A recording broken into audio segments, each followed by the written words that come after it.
Hello and welcome back to another great episode of the New Discourses podcast. I'm James Lindsay. We are exploring education. In fact, we're exploring Marxism and education. And so, as you know, if you're a fan of the podcast, that we're doing this gigantic, or I'm doing, I guess, we're not, you can come with me. We're doing this gigantic kind of survey of the critical turn in education, critical education theory, aka critical pedagogy. And that's going to take a long time, and we're going to go through a lot of resources so you can really understand what it is. But you also will know, if you've been paying attention to the podcast, that we're taking a slight diversion from the development I wanted to do originally, which was to just kind of start with the history and work our way forward. And rather than being mired in kind of very abstract theoretical things, merely being mired in those, I should say, what we're going to be doing, what I'm doing right now is dipping into this kind of more contemporary stuff so that you can have a point of reference. So a recent episode here on the podcast, I dipped into culturally relevant teaching. And that's, of course, the funny boogeyman word that, we don't do critical race theory. We don't have CRT. We have culturally relevant teaching, which is also CRT. Sometimes it's culturally responsive teaching. There's a scarier variant called culturally sustaining teaching. And so what I did in that recent episode here, was I read through one of the first papers, or maybe really the first paper of culturally relevant teaching, which was by Gloria Ladson-Billings. Just to tell you who she is, she's a Marxist educator. She wrote that paper, which was toward a theory of culturally relevant pedagogy, I should say, in 1995. And she also wrote in 1995 in a different paper that I've spoken about, but have not read here on the podcast, toward a critical race theory of education. So she's an education Marxist who was bringing critical race theory and whatever culturally relevant teaching might be in as early as 1995, and really a little bit before. But what you see in that podcast is that it's very difficult to understand what culturally relevant teaching is. She says it means having academic success, developing cultural competency, which she never actually defines, but gives some examples that are stereotypical awkwardness. And then also the third characterization is that it develops critical consciousness and turns your kids into activists. And so now we've talked a lot about, in the past, critical race theory. A lot of people, in addition to myself, have talked about critical race theory in education. I have a lot going on with regard to the Groomer Schools podcasts, for example, about how that and queer theory work together. Critical race theory in education is kind of this well-worn path for the people that are paying attention to this issue. But I wanted to introduce culturally relevant teaching and these kind of buzzwords before I just keep going with this old abstract theoretical critical pedagogy, to make it really unavoidably clear to you what the goals of that are, which are really just simply stated to turn your kids into Marxist activists. That's really the point of critical pedagogy overall. And we could do it all in just, I guess, 1 8-second podcast. The point of critical pedagogy is to make your kids into Marxist activists. Thank you. Drive through. But we're still going to do all of those other episodes. But I think it's very important that we take some time to dip into what's actually happening today, the stuff that you're actually running into. And so culturally relevant teaching, critical race theory are two key buzzwords that are floating around in that space. Ethnic studies is another. I'll probably have to do something with that at some point. That's a complicated and deep topic that's had law behind it, like in California, since the 60s. That's a complicated topic. But today's topic is social emotional learning, which is the hottest of hot topics right now in terms of Marxist educational buzzwords. And so what I want to explain briefly before I dive, I'm going to just read a paper for you just to introduce it, because I like to introduce it in other people's words and then tell you what those words mean, because everything Marxist is coded, and so every woke word contains an agenda is a maxim you have to remember. So I'm going to break it down for you. I'm going to go through this paper on it. But social emotional learning is a complicated topic. Now, I've had somebody challenge me a little bit on this, and I don't know the truth, and I don't have time to dig it up yet, because I want to present what I have blatantly in front of me to you here today. But from my understanding, which accords with what several people who, granted, big grain of salt, are academics, have told me about social emotional learning, is that it started off correctly. And I think this paper is actually going to back that up. Now, I've heard other people say, no, it was always a Trojan horse. And that might be true. The Marxists are really good at setting up Trojan horses, sometimes years or decades in advance of when they're going to spring the Marxist trap within them. But either way, the original formulation of social emotional learning was to do exactly what it sounds like. It's to take kids who have problems, troubled kids, and give them kind of interventions through really school psychologists to help them overcome the social and emotional difficulties. Maybe they have trouble at home. Maybe the curriculum, is frustrating them in a particular way. Maybe they have mood disorders. Maybe they have social issues or they have trouble getting along with other kids for some reasons. And so bringing a program of what was called social emotional learning to them in small group settings or even individual settings has a track record of being very successful at bringing up their academic achievement by helping them find strategies to know how to manage their emotions, to know how to deal with their emotions, to deal with the root causes of emotional reactions that are impacting their learning. And, it maybe is a Trojan horse, but it was working, and you can see at least that there is a real thing there that's probably of value. The problem is that social emotional learning has evolved. And what I'm going to read about today is actually called Transformative Social and Emotional Learning. And transformative, by the way, is a Marxist watchword. Transformation of society is one of the things that is their key goal. And so when you see something being transformative, basically, in my experience, I found one of three spaces in which you run into this.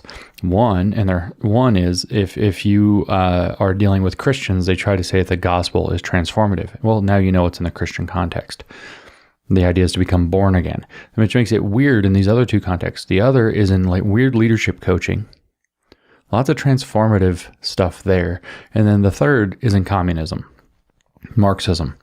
And so transformative in Marxism refers to the idea that you're going to transform the society and thus transform yourself so that the society and you become socialist together.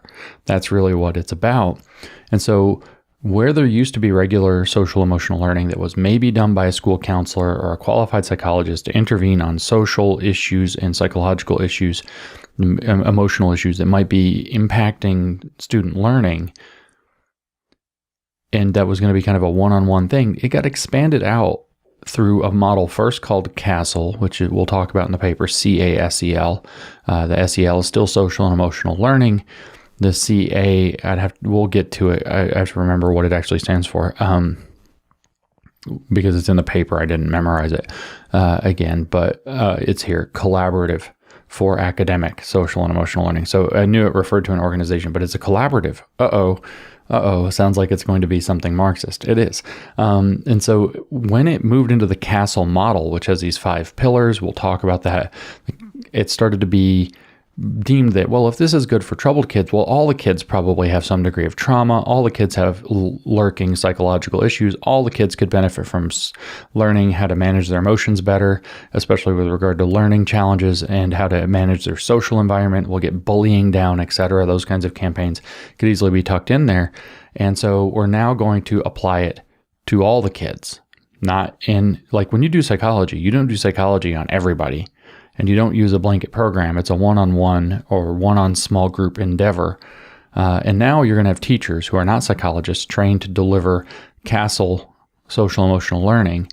And these teachers are going to do this in a classroom setting, which is a non-therapeutic, uncontrolled environment with a group of children. So in my opinion, not necessarily the teacher putting SEL into practice because it might just be their job, but the administrators and the teachers and the union members, etc., who are pushing for social and emotional learning, especially under this transformative model or under the CASEL model, belong in prison. They are trying to get teachers to practice psychology without a license in a non-therapeutic space in uncontrolled group environments on children, which is child abuse, and they belong in prison. It gets worse when you realize that if you listen to, say, my Groomer School's podcasts, especially numbers 2 and 3 here on the New Discourses podcast series, lots of series. Many, I know series plural is series, but I want to make clear that there's multiple series tucked within series. If you listen to the groomer schools, especially numbers 2 and 3, you'll realize that what's going on with SEL is actually psychologically abusive when it gets to this castle and transformative stuff.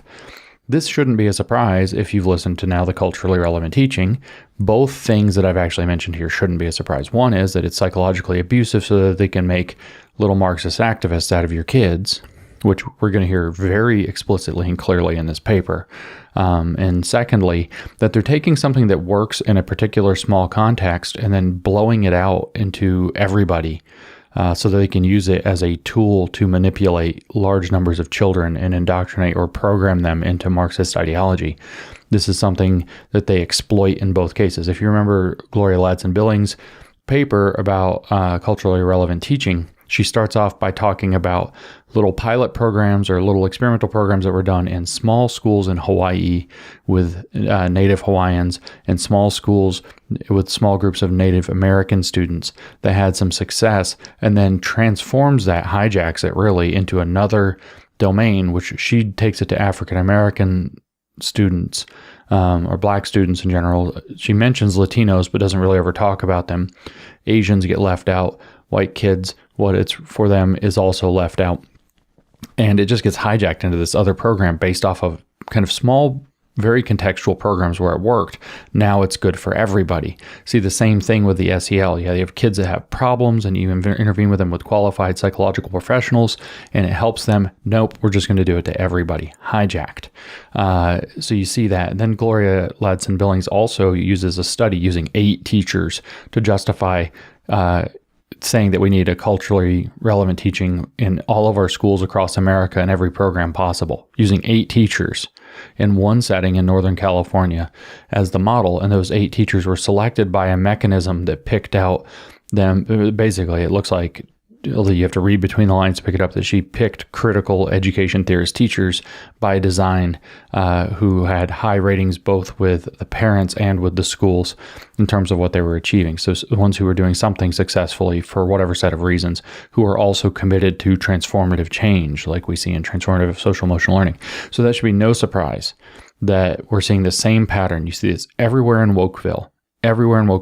You see things that are taken way out of context, small studies, contextual circumstances blown out to everybody, used as the mechanism and the justification for a broadband programming of all children in schools. And social emotional learning is no different.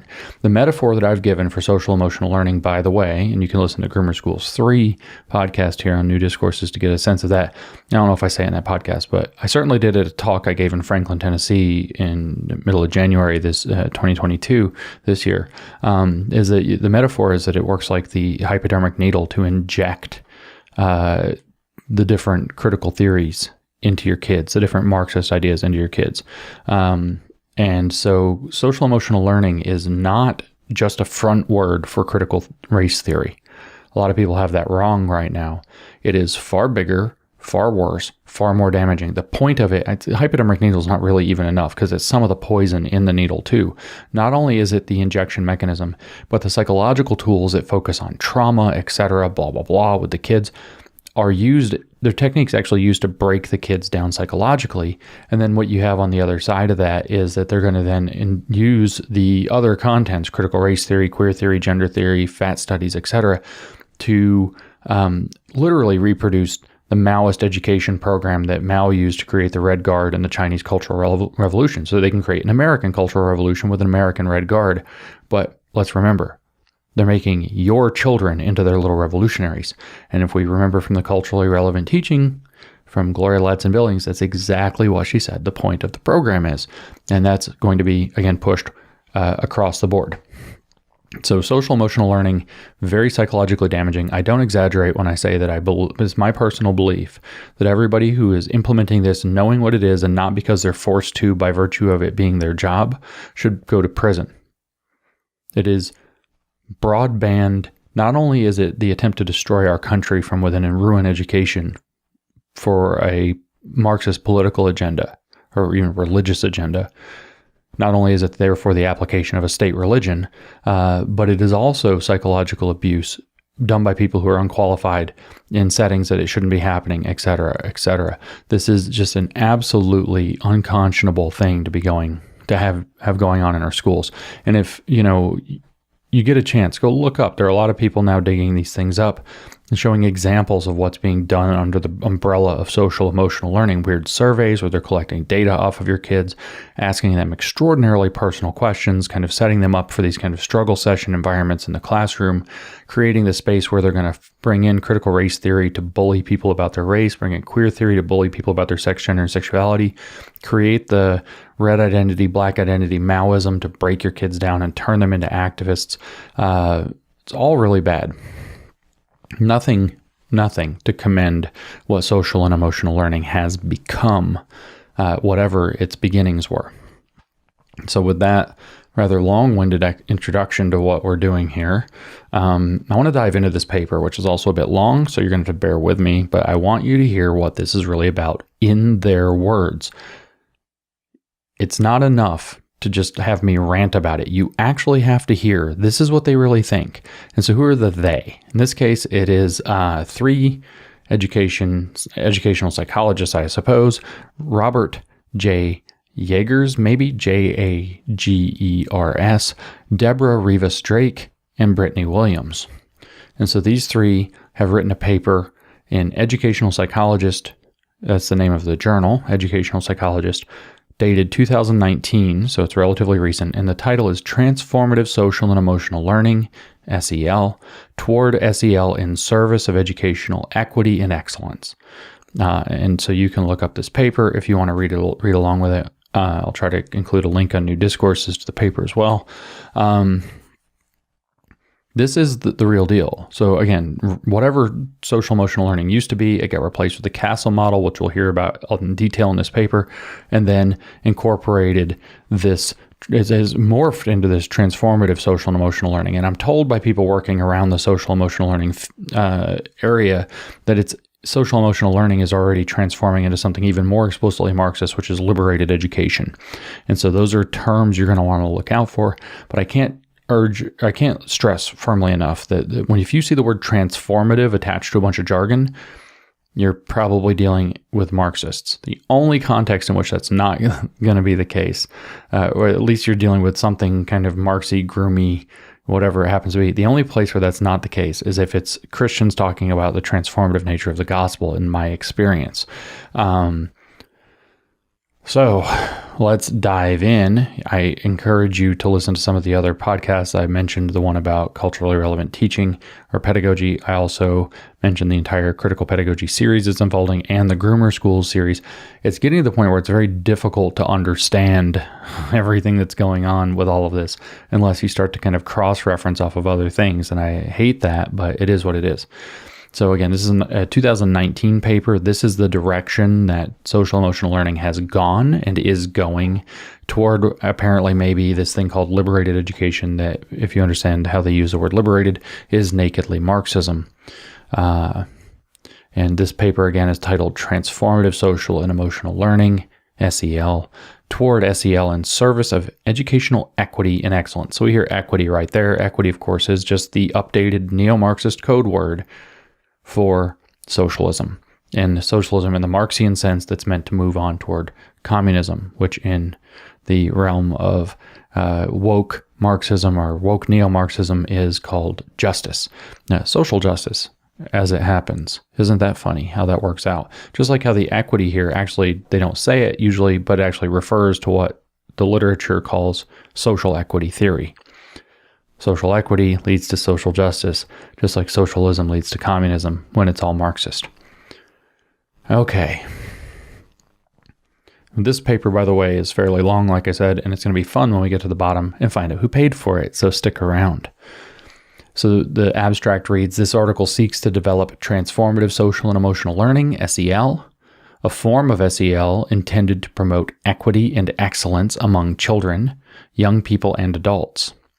We focus on issues of race and ethnicity as a first step toward addressing the broader range of extant inequities. So here we are, 2 sentences into the abstract, and you see this is all about equity.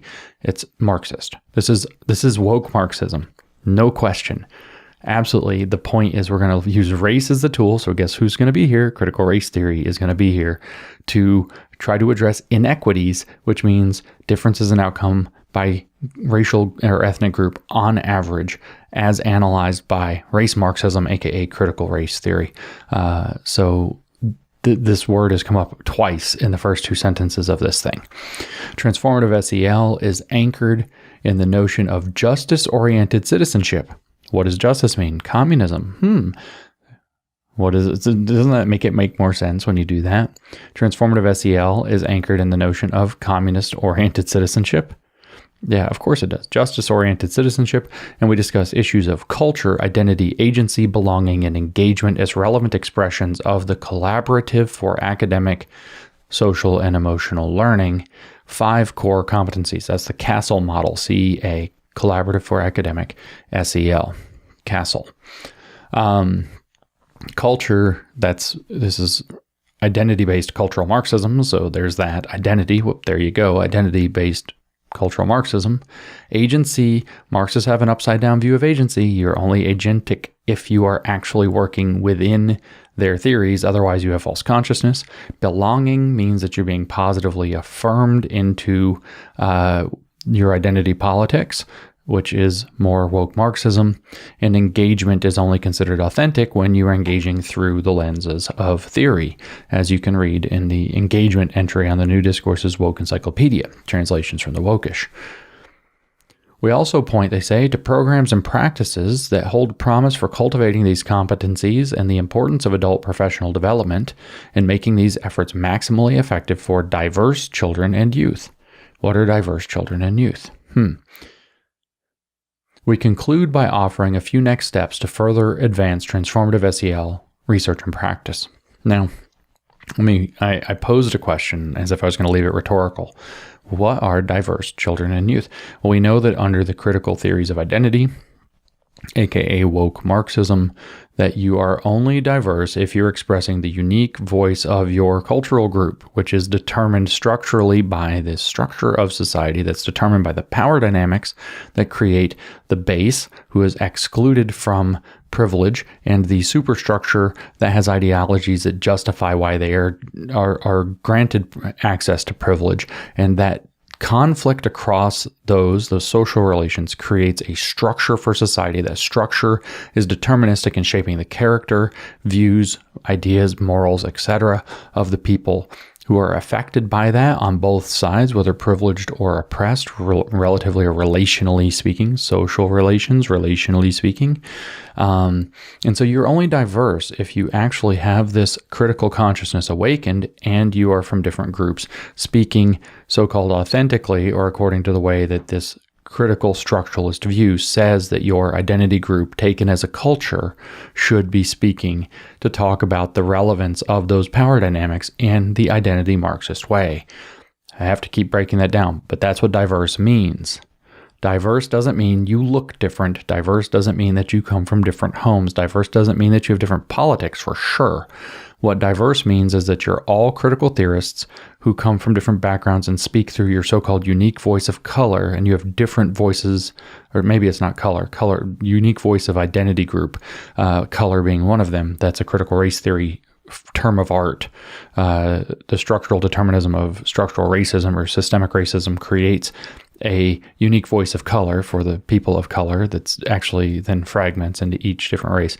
Well, is this true for gay kids, for people or trans or demisexual, fat or disabled or specifically disabled or whatever, mentally ill, etc.?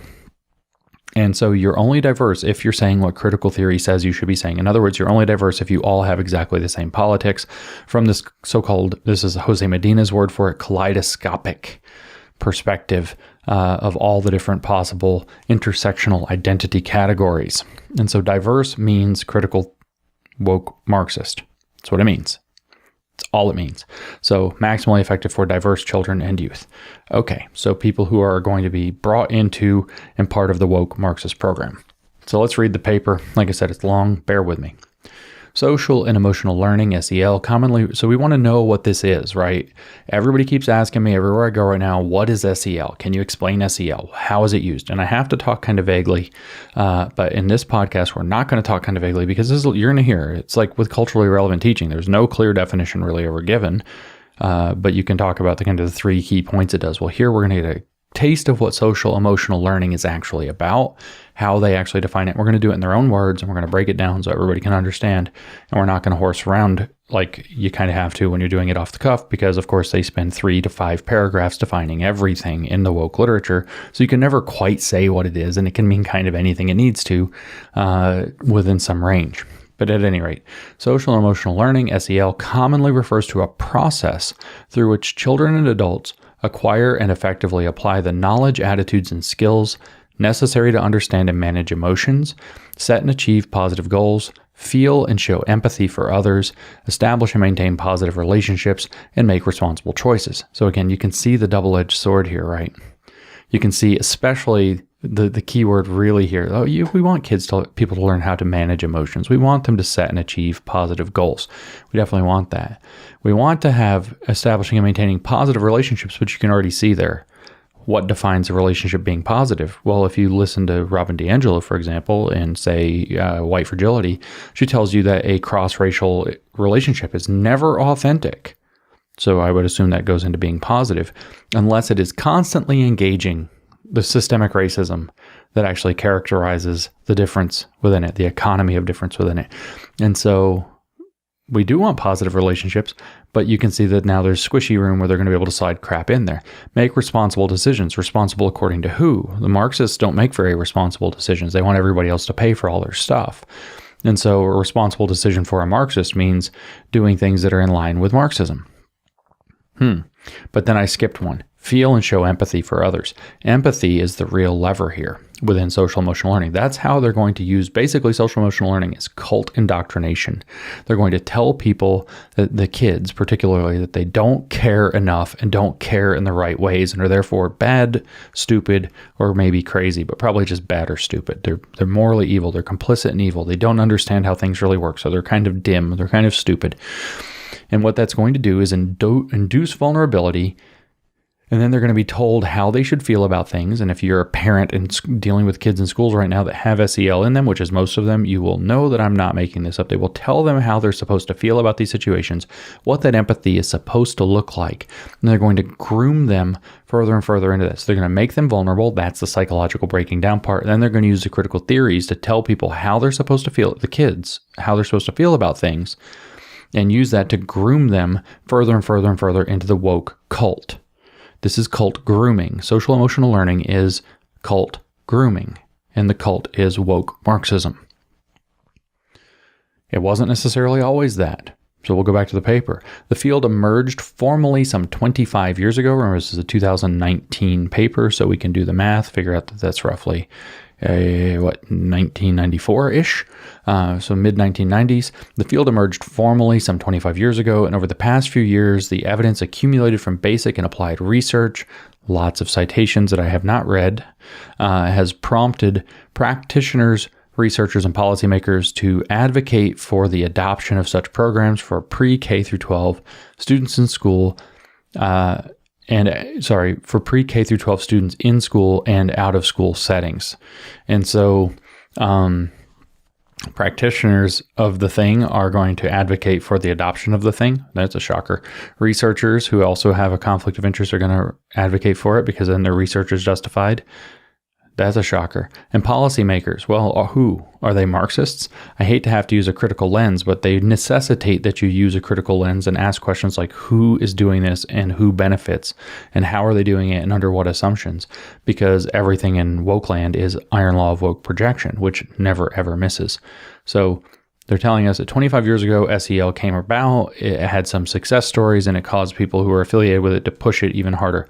If it came in originally as a Trojan horse or not, I don't know. I'm reading a 2019 paper, not something from 1994-ish.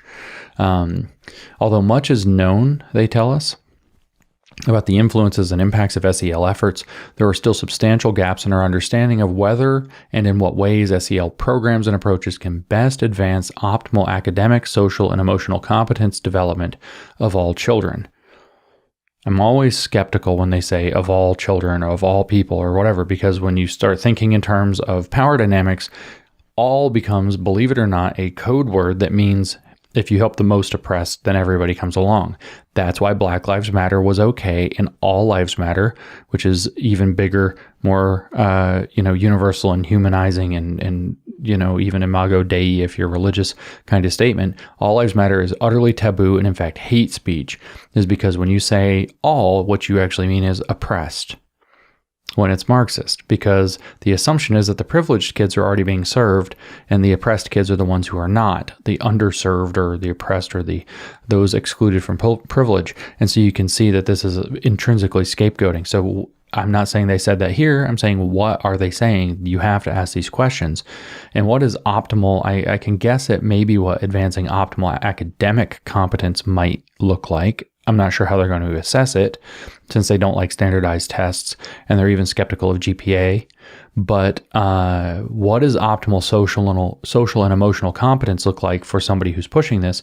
And like I said, in practice, from what I keep hearing from school system after school system, parent after parent, of children after child, is that they're telling the kids what the correct social and emotional reactions are, or conditions are, or circumstances are, based on using critical theories like queer theory, gender theory, and critical race theory to determine what the right answer to these questions are. You can look at like what they're telling kids with COVID, and you can look at what they're telling kids with racism, and you can look at what they're telling kids with masks and all of these different things to get some sense of that, or how they bring political events like January 6th into the classroom, or Trump's election into the classroom, and they tell the kids what the right emotional reaction is to those things, or Biden's election, or Ruth Bader Ginsburg's death, and they're telling the kids what their correct politically relevant emotional reactions and social interactions should look like around that. And you can see that's cult grooming in the classroom, where your children are the cult target. They are the mark.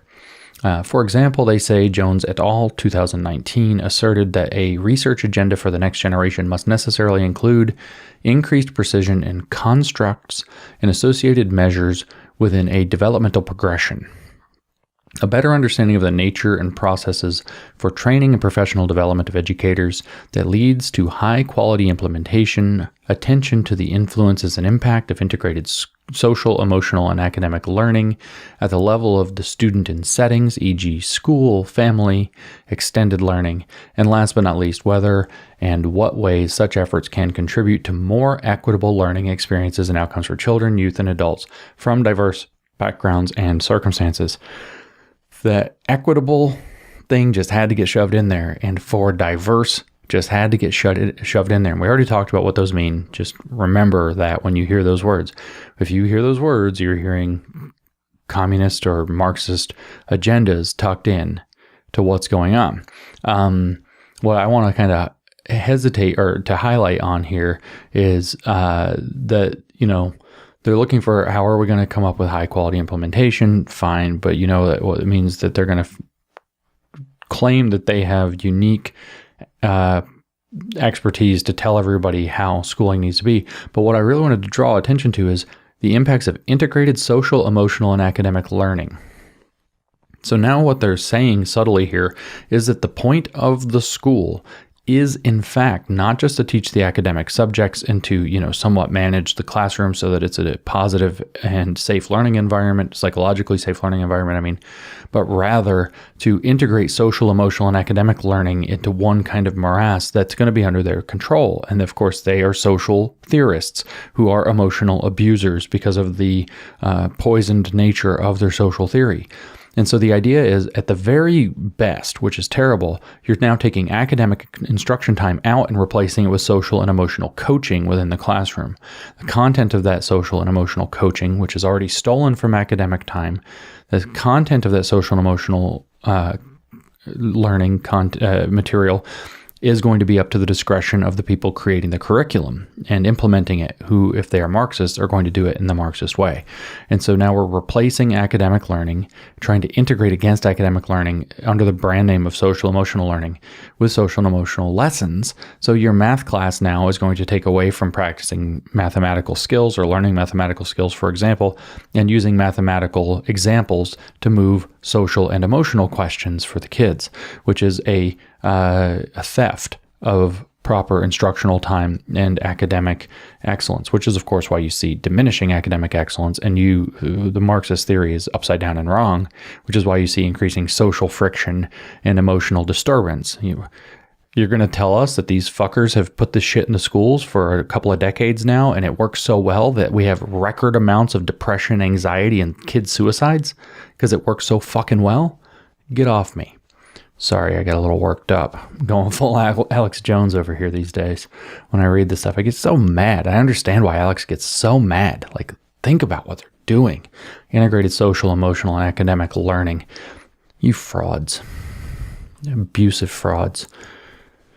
We're going to hear, though, that it's about building a critical consciousness. That's what it's really about. Why? Because we have to achieve equity for kids from diverse backgrounds, which means authentic voice of color, and equity means fucking socialism. This article builds on our recent efforts to help advance the research agenda for the next generation by focusing on SEL in the service of equity and excellence. Excellence is off to the side. Equity is the first thing that SEL is supposed to achieve. So you know it's Marxist.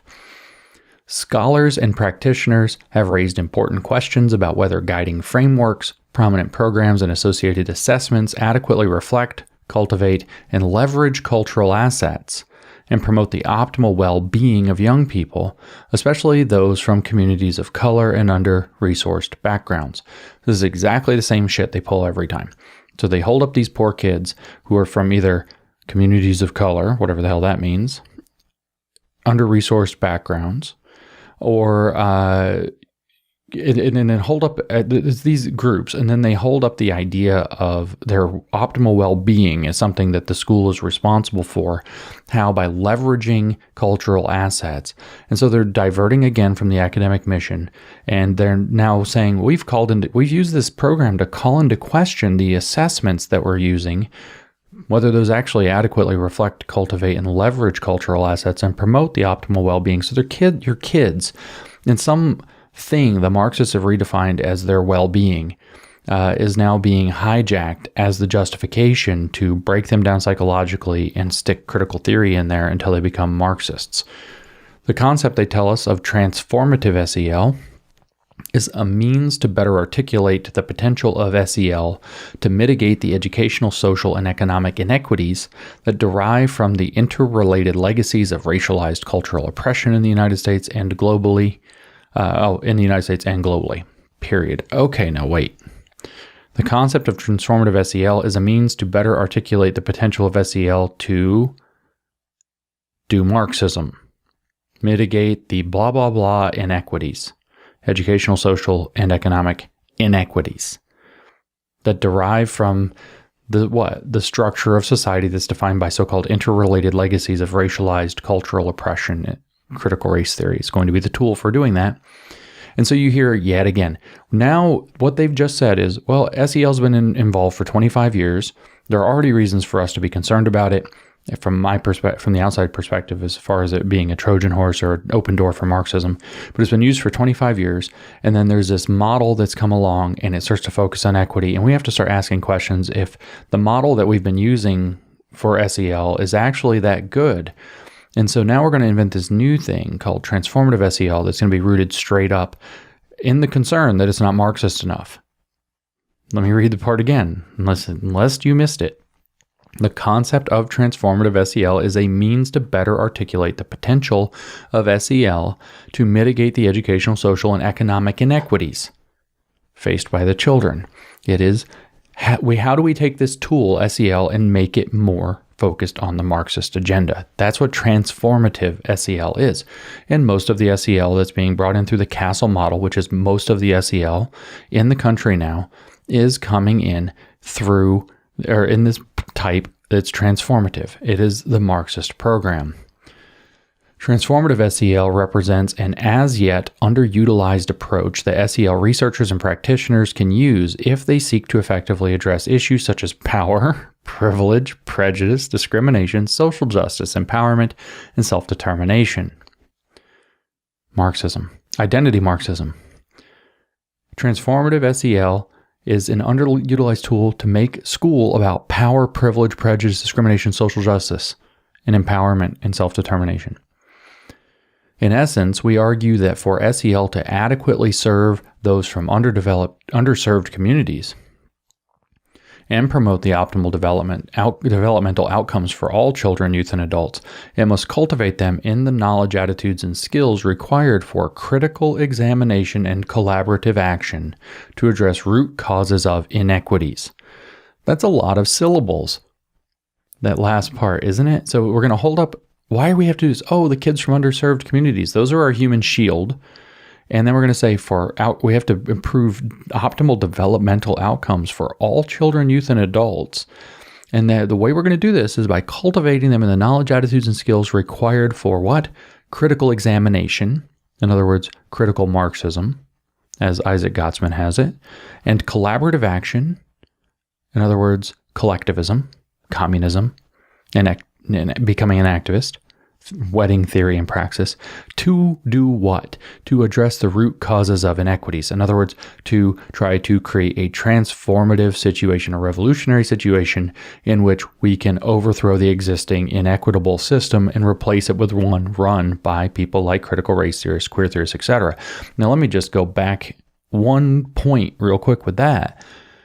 Promote the optimal developmental outcomes for all children, youth, and adults is what this is supposed to be about. But we already heard in the Groomer School series that part of this includes the comprehensive sex education program that's in the SEL. CSE, comprehensive sex education, is inside the SEL programs, and it includes the gender theory and the queer theory and so on. Now, we read in Hannah Dyer's paper in Groomer Schools 2, which is about Hannah Dyer's paper about queer futurity and developmental psychology for children, that the point of queer theory is not to help gay and lesbian, etc., LGBTQ, she says, children develop stable LGBTQ identities. It is not the point of what's in this program. Remember, we're after their optimal well-being, the optimal developmental outcomes. And the queer theory that's inside this from Hannah Dyer's own paper, go listen to Groomer Schools 2. You'll hear it clearly, or read that paper. The queer theory in there is designed specifically not to create stable outcomes, identity outcomes for LGBTQ people, but rather to turn them into queer activists, political activists, who have a lack of a stable identity, because that would be anti-queer. That her point was, in fact, that all of developmental psychology, especially in early childhood education and its application to early childhood education, needs to be overthrown in terms of queer theory, which destabilizes identity on purpose, even for LGBTQ kids, specifically on purpose. And this, they tell us here, is supposed to promote the optimal developmental outcomes for all children, youth, and adults. And that's because people like Hannah Dyer and the queer theory and these other Marxists that adopt this shit think that only by getting rid of childhood innocence and replacing it with stuff like queer theory, critical race theory, etc., can you possibly have a correct model of childhood development. So what does optimal childhood development mean? It means showing your kids things that if I were to say them on this podcast, as I did in Groomer Schools 2, that this podcast will be demonetized. As you can see in the book Genderqueer, there's other ones, Lawn Boy or something like that. There's a bunch of other ones. These groomer books that they're using in the schools, for example.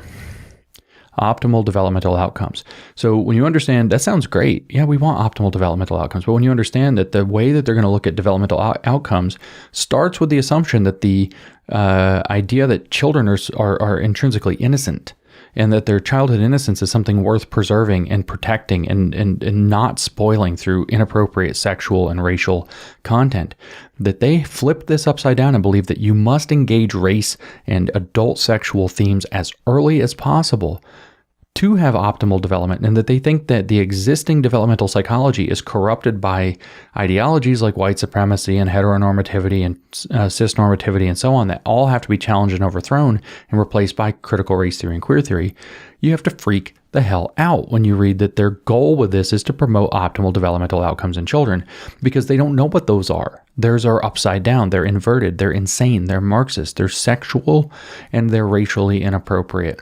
And they think that the idea that there is such a thing as age appropriateness for these lessons is in fact a narrative propped up by the society so that the children will not develop correctly. They will be brainwashed or programmed into the modes and mores of the existing society rather than becoming Marxist revolutionaries. Isn't that fun when you actually, this is why I read these papers and I'm like, oh my God. And other people read these papers and like, I don't really know what that says. And I'm like, I read these papers and I'm like, oh my God. Because you even read something like optimal childhood development. Well, you want that. But then you're like, well, how do they approach that? And you read some other paper where they talk about childhood development and you see that it means things like trying to sexualize your kids from early grade school. It means having completely inappropriate race conversations with your kids and history lessons with your kids, just like the communists have done all along. If you talk to somebody from China who went through the Maoist schooling, how brutal and inappropriate the lessons were about murdering and raping and killing. Horrible lessons they're feeding to children so that they could use that to demonize the capitalists, saying that it was the fault of the capitalists that those horrible things happened, which is a form of cult indoctrination. You induce vulnerability, then you give the kids a way out of the vulnerability by letting, or people a way out of that vulnerability through the cult doctrine, which in this case is Marxism, which is to say become a revolutionary to overthrow this oppressive system, and we can end it forever. You see it with feminists in colleges. Rape is everywhere. Oh my gosh, there's rape culture on campus. Rape is the hugest problem. You're young 18, 19-year-old girls, 17-year-old girls, just leaving your parents' home for the first time. Rape is everywhere. You're now not protected by your parents. All kinds of bad things are likely to happen to you. And you should be really scared of that. We have rape culture on campus that defends it, especially in the fraternities. What can you do? You can become a feminist. You can join our feminist union. You can protest rape culture. We can end rape culture on campus totally, which of course rape culture is very ambiguous and is never quite clear and all kinds of things count. And so you make them feel vulnerability. You're probably going to get raped because you're in college now. Young woman that's just out of your parents' house for the first time, you're probably going to get raped because you're in college now. Not true, but they say this. They pad it with bad statistics on bogus studies that 1 in 5, maybe 1 in 4 young women are going to get raped in college. It's not true. It's not a great number, but it's not that number. And then you say, you know what you can do though? You can become an activist in our weird feminism and read lots of feminist literature and go yell about it and like make yourself ugly and a psychotic leftist. And then you're less likely to get raped, and we can end rape culture totally, which they never actually tell you what it is. And you can totally understand how this works. That it's a cult indoctrination. And it's bad enough that they're doing it to young, vulnerable kids as they go off to college, taking advantage of that transition time, which is a very vulnerable time, the most vulnerable times other than childhood, the most likely times other than as a young child that you can mold somebody's personality significantly is when they go off to college for the first time, or when they go off and move to their adult city, some new city for the first time, because they're socially isolated and you can bring them into a social group that thinks in a particular way. And the Marxists are manipulating that to tremendous effect to create a so-called student movement, which was always the goal of the neo-Marxists from the 50s and 60s. Why? Because they saw that it worked in China. Partly because they saw that it worked with their radicalizable students, who are much more radicalizable than normal people or the workers that they'd been focusing on before that. Toward this, now we're talking though about your children in schools, like kindergarten. Toward this end, Transformative SEL is aimed at educational equity. Could it be more plain? Transformative SEL is aimed at educational equity. What does equity mean? Equity in the context given is defined by H. George Fredrickson from a theory of social equity, and he says, where equality means citizens A and B are equal, equity means adjusting shares so that citizens A and B are made equal. So you have a managed system where shares are adjusted so that people are made equal in their outcomes. That's socialism. Transformative SEL is aimed at educational equity. In other words, you're going to use this to create falsely equalized outcomes across the students. Particularly because it's woke Marxism, it's going to be across group membership, where the relevant, not necessarily individuals, where the relevant equalization has to occur. So this is where you see that equity equalizes downward. It's too hard to bring, in fact impossible to bring the worst up to the level of the best, but it's not that hard to bring the best down to the level of the worst.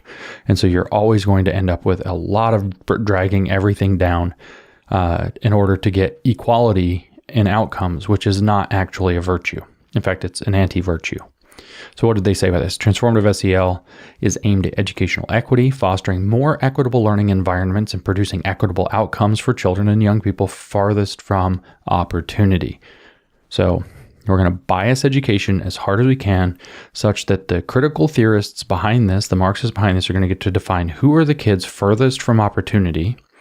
And then we're going to bias all of education so that we create equitable outcomes that are targeted toward those people. That's the primary objective of Transformative SEL. That's what they're replacing actual academic excellence with in your kids' schools. This educational equity implies that every student has what she or he needs when they need it. That's the line they trot out that sounds so good. Yes, of course we want everybody to have the resources that they need, regardless of race, gender, ethnicity, language, disability, family background, or family income. Sounds great, doesn't it? Except that's not what it actually means. Has everything, implies that every student has what he or she needs when they need it, which means that you're going to adjust shares.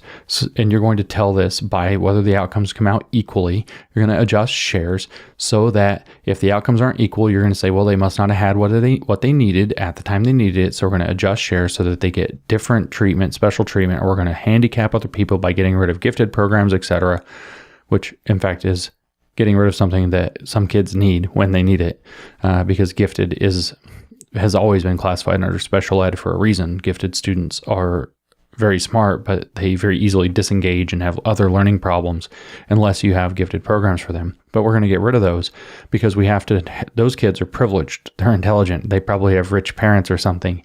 We have to produce equitable outcomes for children and young people furthest from opportunity. Do you see how evil and twisted this is? And so this is what they're going to start telling the kids in the classroom and the teachers throughout the school is what education's actually all about. And they're going to reorient everything in every classroom. And when people object, they're going to get Marxist re-educated into an equity mindset, or else they're going to be told that they're racist, sexist, etc., using the critical race theory, the queer theory, or whatever else. This is psychological abuse. The people implementing this on purpose, like the people writing this paper, belong in prison. This is psychological abuse of children to achieve a destruction of our society from within. They belong in prison. This includes, they tell us, examining biases and replacing inequitable practices with those that lend themselves to fertile, inclusive, multicultural learning environments that cultivate the interests and talents of children, youth, and adults from diverse backgrounds. Lots of fun little words like diverse backgrounds that hide the fact that they mean something very specific. I don't have to cover it again. They make it sound so good. Examining biases, that's critical theory, guys. Replacing inequitable practices with those that lend themselves to equitable outcomes, multicultural learning environments, fertile, inclusive, etc., for diverse kids specifically, who are furthest from opportunity, as defined by these activists. So they're going to replace any practice where you end up with unequal outcomes with some practice that generates more equitable, as they say, outcomes. Like, for example, nobody fails. Grades are only A, B, and C. Nobody gets a bad grade. Let's just give everybody A's. These are things that they've done for real in real schools. Let's put kids in group learning where everybody gets the same grade in the group. That's another one. We'll take some of the worst, most troublemaking kids in the class and stick them with some of the best kids in the class. And you know what's going to happen is those troublemakers are going to bully the good kids to doing their work, and the good students are going to get kind of alienated and washed out of it, and they're going to do a half-assed job, and everybody's going to get their B or whatever, but then they're going to get an A actually, because you have to do equitable learning, and the bad kids in the group, so everybody has to get an A. And allegedly, the good kid who's learned basically nothing except how much this communist bullshit sucks is just going to get alienated out of the system. But he's supposed to be happy, or she's supposed to be happy, because she got her stupid grade that didn't mean anything and undercut her actual sense of achievement, because achievement, of course, is privilege, and privilege is bad, and achievement is bad. And achieving would be terrible in an equitable society, because then some people would out-achieve other people. And the socialists, if we remember from our Herbert Marcuse that we read, can't figure out why the fuck they can't make a society that works. They're like, oh, the socialist societies can't get to the level of production that capitalist societies do, so maybe we need to bring down the standard and have less stuff and be happy with that. Equity equalizes downward. It ruins. It destroys achievement. It destroys competence in the name of this weird... It's not about the underserved student. That person's a human shield. It's about the grifter implementing this shit who belongs in prison. In this article, we focus on issues of SEL and educational equity with regard to race ethnicity as a critical first step, and seeking to specify how SEL might be leveraged in the service of equity for a range of minoritized people within the U.S. social system. I didn't want to have to stop again. That's mostly a sentence out of the abstract we already covered, but minoritized. Let's pause on the word minoritized. Minoritize is one of those funny words in Marxism where they've taken a word like minority and replaced it with a verb. Minoritized. They have had something has happened to them to make them minoritized. In other words, the structures of power, which are almost agentic in themselves, almost like demigods or deities, pagan deities, have pushed these, they've imposed race, they've imposed, sexual exclusionary or gender exclusionary attitudes onto these poor people, and they have made them into minorities. They have disabled people who have disabilities by being attitudes that put them in a place where they're not elevated to equal status, even if that's actually physically not possible. And so the systems of society have forced people into inequity. They have been minoritized. They have been made into minority status, even though they are intrinsically equal, because that's the underlying social man assumption of Marxism. So we pause on that word. Racialized oppression, they say, was foundational to the establishment of the United States. Like anybody gives a shit, we had a civil rights movement, guys. Like, they keep bringing this up because they believe that a system once in place, short of a revolution, always creates ideologies to maintain the same problem. And in fact, things like racism don't get better over time, say through abolition of slavery and a civil rights movement and full equal rights to every person, regardless of skin color. 14th Amendment, for example, Civil Rights Act, Voting Rights Act. No, they don't actually get better. They get worse because the same problems persist because the system didn't actually change. The ideologists found ways to hide it better and make it even less visible and thus even more pernicious, so that people are being discriminated against and oppressed without even knowing that it's happening. And they argue this explicitly. They argue literally that racism I'm not saying it even just because of the factor of it being more hidden. There are other reasons. They actually argue that racism has gotten worse in the United States since its founding. So they invoke the founding with this upside down inverted assumption that it just keeps getting worse unless you give us a critical race theory Marxist revolution. So racialized oppression was foundational to the establishment of the United States and persists as a vexing, unresolved cluster of problems for sizable portions of the population. Along with well-known projections that the United States will be a, quote, minority-majority nation within less than 3 decades, is the reality that an increasing number of school-age children and youth reside in poor or low-income families and communities. That's a non sequitur. Along with the well-known projections that we're going to be minority-majority sometime, I actually had somebody in my family try to explain to me that what critical race theory means is that white people are uncomfortable with the fact that we're not going to be in a white majority nation forever. That's not what critical race theory means. They just invoke that. And then what does it say? Along with that, which has no relevance to frickin' anything here, is also the reality that an increasing number of school-aged children and youth are poor. That's the contradictions, man. We're supposed to be in an equal society, colorblind equality. We're supposed to have good capitalism. Everything's fair and equal, and everybody has their fundamental rights, etc., blah, blah, blah. And capitalism produces a lot of richness. We're supposed to have no racism in a colorblind society. But look at how there are these differences in outcomes. There are still poor people. There are still people experiencing racism. There are still differences in outcomes on average, which they don't want to explain. In the words of Ibram Kendi, they're going to say that differences in outcomes on average, in other words, inequities, racial inequity, is going to be taken. This is directly from the words of Ibram Kendi for his fucking constitutional amendment he wants for anti-racism, that racial inequities are going to be taken as proof of racial discrimination, which will then invoke all of the power of civil rights legislation to try to fix it.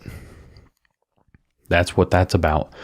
This is a Marxist manipulation of the worst kind, and it will tear apart the fabric of our society, and they're just trying to justify brainwashing your kids with this awful program. That's what this is about.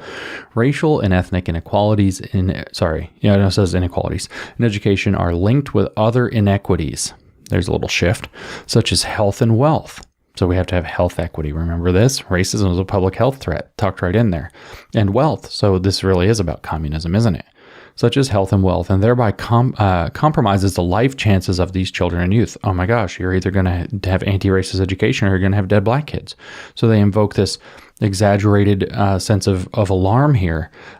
This ultimately undermines the vitality of their communities and threatens the nation's security, productivity, and standing in global community. What? Okay, they just say that. They just assert it. There's not even a citation. Standing in global community? First of all, there's something grammatically wrong there, but standing in global community. Well, I mean, this is just like where Derek Bell argued that the communists were successfully recruiting in the 1950s off of the fact that there's discrimination in the United States. And so what they're saying is that the enemies of the United States are going to be able to point and say, look, the United States is still so racist. China's doing that right now. And so we've got to think of ourselves as members of a broad global community. Maybe we can be global citizens, in fact, in that broad global community, which has a weird global sovereign if we're global citizens somehow. And we have to care about our standing in that. So this is why we have to implement these programs. Addressing this matter adequately is a pressing and intergenerational endeavor. Their plan to win, baby. Intergenerational endeavor. They will fuck over your kids and use those kids to fuck over their kids more, and use those kids to fuck over their kids even more. It will require children, youth, and adults from advantaged and disadvantaged racial, ethnic groups and backgrounds to be constructively engaged in the pursuit of excellence in academic, social, and emotional development. Everybody got to be a Marxist. Everybody's got to be allies. This article is derived in part from a larger scan of the literature that Collaborative for Academic, Social, and Emotional Learning, CASEL, C-A-S-E-L, CASEL.org, is conducting. Such scans are done periodically to guide updates to CASEL tools and resources. The ongoing effort is anchored in CASEL's current strategic foci of equity, adult SEL, and integration of academic and SEL instruction. Again, they're going to replace tons of actual academic instruction in the schools with this Marxist grooming. That's integration. They're going to integrate it into all the academic subjects. Your math class is going to include SEL. In fact, it already does. Your kid's math class already has this in it. Science class is going to have SEL in it. All is going to be geared more and more toward this. This is where, in say race Marxism, when I get to the fifth chapter where I talk about how critical race theory works, and I explain they only do one thing. They only operate to make more critical race theorists. That's the only thing critical race theory does in practice, is try to make more critical race theorists. Not about educating your kids. It's about using every possible institution, opportunity, and resource to grind your kids into a racial critical consciousness. And that's what they're saying with this integrate crap. SEL is a nightmare.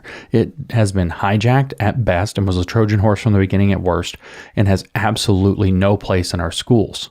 Policymakers need to understand this, and need to get this stuff burned out of our school systems all the way through. And parents, in the meantime, need to be getting your kids away from this. If it means taking your kids out of school, it means taking your kids out of school. They have to be taken away from this. This is the worst kind of Maoist and Marxist grooming you can imagine. And it's going to they're not going to be academically prepared in anything, and they're going to become out Marxist activists if they're exposed to this. They're going to be groomed into this cult, which is a purely destructive, hateful cult that hates this country, hates your parents. That's you. They hate you. Your kids hate you if they go through this. Hate the faiths, hate everything, except integrating Marxism for transformative change, like good little change agents that they're being made into. And it's going to be in every possible subject. We seek to further advance this work in several ways. First, we articulate the castle work. First, we articulate the cultural and historical context for understanding the relationship between SEL and equity. In other words, why we need it to be a Marxist form of SEL. In addition, we employ notions of democracy and citizenship to help further frame the concept of transformative SEL. Remember that democracy and the citizenship are going to be viewed. Global citizen is the big keyword here for citizenship. We have to think of ourselves as global citizens in a global community with a global oligarchy that's going to tell us how to think under ESG. The S of ESG, as a matter of fact. But I lost my train of thought. I got so excited. But no, democracy means communism, because if there's inequity, if there's differences in privilege, if there's differences in resources, if there's differences in wealth, then people don't have equal voice, so we don't have true democracy. So we employ notions of democracy and citizenship to help further frame the concept of transformative, aka Marxist SEL. Third, we discuss how expressions of culture, identity, agency, belonging, and engagement can fit within the 5 buckets represented by the Castle 5 core competencies.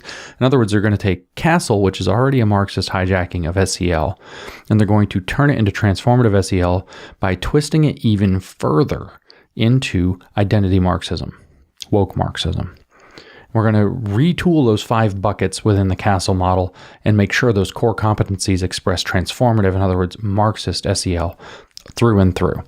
So represented by the Castle 5 core competencies in themselves have the potential to compose transformative social and emotional competencies.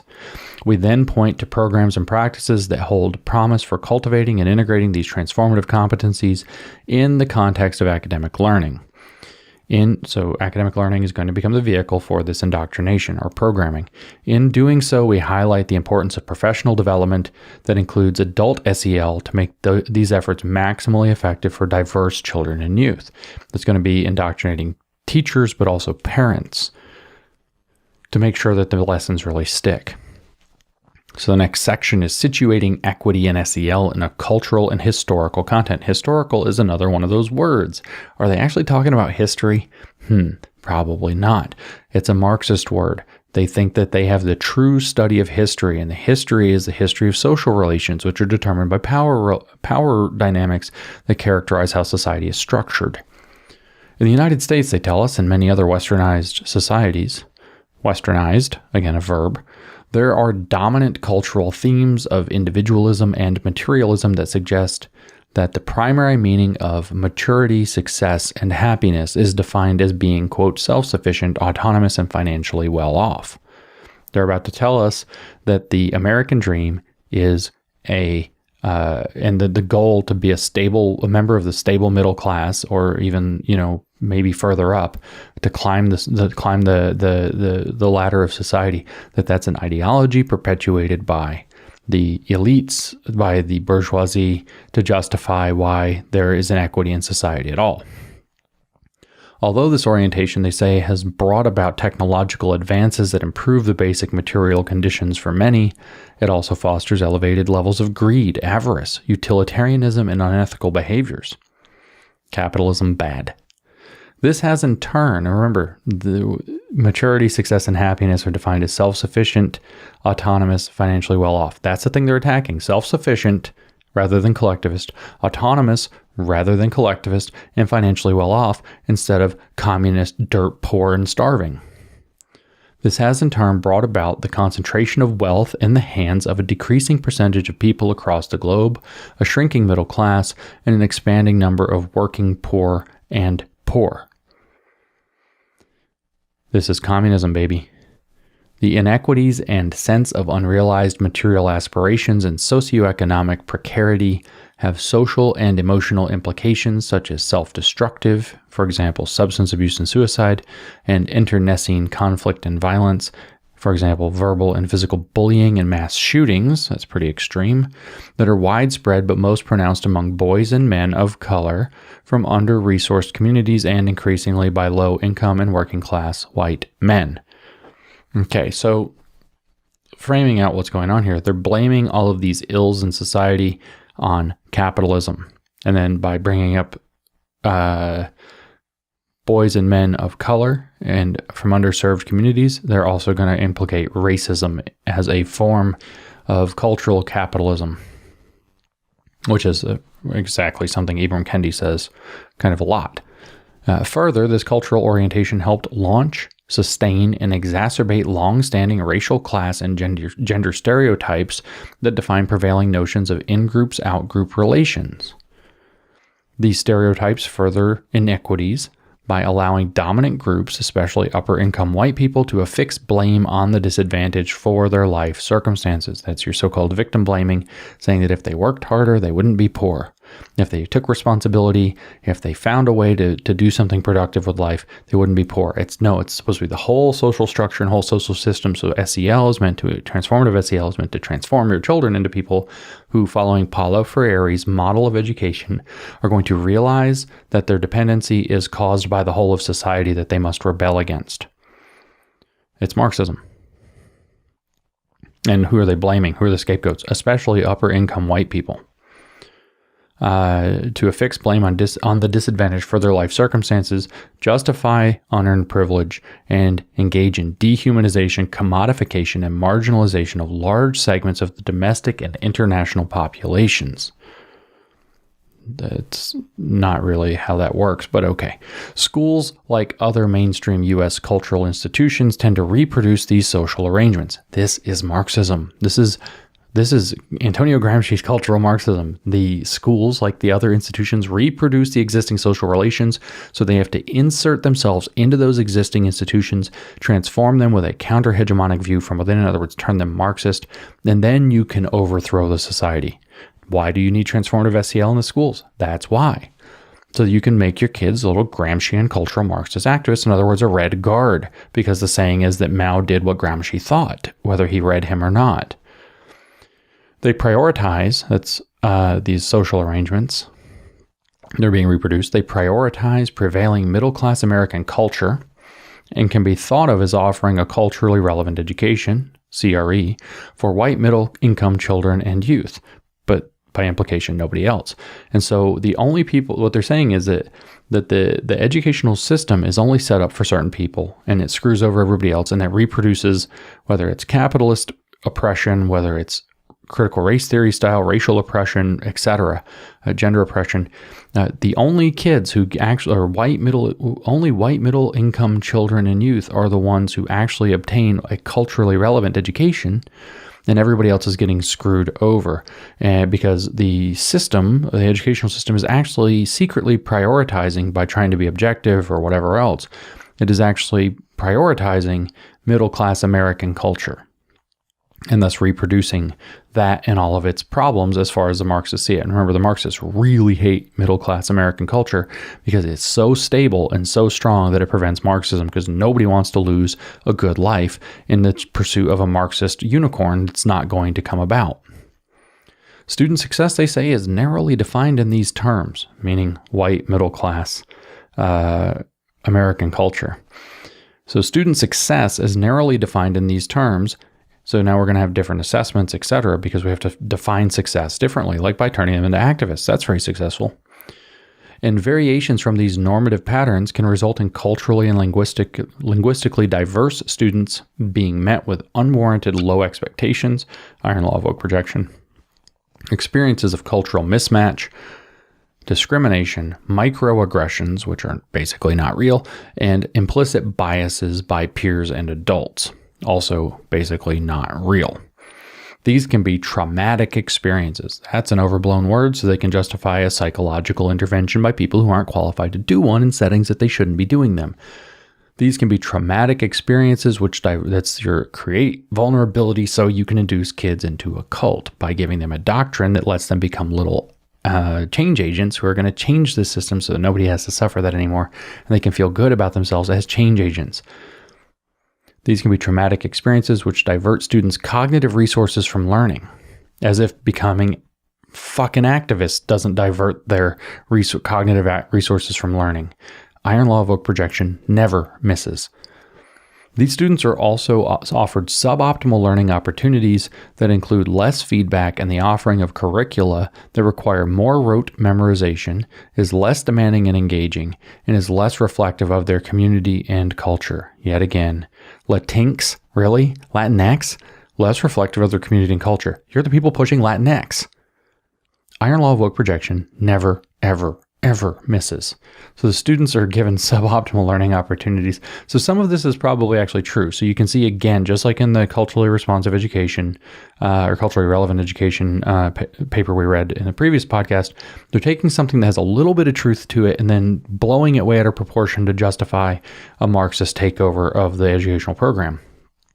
Relatedly, they tell us opportunity gaps are greater in schools where Black and Latino middle school students report more discrimination, feeling less safe and connected with adults, and having fewer opportunities to participate. So let me just talk for one more second of less reflective of their community and culture, since I mentioned Latinx, and we've now invoked Latino middle school students. I had this experience. I went, speaking of schools, to the Orange County, California School Board, and it was testified in one of their meetings about critical race theory and its damage, and the opposition side, the woke side, got to invite somebody to come in. And it's this pastor, local pastor, their woke pastor, I guess.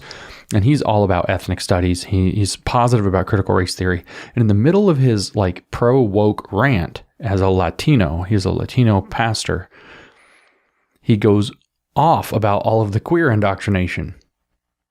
Like, that's not cool, right? He's really pissed about that and says that's really dangerous. And then ethnic studies, etc., is good. So we're talking about making sure that what did they say?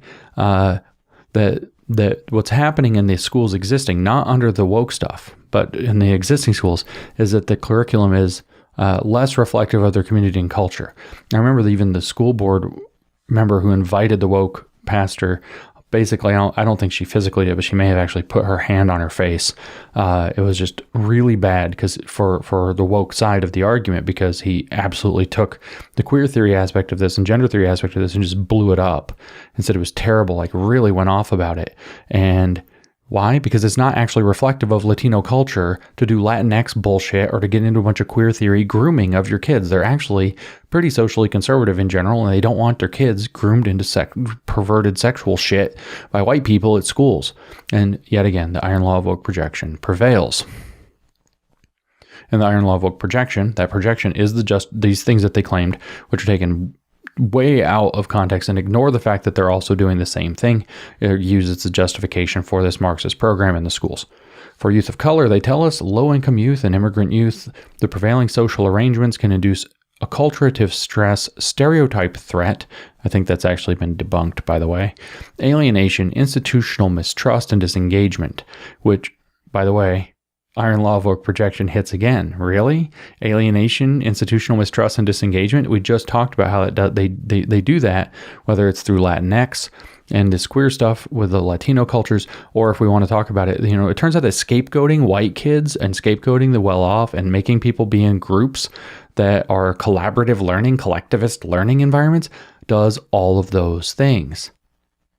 Induces acculturative stress, stereotype threat, not those two.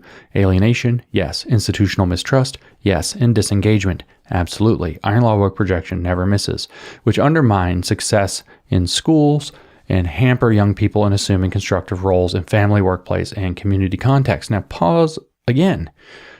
Hamper young people in assuming undermine success in school.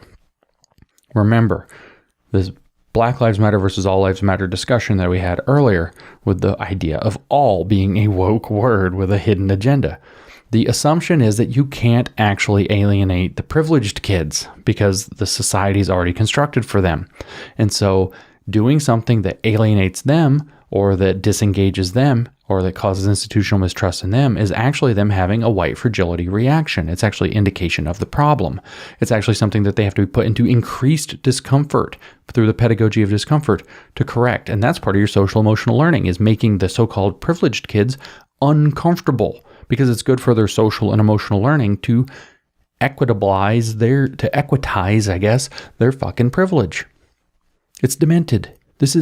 These people belong in prison, and they just write this. And if you know what you're reading, it's like this is them writing their own confession for why they should go to prison. This is all justifying psychological abuse to turn children not to fail to educate children, instead to turn them into change agents for a horrific ideology that is actually causing the depression, anxiety, etc., that's ruining them psychologically in schools. Of course, when all that happens, they can blame it on the system and the racism, etc., and they can use that to justify doing even more of this snake oil-based abuse. People implementing social emotional learning belong in prison. But they tell us this serves to help reproduce or exacerbate existing educational or economic inequities. No, it doesn't. No, it actually doesn't. You're doing exactly the opposite. Thus, it is necessary to consider a form of SEL that transforms individuals. Transforms individuals. This is some Marxist religion stuff. Go back and listen to that podcast. That transforms individuals' interactions and institutions in ways that support optimal human development and functioning. Human development, Hannah Dyer, no stable identity. Optimal human development and functioning for young people and adults regardless of circumstances or background. Transforms individuals' interactions and institutions. Remember that Robin DiAngelo said that you can't have a cross-racial relationship that doesn't constantly engage racism and have it be authentic? There's your transformed interactions. That's what they're going to teach your kids to do all the time. Isn't that wonderful? Instead of what? Learning to sit there frankly and shut the fuck up and learn some math. They don't have to actually shut up. They should be asking intelligent questions, engaging with the material, going to the board and getting embarrassed because they don't know what they're doing, like everybody gets to go through. It actually builds character. They don't want to build character. They want to create change agents. Entitled change agents who think that society should serve them. And so, you have people of different backgrounds in the class. We're going to make the whole class be about engaging that difference. And how would your people learn mathematics? How would your people think about this mathematics problem? How can this mathematics topic serve people in your community? And that's your math class now. And you're talking about politics instead of basic arithmetic or algebra or whatever it happens to be. Section outlining transformative SEL and associated social and emotional competencies, citizenship as a framing issue. This is going to be rich. The current Castle framework for systemic SEL includes core social and emotional competencies, developmental contexts, and short-term and long-term outcomes. See Figure 1. We'll come back to Figure 1. Actually, no, let's go see Figure 1.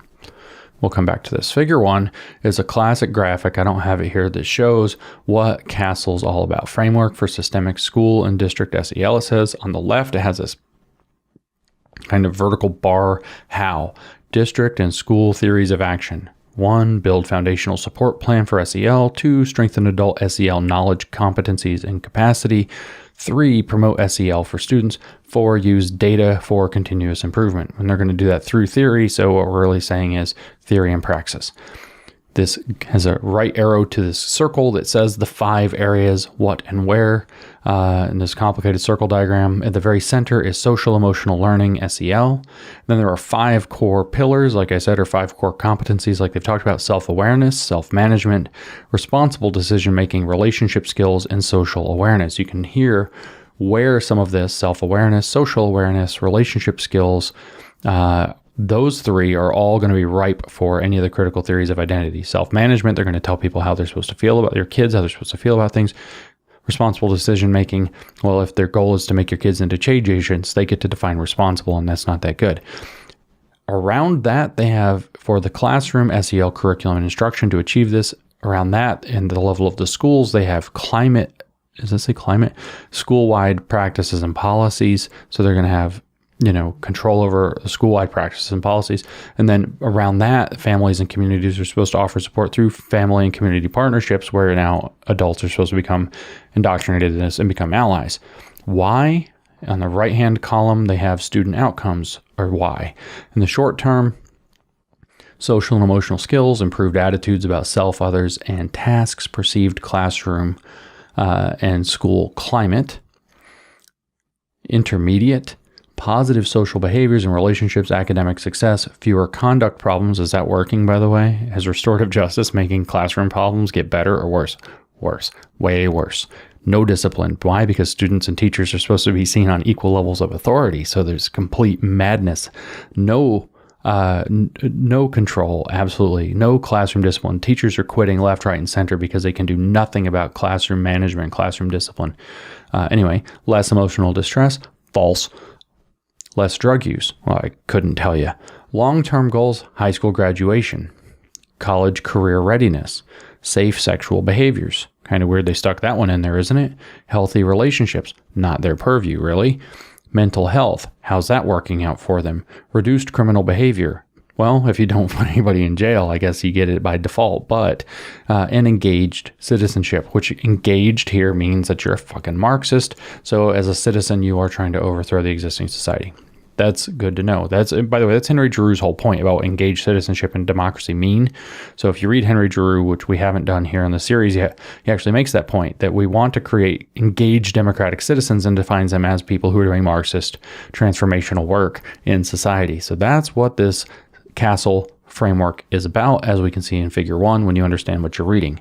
They say engaged citizenship appears as a long-term developmental outcome. I'm telling you, it means being a Marxist to overthrow society.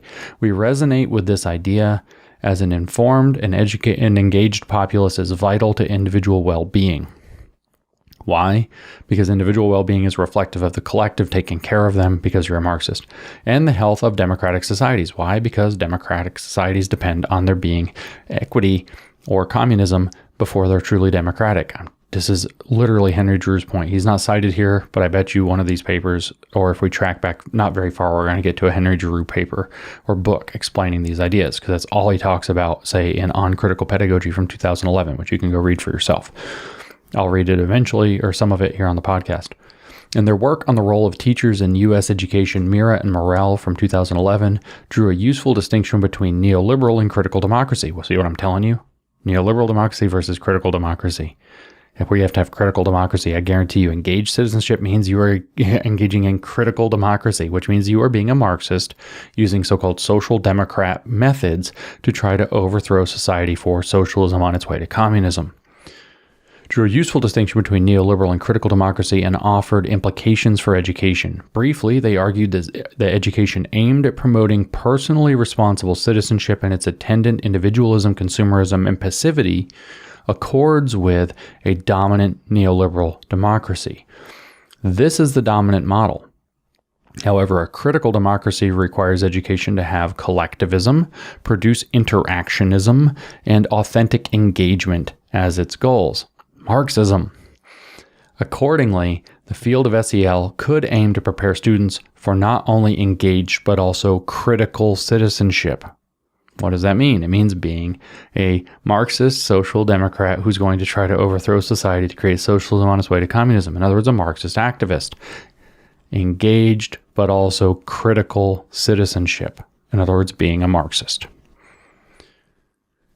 To further illustrate, it is useful to consider models of citizenship implied by these different models of democracy. For example, Banks 2017 provided a citizenship typology that ranges from failed citizenship to transformative citizenship for transformative SEL. Failed citizenship captures when domestic or immigrant individuals or groups feel structurally excluded from and ambivalent toward the nation state and do not internalize its values or ethos. So it's only about immigrants. Or I guess domestic or immigrants. Is only when you have structural inequality and the domestic and immigrant individuals and groups feel structurally excluded because of Marxist analysis, convincing them that they feel that way, then they're going to have ambivalent blah, blah, blah. That's failed citizenship. Rather, they focus on their group identity and political efficacy to achieve structural inclusion. Recognized citizenship applies to individuals and groups who the nation state recognizes as legitimate and valued members. They have whiteness. They have rights and opportunity, but are not required to fully civically engage. Participatory citizens have recognized citizenship and engage minimally through, for example, voting. These three forms of citizenship are encompassed and help define the social hierarchy within neoliberal democracy. Within neoliberal democracy frame. There's a lot of grammatical errors in this for an education paper. Transformative citizenship is the type most closely aligned with critical democracy, as it refers to actions taken to advance policies or social changes that are consistent with human rights, social justice, and equality. In other words, Marxism. Transformative citizenship is for critical democracy, which is Marxism. That's what I just said. It's Marxism. Such efforts might be consistent with or violate existing local, state, and national laws. Let that one sit with you for a second. Transformative citizenship might be inconsistent with or violate existing state, local, state, and national laws. So you're going to have to change the law, obviously, so that you can have more Marxism. Imagine advocating for a program as the pinnacle of what citizenship means, and it means that you have to engage in practices that violate the laws of that society. That's your transformative SEL, babes. That's what we're up against. That's what this is. It has to be these people belong in fucking prison. This, of course, by their magic sauce, which means not throwing anybody in jail, is going to reduce imprisonment. Remember? It was going to reduce criminality, or whatever it is, reduced criminal behavior that's on the list. Westheimer and Kahne, Kahne, I don't know. Westheimer and Kahn's 2004 typology does not include failed citizenship, but nevertheless corresponds with the bank's notion of recognized, participatory, and transformative citizenship.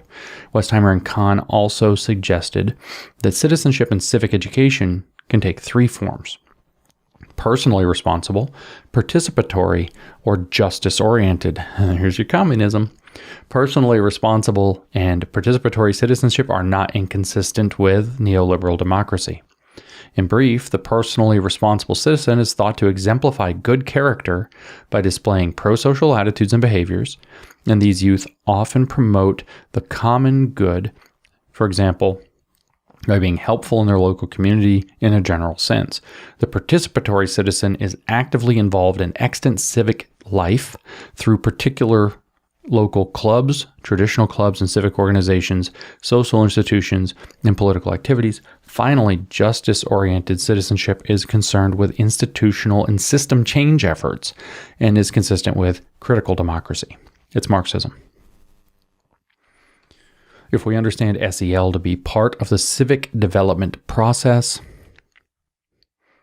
so you're going to shape what a good citizen is. Remember that one of the things that critical pedagogy is about is destroying the hidden curriculum where the schools passively reproduce the existing cultural model, which they see as bad and oppressive. And so you have to expose the hidden curriculum and get rid of it. And what they're doing instead is it deliberately installing a hidden curriculum that turns your kids into Marxists. If we understand SEL to be part of the civic development process, then we can characterize it in terms of the extent to which it is personally responsible, participatory, and transformative justice-oriented. Equally important, each form of SEL has implications for issues of social justice, which itself is a multifaceted concept. So everything's too complicated, don't worry. We're not going to look too close. Interpersonal justice, for instance, is consistent with personally responsible SEL. So that's personally responsible SEL is where you might engage with individuals and teach them responsibility so that they can climb out of their dependency.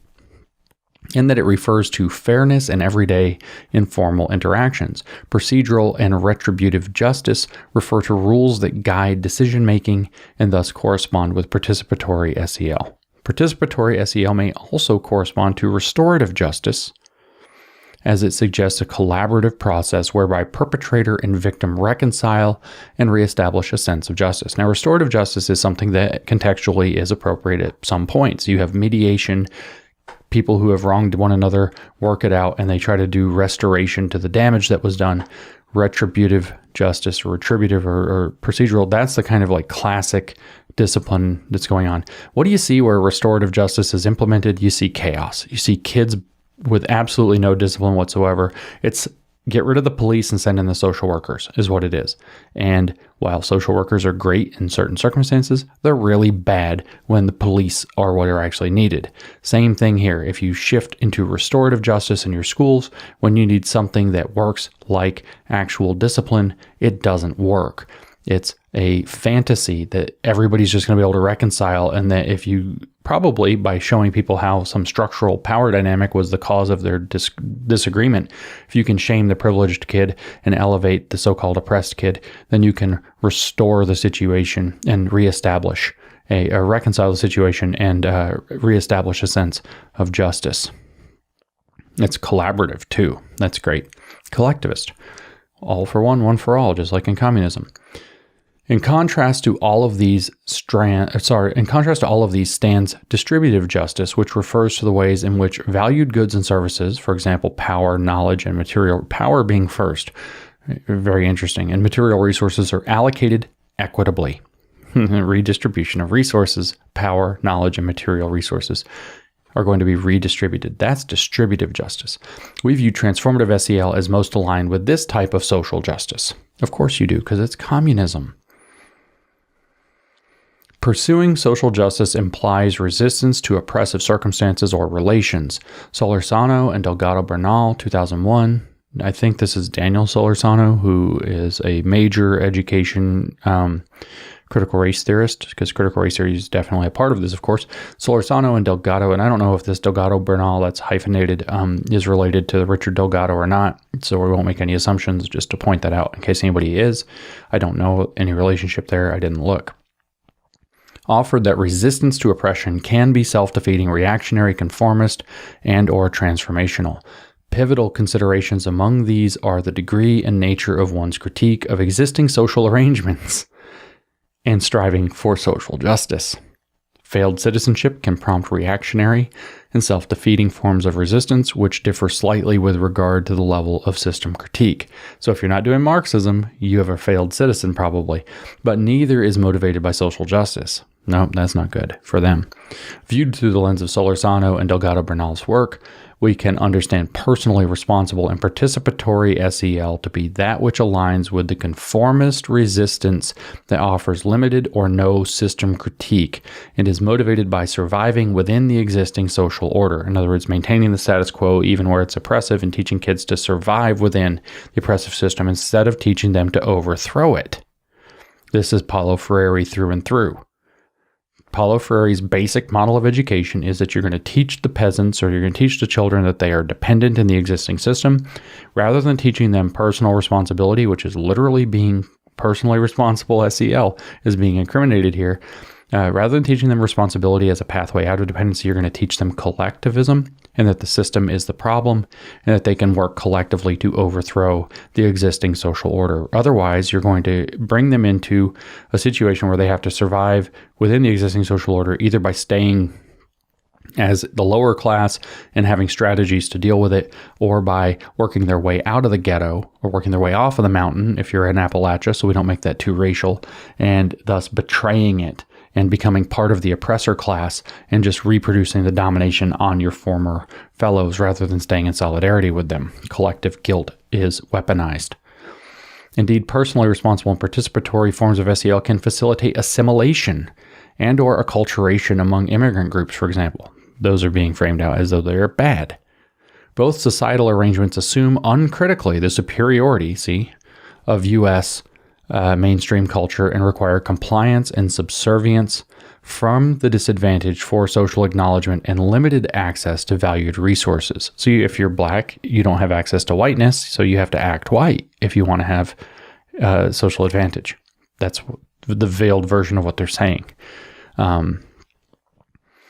In contrast, transformative SEL is consistent with transformational resistance as it features a system critique and is motivated by distributive social justice. In other words, it's Marxist.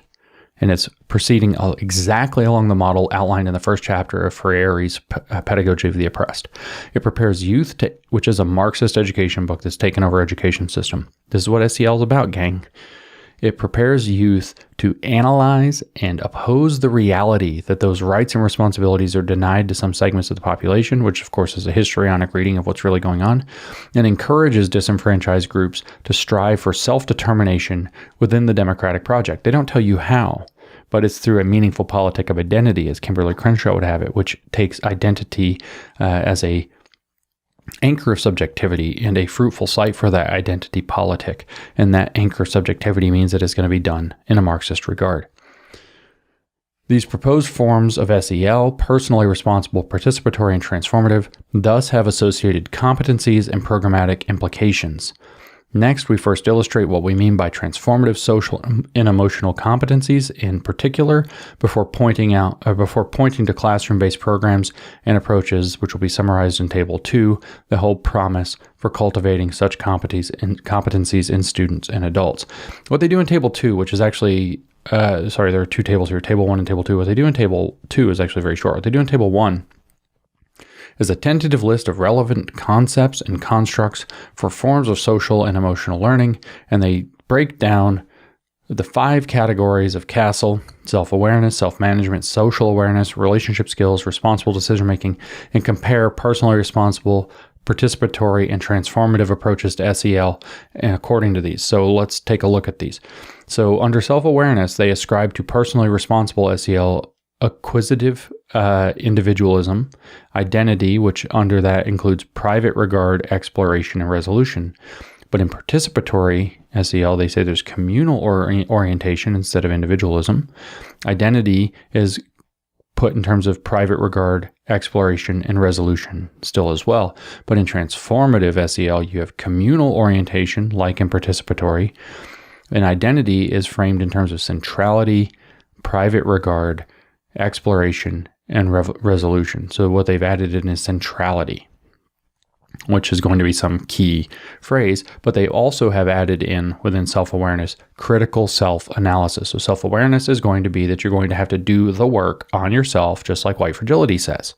You're going to have to interrogate your own identity according to critical self-analysis, so according to critical theories of identity, according to woke Marxism. What centrality means here is not actually explicated, so we'll leave it be. Under the heading of self-management, we see personally responsible approaches have emotion-focused coping, and under the topic of agency, they focus on resilience and social efficacy. But in participatory, you have emotion-focused coping, and under agency, we see not just resilience and social efficacy, but also civic efficacy. So now you have to care about what's going on. It's not about you, it's about the civic, your participatory in the civic arena, so you're going to care about civic efficacy. And then in transformative, we're no longer emotion-focused coping, we're problem-focused coping, because it's about problematics.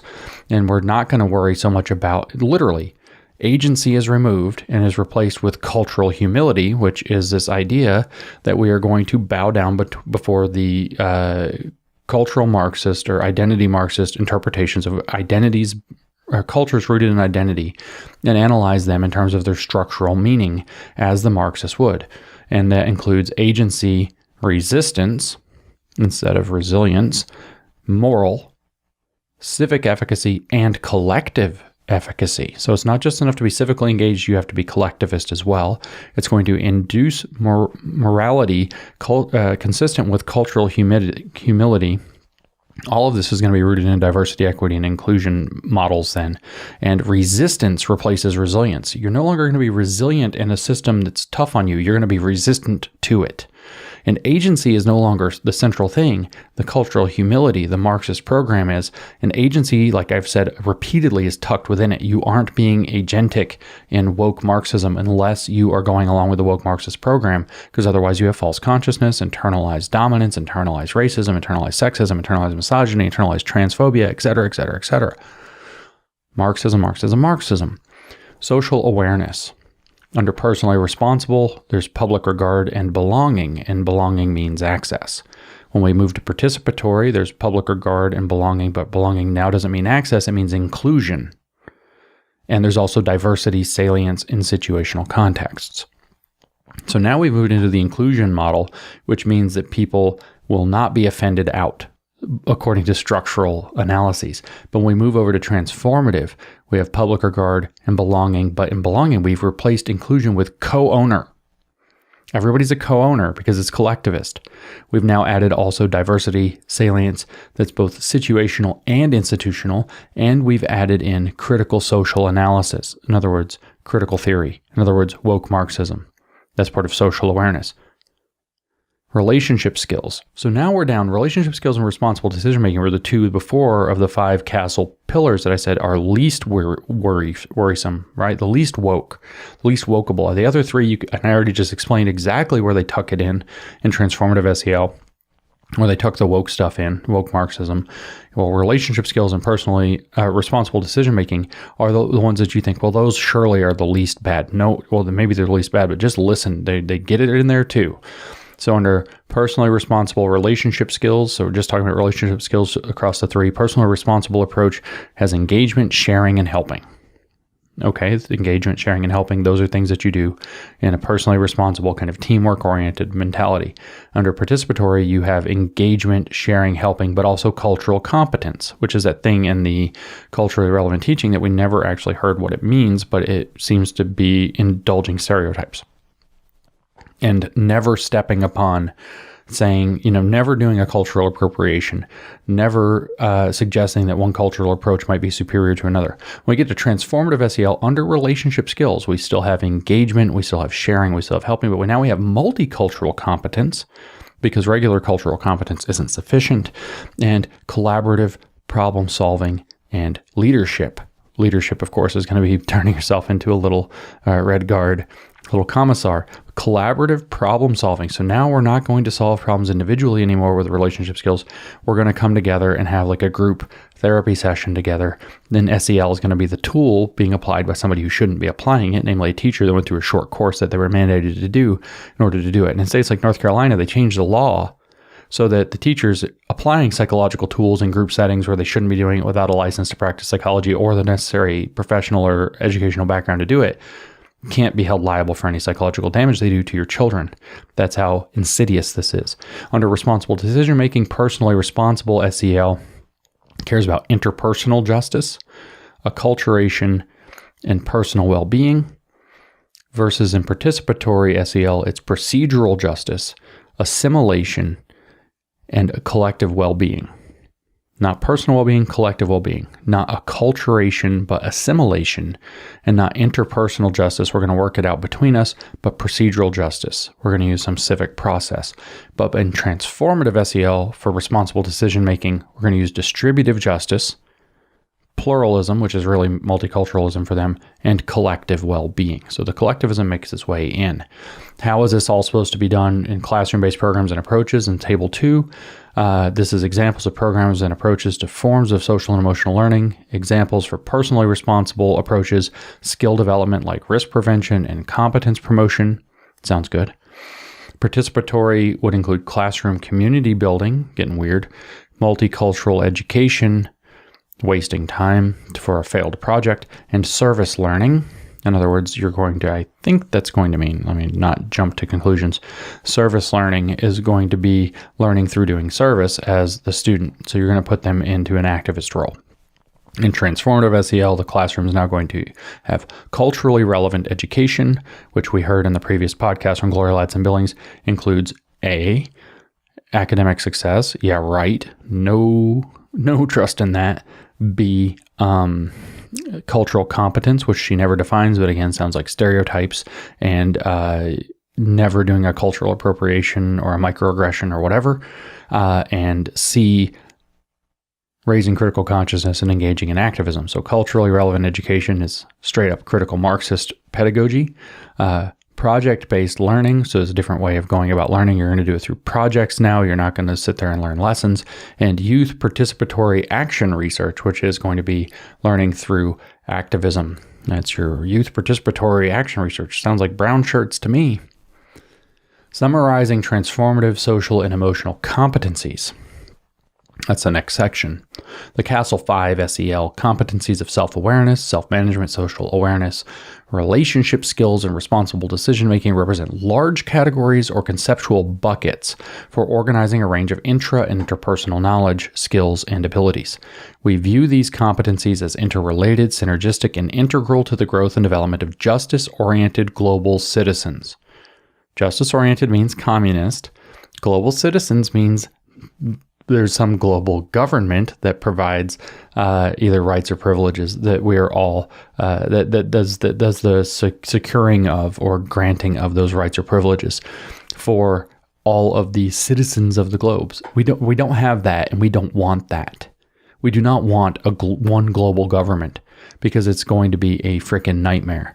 It is a massive centralization of power. It's also a eternal, from the very beginning, Marxist goal that they would have one global justice-oriented government, and everybody would be global citizens within the communist utopia that it produces. Next, we provide revisions to the current definitions of each competency domain through an equity lens, building on what we have referred to elsewhere as equity elaborations, referring to their own paper, Yeagers et al., 2018. Bullet point. Competence in the self-awareness domain involves understanding one's emotions, personal and social identities, social identities, personal identities even, goals and values. This includes accurately assessing one's strengths and limitations, having positive mindsets, and as your self-esteem movement, and possessing a well-grounded sense of self-efficacy and optimism. Maybe. High levels of self-awareness require the ability to recognize one's own biases. So now it's going to be critical theory, to understand the links between one's personal and collective history and identities. So now we're going to do that. We're going to do identity-based collectivism, and we're going to understand the links between one's personal and collective history and identities. How did the structural forces throughout history that create social relations that created who you are today based on your group identity, straight up Marxist, identity Marxist analysis, and to recognize how thoughts, feelings, and actions are interconnected and across diverse contexts.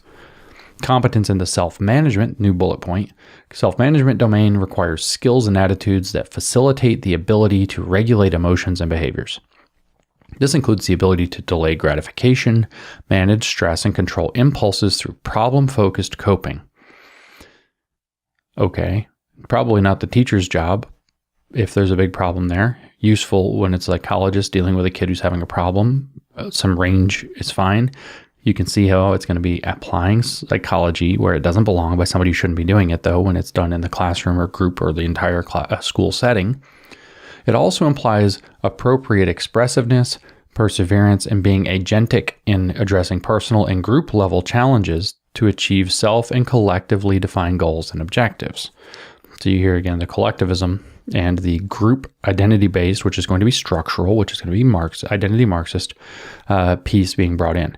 Competence, new bullet point, in the social awareness domain involves having the critical historical grounding, Marxist identity Marxist analysis, having the critical historical grounding to take the perspective of those with the same and different backgrounds and cultures and to appropriately empathize and feel compassion. They're going to weaponize empathy and compassion in order to make you a Marxist. They're going to induce vulnerability and give you a way out by telling you what and how to think and feel about the lessons that they just gave, probably gratuitously violent ones about slavery and other things.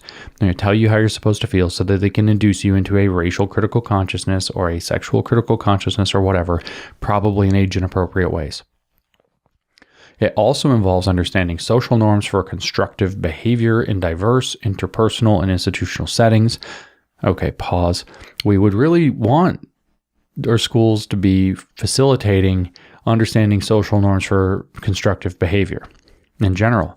But they don't stop there. They say, where? In diverse interpersonal and institutional settings, which means that it's actually going to be how do you participate according to the strictures of the diversity and inclusion and maybe belonging demands of a diversity, equity, and inclusion and maybe belonging program. So it's your DEI is going to get applied there.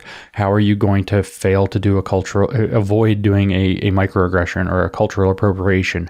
How are you going to make sure that you engage authentically and cross identity interactions according to like Robin DiAngelo's model. So this is supposed to happen in interpersonal institutional settings, and recognizing family, school, and community resources and supports for personal and collective well-being. Collective well-being doesn't exist, by the way. Fourth bullet point, but it's collectivism. Fourth bullet point, competence in the relationship skills domain includes the interpersonal sensibilities and facility needed to establish and maintain healthy and rewarding relationships and effectively navigate settings with differing social and cultural norms and demands. So it's going to be multicultural education. It's going to have to be culturally competent, culturally relevant and responsive, all of that crap, which we already heard is rooted through with identity Marxism in the previous podcast. And in this one, I've said it a bunch of times. And they are going to define what maintaining healthy and rewarding relationships means, because if we remember what Robin DiAngelo tells us in White Fragility, there's no such thing as authentic engagement across races. So there's no real relationship unless it's engaging the racism that's allegedly present because of the structural nature of racism that's everywhere, always, and permanent. They tell us it involves, this is competence and relationship skills, involves communicating clearly, listening actively, cooperating, resisting selfishness and inappropriate social pressure. I'm not complaining yet. Negotiating conflict constructively, seeking help and offering leadership when it is needed, and working collaboratively whenever possible. Well, you don't actually have to do that part, but I get you because it's relationship skills. Competence in the responsible decision-making domain, last bullet point, requires the cultivation of knowledge, skills, and attitudes to make constructive choices about personal and group behavior, always with the group stuff, always with the collectivism, because it's Marxism, and social interactions within and across diverse institutional settings. It requires, there's a diverse word gets stuck in there, and you know what it means. It requires the ability to critically examine ethical standards, safety concerns, and behavioral norms for risky behavior, to make realistic evaluations of benefits and consequences of various interpersonal and institutional relationships and actions, and always to make primary collective health. Always make primary collective health and well-being. So responsible decision-making, they tell us explicitly, means collectivism. It also means using critical theory to determine what are good ethics, how to be safe, that's a fun word, and how to behave.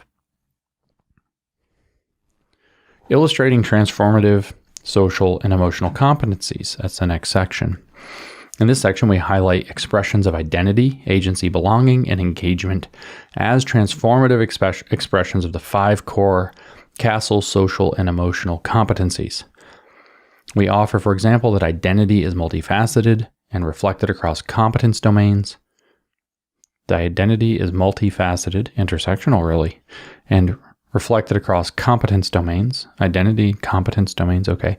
Agency is an important aspect of self-management and relationship skills, and that belonging and engagement imply social awareness and require responsible decision-making. Section, identity. Who you are, based on both self-identification and others' perceptions, connotes relative advantage or disadvantage. It's the first thing they say about it. Understanding who you are, trying to get in touch with what it means to grow up, how you fit into the society. Nope. Connotes relative advantage or disadvantage. Straight up Marxist conflict theory. Who you are, based on both self-definition and others' perceptions, connotes relative advantage or disadvantage, helps to inform whether citizenship is contested. That's a weird thing to be worrying about in what should be mainstream education for children, and determines the nature of one's citizenship strivings and experiences. So are you being an activist? And what do you experience as a person of a particular group within the broader context of your citizenship? This implicates, and remember, we're going for global citizens where everybody's the same across the world. This implicates most directly at the CASEL competencies of self-awareness and social awareness, but weaves through the other competencies as well. Culture, race, ethnicity, socioeconomic status, and gender continue to be used as determinants of social status, mostly by woke Marxists, but don't let them fool you with their iron law of woke projection status here. Continue to be used as determinants of social status, and thus are key defining aspects of identity in the United States and across the globe. All right, let me do this some more because you just got pissed off again. They're telling us that what's going on is that the society at large is using culture, race, ethnicity, socioeconomic status, and gender to determine social status. They're the same fucking people who tell us that color blindness reproduces those problems. But going out of your way not to highlight race consciousness or race or gender or whatever, to minimize their impact, to make them as irrelevant to competence as possible. They're the same fucking people telling us that if you minimize their relevance to student activities in class, we're not going to pick on the poor kid. We're not going to separate things or segregate by race. They're the same fucking people telling us that if we engage in a colorblind or a gender blind or a whatever blind method, then we're actually reproducing the problems. So we need to A, discriminate, B, be identity conscious, and C, do this in this fucking Marxist way that alienates and pisses people off, that teaches kids to be oppressed or victims on the one hand, or that they are oppressors or dominators or victimizers on the other. And they're going to sit here and tell us culture, race, ethnicity, socioeconomic status, and gender continue to be used as determinants of social status. This is so iron law of woke projection. It's so infuriating that they pull this crap off, that they just go off this general baseline assumption that society, which is moving, it's not perfect, but it's moved away from those kinds of things so well in advanced Western societies that it's considered shameful to engage in any of that crap. They're going to say, no, that still exists. So that's actually what's happening. The structure is still producing that. And so we're the ones that aren't doing it. Well, all you people who are actively taking steps to minimize doing any of that crap are the ones reproducing it. So we're justified in putting even more fucking Marxism into your kids' heads so that we can overcome that. They're so infuriating that they get away with this shit. So infuriating. Sorry. Going full Alex Jones over here. I'm going to be talking about Satan and intercontinental aliens or something in a minute. Interdimensional aliens. However, with a few notable exceptions, notions of cultural orientation and identity have not been foregrounded in the extant SEL literature. Whoops, SEL hasn't been identity Marxist enough. We're going to have to fix that with Transformative. That's what it's for, to make it more identity Marxist, because we haven't done that enough, because they just projected this idea that the people who are the least identity conscious and the least identity biased are actually the most, because they actually are the ones who want to be identity conscious, race conscious, etc., and to push this on people and segregate in the schools, and they want to be able to continue doing it. So it must be the other people doing it. The iron law of woke projection never misses. Despite its connection to health problems, health equity, unethical behavior, and climate change, Jesus, the cultural orientation toward acquisitive individualism continues to be the dominant theme promoted within U.S. cultural institutions, including schools. See, they're going right after individualism, and they're saying, well, it causes health problems, unethical behavior, and climate change to be individuals. And that's bad. So now what do we need? We need collectivist identity Marxist shit. Other cultural orientations or values provide an alternative sense of self-other, that's got a slash between it, self or other, and are an important asset to some ethnic and racial groups, including Latino, Latinx, anybody, Asian American, and African American youth. For example, a communal orientation toward one's family, ethnic, racial group, or community reduces psychological distress and risky behaviors. A communal orientation toward one's family, ethnic, or racial group, or community reduces psychological. So, okay, being like racist makes you less psychological distress and risky behaviors, and promotes a range of positive socio-emotional and academic outcomes, including school engagement, learning of academic context, and pro-social behaviors. Who do they cite? Themselves, from a previous paper. I'm sure it's just as rigorous as this. The importance of cultural orientations to the nature of competence development is supported by emerging where are the articles in this? Is supported by emerging subfield of social affective neuroscience. Well, so let's invoke some shit they probably definitely got wrong. Imordino, Yang, and Gottlieb offered the evidence that feelings are cognitive interpretations of neuro-linked responses. So I'm sure this is super legitimate. Further, they presented comparative studies of culturally distinct groups that indicate that these interpretations are culturally situated and informed. They argued that neurobiological and sociocultural development are codependent. As such, humans are biologically cultural, and that cultural orientation or the degree to which one embraces their culture of origin matters in this regard. So that's supposed to be the justification for why we have to be racist instead of colorblind.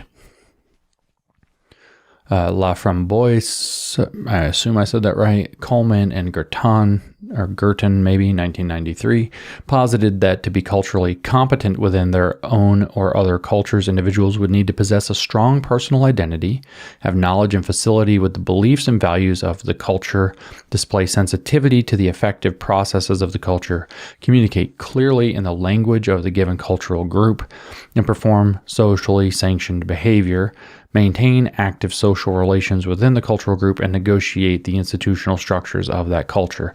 So what they're saying is, just to kind of boil this, like sidestep and boil down what is going on here, they're saying that there's a whole lot of things that go into cultural competence, and so let us, the identity Marxists, manage your children in terms of teaching them to be culturally competent. So all we're going to do in school now, because cultural competence is so important and we can't have academic success without it, then we have to focus on cultural competence, much to the exclusion of other activities like math. And because we wouldn't learn math allegedly anyway, or it wouldn't be equitably learned anyway. So we're going to get sidestep math. Now we're going to do cultural competence activities all the fucking time. And we're going to do them in terms of cultural identity Marxism as the tool to do it. That's what they're actually asking for, and they're citing other crap to justify the demand. And SEL is the brand name for this, or Castle actually is literally the brand name. As such, cultural competence includes cultural humility, which is a Marxist idea, and implicated not only in social awareness, but also relationship skills and responsible decision-making. Further, given the increased diversity and cross-cultural contact that increasingly characterizes the extant global community, cultural fluency or voluntary acquisition and facility with a second culture can be viewed as a desired relationship skill. Indeed, some evidence suggests that intercultural competence or biculturality are associated with positive social, emotional, and academic outcomes. Okay, some evidence suggests that if you spend a lot of time making kids bicultural or teaching them intercultural competence, that there might be sometimes some positive social, emotional, and academic outcomes. Sometimes. Some evidence says that. So let the Marxists take it over, right? Social identities are informed by culturally defined groups. I told you, your identity is in your group in this identity Marxist shit. You aren't yourself. You are a member of your group. Social identities are informed by culturally defined groups and can be ascribed, adopted, or constructed. They can also be associated with social advantage and social disadvantage, as they often define membership in in-groups and out-groups. Their treatment of race and ethnic, gender, and immigrant social identities, in their treatment, Gavami, there's a lot of letters, Katsiafikis, I guess that's a Greek name, and Rogers from 2016 offered that social identities include centrality and importance, evaluation and regard, knowledge of group stereotypes, and awareness of discrimination. We acknowledge the powerful roles of class and gender identity in predicting a child, youth, and adult self-definition, the nature of interpersonal interactions, and patterns of skills and interests in the areas of education, occupation, and leisure. However, U.S. cultural norms conflate with race and class such that material wealth is associated with being white, and both are uncritically accepted as indicators of success. Well, they said that, not anybody else, didn't they? That white and rich are associated with wealth and accepted as indicators of success. You'd think they cited somebody proving that, right? They didn't. This fosters a sense of white racial entitlement. Well, there's a leap, and unearned privilege, as well as negative racialized biases and stereotypes about people of color and those from low-income backgrounds. Do you suspect that critical race theory's presence might be felt here? Yes, it is. As a result, there is a voluminous literature on ethnic racial identity, ERI, development. They cite themselves quite a bit here. And as such, the present article focuses on ethnic racial as an exemplar of social identity, probably because they don't want to talk about queer, because they're going to have to start talking about stuff that they really don't want people to see, but it's going to be there too. Decades, they tell us, of research. Decades of research indicates that children, youth, and adults are actively and regularly grappling with the meaning of their own race and ethnicity and the role of race and ethnicity more generally in their lives and society. And Morgan Freeman told us a long time ago that if we stopped talking about it so much, that would actually diminish, rather than using the critical race theory approach of talking about it all the damn time, which seems to make that salience, the identity salience, go up. Especially when you're saying that race is the center of how society is constructed, and that it is the fundamental organizing principle of society, and that it unjustly creates racial winners and racial losers in an inequitable way. You might actually cause people, and you tell them that their race is a anchor of subjectivity in a Marxist sense, and a positive site for identity politics that's going to be demanded through the program, and they're complaining that decades of research indicates that children, youth, and adults are actively and regularly grappling with the meaning of their own race and ethnicity and the role of race and ethnicity more generally in their lives and society. So in other words, they're creating the conditions that's the thing that's going to justify needing this racial SEL, and they're creating the conditions that justify the use of racial SEL. That's the snake oil process. Although early work in this area relied on stage models of racial identity, as Gavami et al. Suggested, more recent work is guided by multi-dimensional models that include both identity content and developmental processes. Racial ethnic identity content includes the abiding centrality, that's in parentheses, and situational importance, salience of race. I just talked about salience of identity. Personal, that is private, and public regard for one's racial group, and the idealized nature of inside group race relations, namely ideology. Hello, Marxism, how are you? Good to see you, Carl. One's sense of racial ethnic centrality and private, that is one's own regard for their group, are most relevant to self-awareness. That's why you have to have white fragility, and people have to have, as Judith Katz put it in 1978, white awareness. They have to have a sense of what it means to be white, and that's why the racial minorities have to be given instruction through critical race theory's idea of double consciousness or kaleidoscopic consciousness or intersectional positionality, so that you can be self-aware of who you actually are. But that's going to be tied directly into what they say next. Social awareness is implicated in public, that is perceptions how others regard one's racial and ethnic group. Racial and ethnic ideologies refer to the idealized nature of intra-group race relations and would be relevant to relationship skills and responsible decision-making. So in other words, it fits in the Castle model. In other words, identity Marxism belongs in Castle. Castle being the SEL program. Such ideologies include assimilation, seeking to blend into the dominant society. Remember, dominant society is bad. So that's a form of oppression. Oppressed minority, forging a common bond with other oppressed groups. There's your solidarity across intersectionality. Nationalism, working together with same race others. Wait, what? Nationalism is working together with same race others. I keep telling people that the critical race theory thinks of the various races, or all the critical identity theories think of the various identities, intersectional identities, like they are their own countries, and that they have a folkish nationalism, and that's why they use the word folks all the time. Why do they say queer folks, black folks, white folks, etc.? Because they think of the racial or other forms of identities, groups and cultures as a folkish nation. Folkish in the spelled with a V German sense that Hitler also exploited to create what was it? Ein Volk, one people, Ein Reich, one regime, Ein Führer, one father. And Hitler, folkish nationalism, Hitler's not the only folkish nationalist from Germany, but W.E.B. Du Bois is the one in his Souls of Black Folk who brought the German folkish nationalism that he had studied while a grad student in Germany and he fell in love with, to the idea of race, and the critical race theorists have incorporated significantly. And here it is being called out explicitly, nationalism being one of the senses, working together with same race others. Told people, man. And humanism, that's a Marxist word, understanding and emphasizing the shared experiences of all humans regardless of racial, ethnic background. So there's a good side to humanism, which is kind of that, and then it's also what Marx thought his whole program was humanistic, because it doesn't need God. It's not theological, it's humanistic. Human is the center. The bulk of the recent research in this area has focused on racial centrality and public and private regard. There has been less attention to salience and ideological dimensions. Although feeling good about one's racial self and being socially aware of issues of race, hello, critical race theory, seem relevant to all forms of SEL, centrality is transformative. Centrality. What does Gloria Ladson-Billings tell us that critical race theory exists to do? It exists to make race the central construct for understanding inequality. It's a direct quote from Toward a Critical Race Theory of Education from 1995.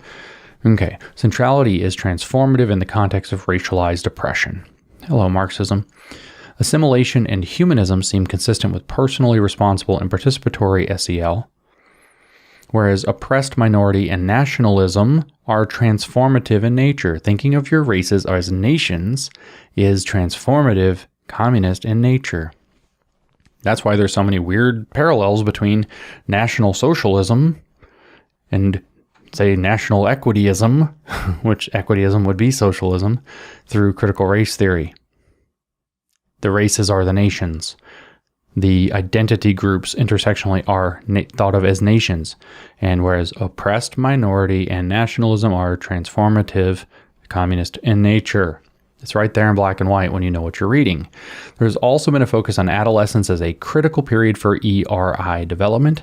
This work portrays ERI as multifaceted, including the process of constructing an ERI, as well as, what did ERI, let's go back up because I forgot what ERI is. You probably did too. Ethnic racial identity. So adolescence is a critical period for ethnic and racial identity development. The work portrays ethnic and racial identity as multifaceted, including the process of constructing an ethnic racial identity, as well as the content, that is, feelings, beliefs, and attitudes associated with that identity. Sounds like they're going to use critical consciousness as a tool here. Meta-analyses and narrative reviews have helped to clarify the ways in which ethnic and racial identity may promote positive adjustment outcomes among African American, Latino, Asian American, Pacific Islander, and American Indian youth, which I'm sure that's some seriously rigorous stuff and not at all Marxism.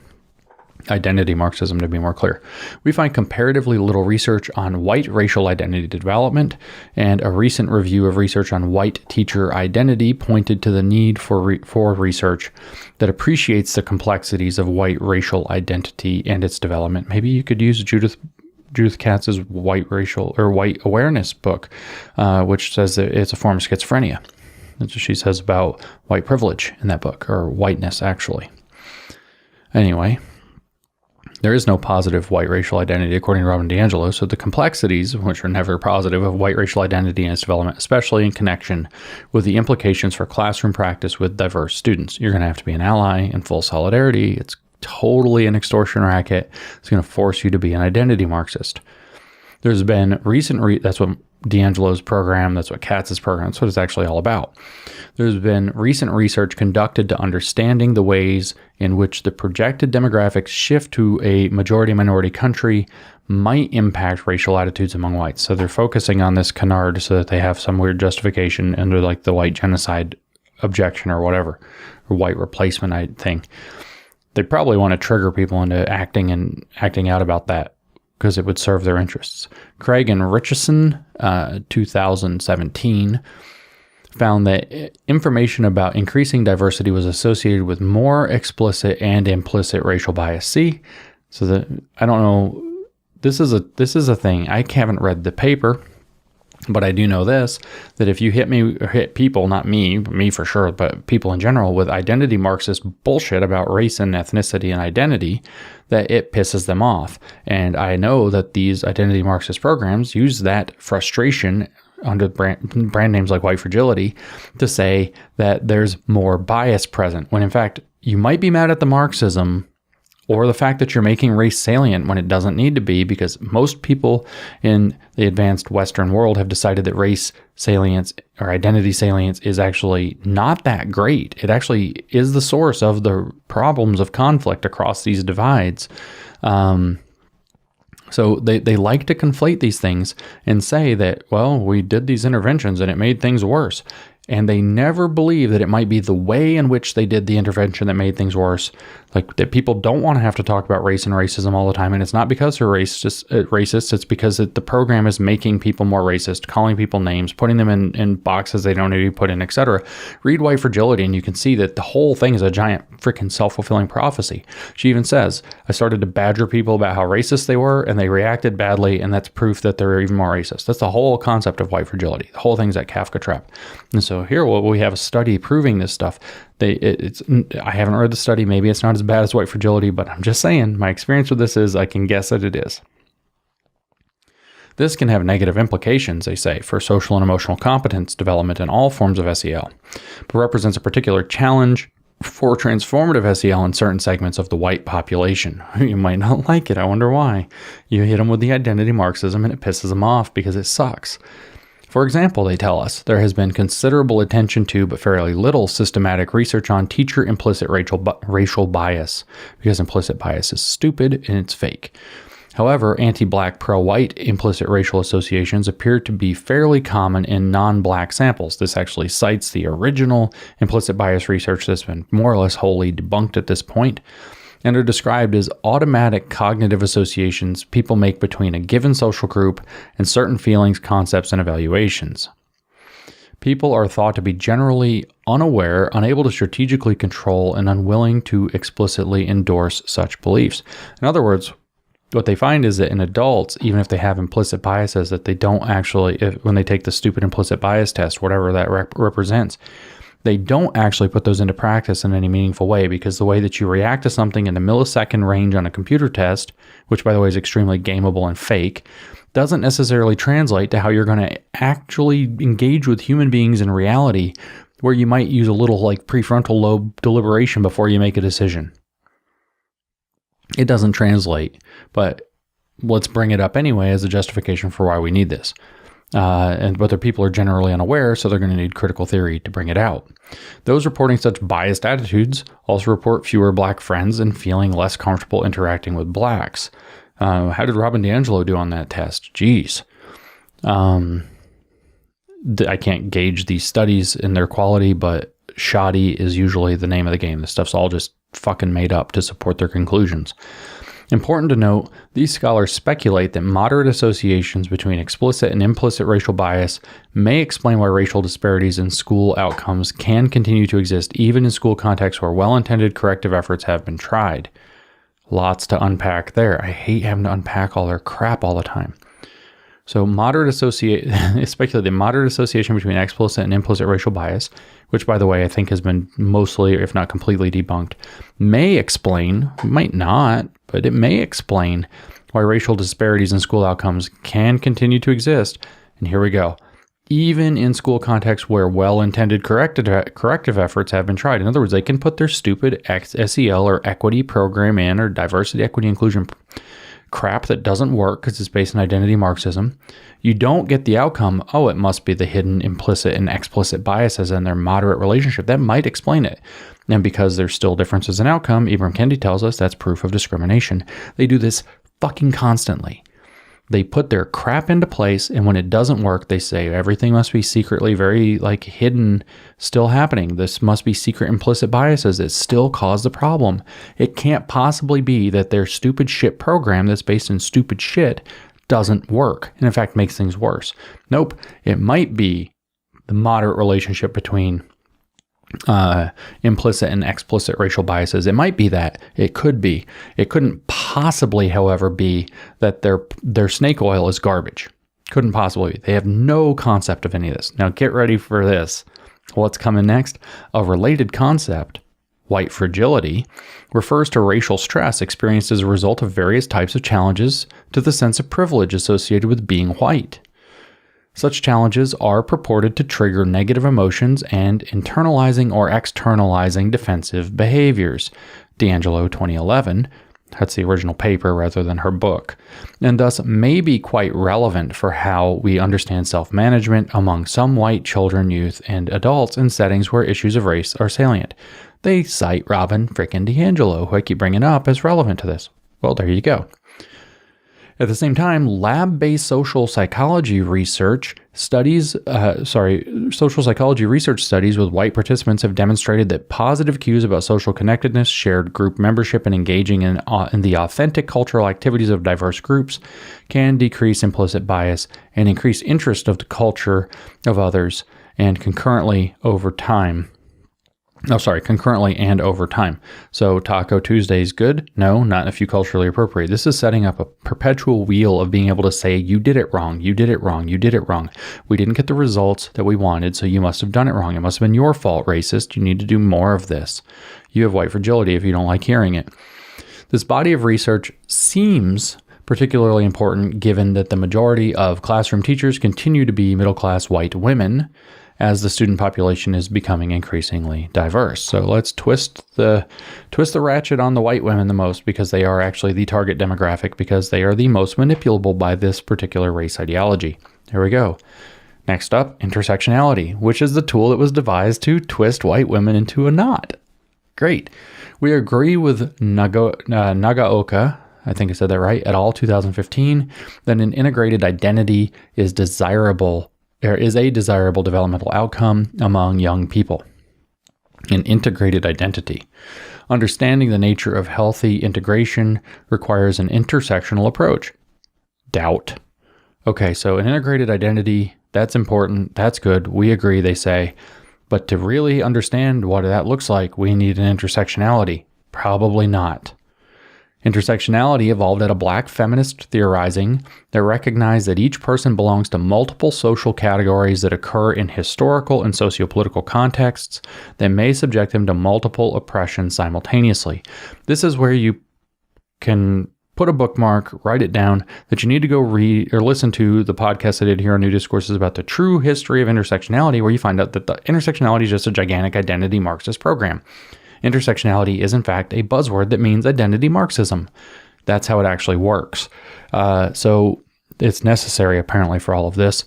As such, they say, we agree that there is a need to focus more on how understanding and experience of each is filtered through others within and across members of relevant groups than on which social category is more salient. So you're always going to be constantly engaging positionality in a relational sense, relation to the power dynamics of society and how they intersect in a matrix of domination, probably. Ethnic, racial, gender, and class identity have been studied as separate and distinct areas of inquiry. However, some scholars have effectively argued that in an increasingly multicultural context, there is a need to illuminate how membership in multiple social groups intersect and shape experiences of privilege and disadvantage within and across developmental domains, for example, peers, schooling, and employment. In other words, we need intersectionality as part of transformative SEL. They go on to actually say this explicitly. Given that transformative SEL advances equity and excellence, doubt on that second one, we see the nexus of racial, ethnic identity, academic identity, and disciplinary identification as one of the more productive lines of inquiry. For example, research has shown that having a positive sense of one's racial identity can buffer Black students against school-based discrimination and support one's academic success. Again, back to the Black Lives Matter versus All Lives Matter. It's assumed that white kids are always going to have this positive racial identity, so you don't have to worry about them. So it's only about Black kids, and the intersectionality is apparently the way to give them a positive anchor for subjectivity, as Kimberly Crenshaw had it in Mapping the Margins, her landmark paper about intersectionality that I keep referring to. So you don't have to worry about whether or not white kids have a positive racial identity, because they say, in fact, that having a positive sense of one's racial identity can have good effects. But then you read Robin DiAngelo's White Fragility, and it says there is no such thing as a positive white identity. It's on page like 149 or 150 of the book. She literally explicitly says there is no such thing as a positive white identity. For example, research has shown that having a positive sense of one's racial identity can buffer, let's skip Black students here, can buffer against school-based discrimination and support one's academic success. There is no such thing as a positive white identity. Do you see what's going on here? This is the assumption is that if you are in the superstructural position, if you are in the privileged position, if you have access to the upper echelon, the bourgeois property of society, in other words, in this case, whiteness, that you can't possibly have any problems.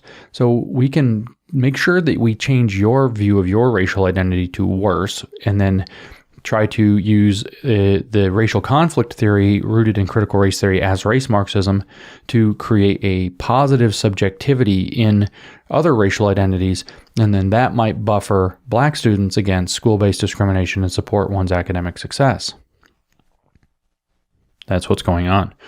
Other work has shown that many students' pervasive notions of being a good student include conformity and compliance, and that this is inconsistent with a type of sustained, creative, collaborative, scholarly participation, consumer, critic, producer required for them to approximate scientists and engineers in STEM disciplines. Alignment across these aspects and elements of identity is pivotal to transformative SEL. So intersectionality is also going to be pivotal to transformative SEL because it's identity Marxism. It is actually a syringe to inject identity Marxism into your kids. So the first ingredient in the syringe is the psychological breaking down of your kid so that they are susceptible to this cult indoctrination in whatever form it takes.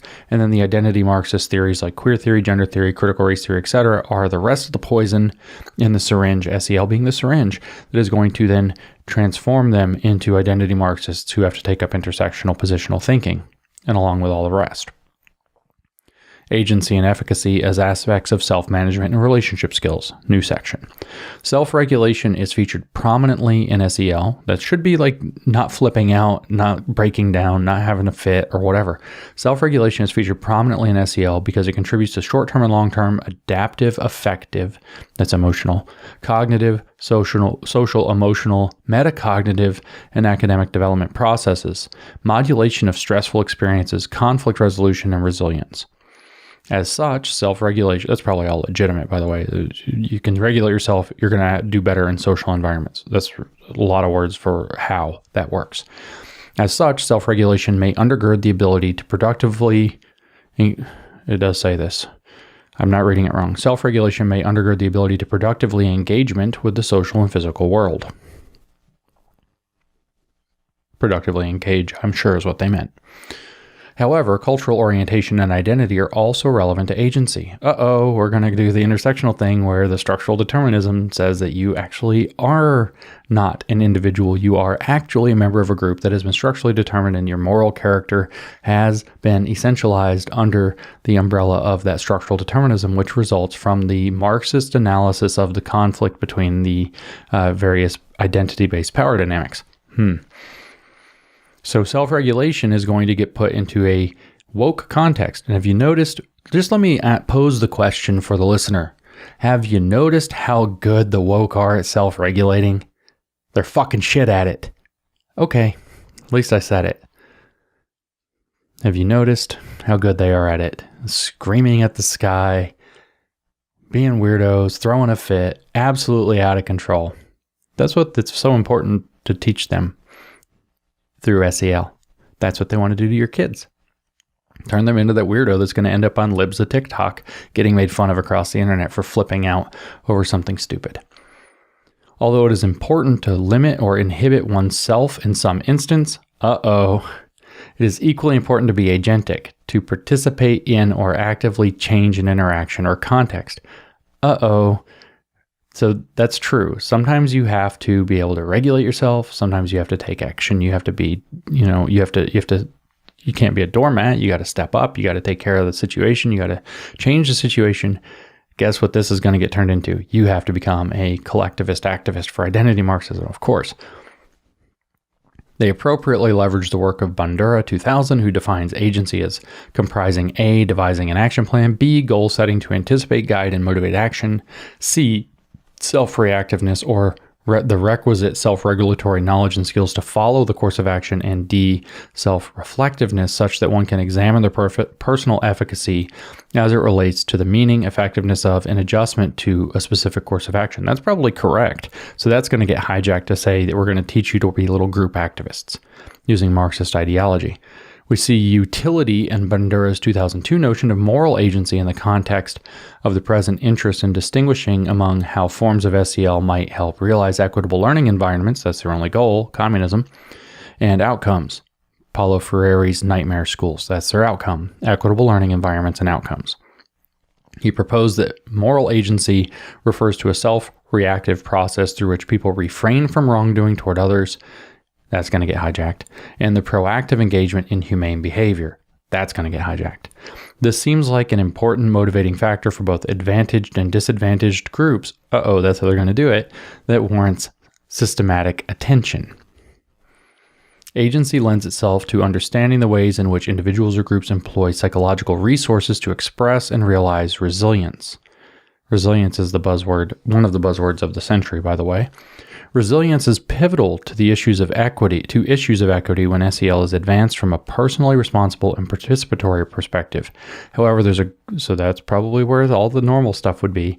However, there's a growing body of work on resistance, alluded to earlier, relevant to our emerging notion of transformative SEL, not resilience, resistance.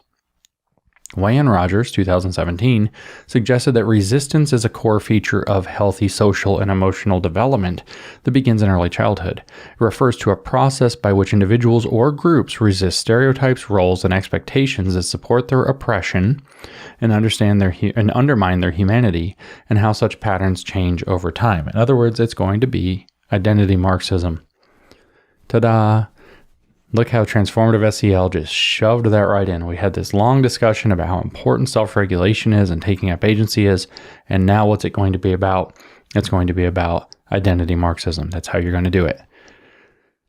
Resist. Hashtag resist. Self-regulate. Scream at the sky. There has been some more recent attention to students' social self-efficacy as an indicator of their agency and contributing to positive relational processes in their classrooms. Social self-efficacy. There's a body of research on teacher self-efficacy as well. Teacher self-efficacy refers to teacher beliefs that they can influence how well students learn, even those students who may be difficult or unmotivated. So they believe that they can achieve their goal as a teacher, even with difficult students. Such beliefs by teachers have been linked to their instructional quality, job satisfaction and emotions, and a range of desirable student academic, psychological, and social outcomes. So teachers that believe that they can actually successfully teach tend to teach better. Okay, great. So what are they going to do? Can we predict it, or can we guess? I know I've read the paper before, but I don't really remember. Are they going to tell us that when you do the transformative version that you are better at that? Of course they are. That identity Marxism is the key. Given our contention, which, by the way, if identity Marxism is all through SEL, critical race theory is all through SEL, so is queer theory, so is gender theory, so is fat studies, so is disability studies, so are all of them. Given our contention that SEL is a civic enterprise, we include literature on political agency and efficacy, which refers to an individual's belief in his or her own knowledge and skills to act socially and politically. Here comes the political activism part, like I was saying. The fundamental assumption of this component of socio-political development, we're going to remember that, SPD, is that people take action when they believe that the use of their voice and action can make a difference. This is going to get real activisty real fast. And that's probably a good study that's being hijacked, but I don't know for sure. Such political efficacy is consistent with empowerment or socio-political control, which refers to self-efficacy related specifically to community and political action. That's where some hijacking has just occurred. This individual agency is the personal belief that one has the capacity to understand and affect community change through their own purposeful actions. Similarly, socio-political control is the perceived capacity to change social conditions and participate in individual and collective social action to affect social change. We are deep into Marxist territory at this point. And this is where transformative SEL, if you want to have agency, you have to become an activist on their terms. Some empirical work has been found to support this theoretical assumption. For instance, self-efficacy to promote justice was found to moderate the relationship between just world beliefs and pro-social behavior. In addition, Watson Gessus, Guessous, 2006, found that experiences of agency in previous community or political projects moderated the relationships between just world beliefs and commitment to future civic activities, but did not predict recent past civic behaviors. On the other hand, Hope and Diegers found that political efficacy moderated the relationship between civic education and civic participation behaviors. Okay, so there's some statements of things that may or may not be actually true because they cited some stuff and nobody believes the academic literature for good reasons anymore, but let's see what they say about all that stuff. Further, collective efficacy is an essential transformative SEL competence. Oh, collective efficacy. Although, because we're talking about personal agency, right? Agency is located in collective efficacy in transformative SEL. So your individual has to be socialized to become social man, to work collectively for their group identity, and to identify as a member of that group, but as an activist member of that group that is effective at doing identity politics on behalf of that group, to have collective efficacy. And that's an essential transformative SEL competence that they want to teach your children. Although there has been some attention to the notion of collective classroom efficacy among students, what the hell does that mean? Everybody gets the same grade. Not really, but maybe. There has also been considerable attention to collective teacher efficacy. Collective teacher efficacy reflects the capacity of a school faculty to promote student learning. So everybody, all for one, one for all. This group-level belief contributes to emotional experiences and teacher job satisfaction and to some academic outcomes. This is going to all justify collaborative work that's going to screw over the top kids to the benefit of the worst kids. That's what it's all going to boil down to. But it's also going to have to happen with peer groups within teachers. It is also noteworthy that collective efficacy has been applied in the civic domain. It connotes neighborhood residents' perceived collective capacity to take coordinated and interdependent action on issues that affect their lives. There's two things here. There's collectivism and there's teamwork. Can the neighborhood team up and do, a team effort to make changes? Sure. What about collective? Well, that's a different framing, isn't it? And collective activity requires solidarity, and it also requires subordination of the self to the group. And remember the perversion here, the inversion, in fact, or perversion, both are right, completely right, is that this is being put under the guise of how transformative SEL creates this sense of agency collectively. So where do we leave off? Perceived collective capacity to take coordinated and independent action on issues that affect their lives and has been associated with reductions in violent crime, homicide, and obesity rates. Depends on the perspective on that. Collectivism doesn't usually work, but teamwork usually does.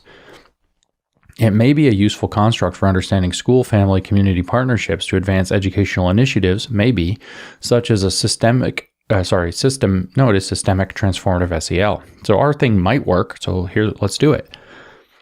Such collective efficacy can be built on individual civic engagement by creating and leveraging social bonding capital. So here's a bunch of stuff that sounds really smart and evidenced and everything, so our thing might work to do that. Let's do it. Nice argument. Belonging and engagement are relevant to social awareness and responsible decision-making. That's the next section. Sense of belonging or connectedness, this is going to be so collectivist, represent a fundamental need for relatedness with others, and is thus foundational to healthy human functioning across developmental periods and contexts. So here we're going to have the hijacking of something true. School belonging, remember that's a double-pronged word for Marxists. It's a woke word. It contains a woke agenda. Is viewed as one of the more important factors associated with students' social and emotional well-being, academic self-efficacy and motivation, and school satisfaction. And academic achievement. It implies a student's felt experience of acceptance, respect, and inclusion by adults and peers, and includes constructs such as school identity, school connectedness, and emotional engagement. As such, extant school belonging research seems most relevant to participatory SEL, because that's not good enough. Belonging, by the way, in woke actually means that you are affirming that person so that they constantly feel like they belong. So where inclusion would mean that we're never going to say anything that might offend a person of a particular group, which might make them feel not included or excluded. So we're going to censor ourselves and remove people who they don't want to have around. Belonging means we have to positively affirm whatever they say as being valuable, and it makes them feel like they belong in that thing. So that moment in, what is it, Happy Gilmore, where he gives that answer and the guy gives the iconic reply that everybody in the room is stupider for having heard. That would be an example of the opposite of belonging. They would have to say, Happy Gilmore, you're just the greatest. It's so great that you participated in all this, ... That would be belonging. Doesn't matter how wrong you are. That's going to be, that's important to understand what belonging means. School belonging is thought to be particularly important in supporting developmental outcomes among students from historically marginalized groups and communities. We're going to have to make sure they feel like they belong by proactive steps. That's what I was just explaining. It is noteworthy that there's a strong relationship between sense of school belonging and social awareness.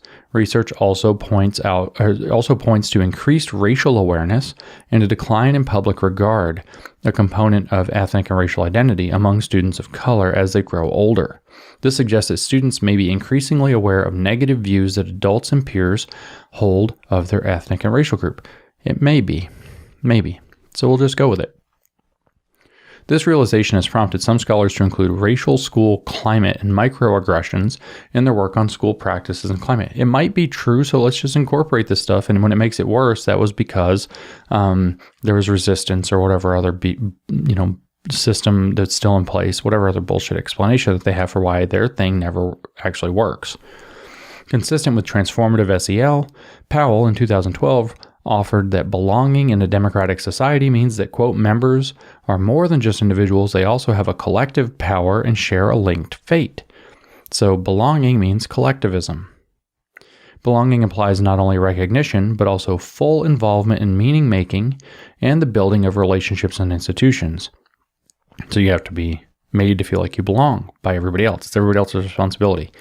It connotes co-constructing or producing the nature, terms, and goals of interactions and institutions. In this sense, it's another grammatical mistake. I almost fixed it automatically.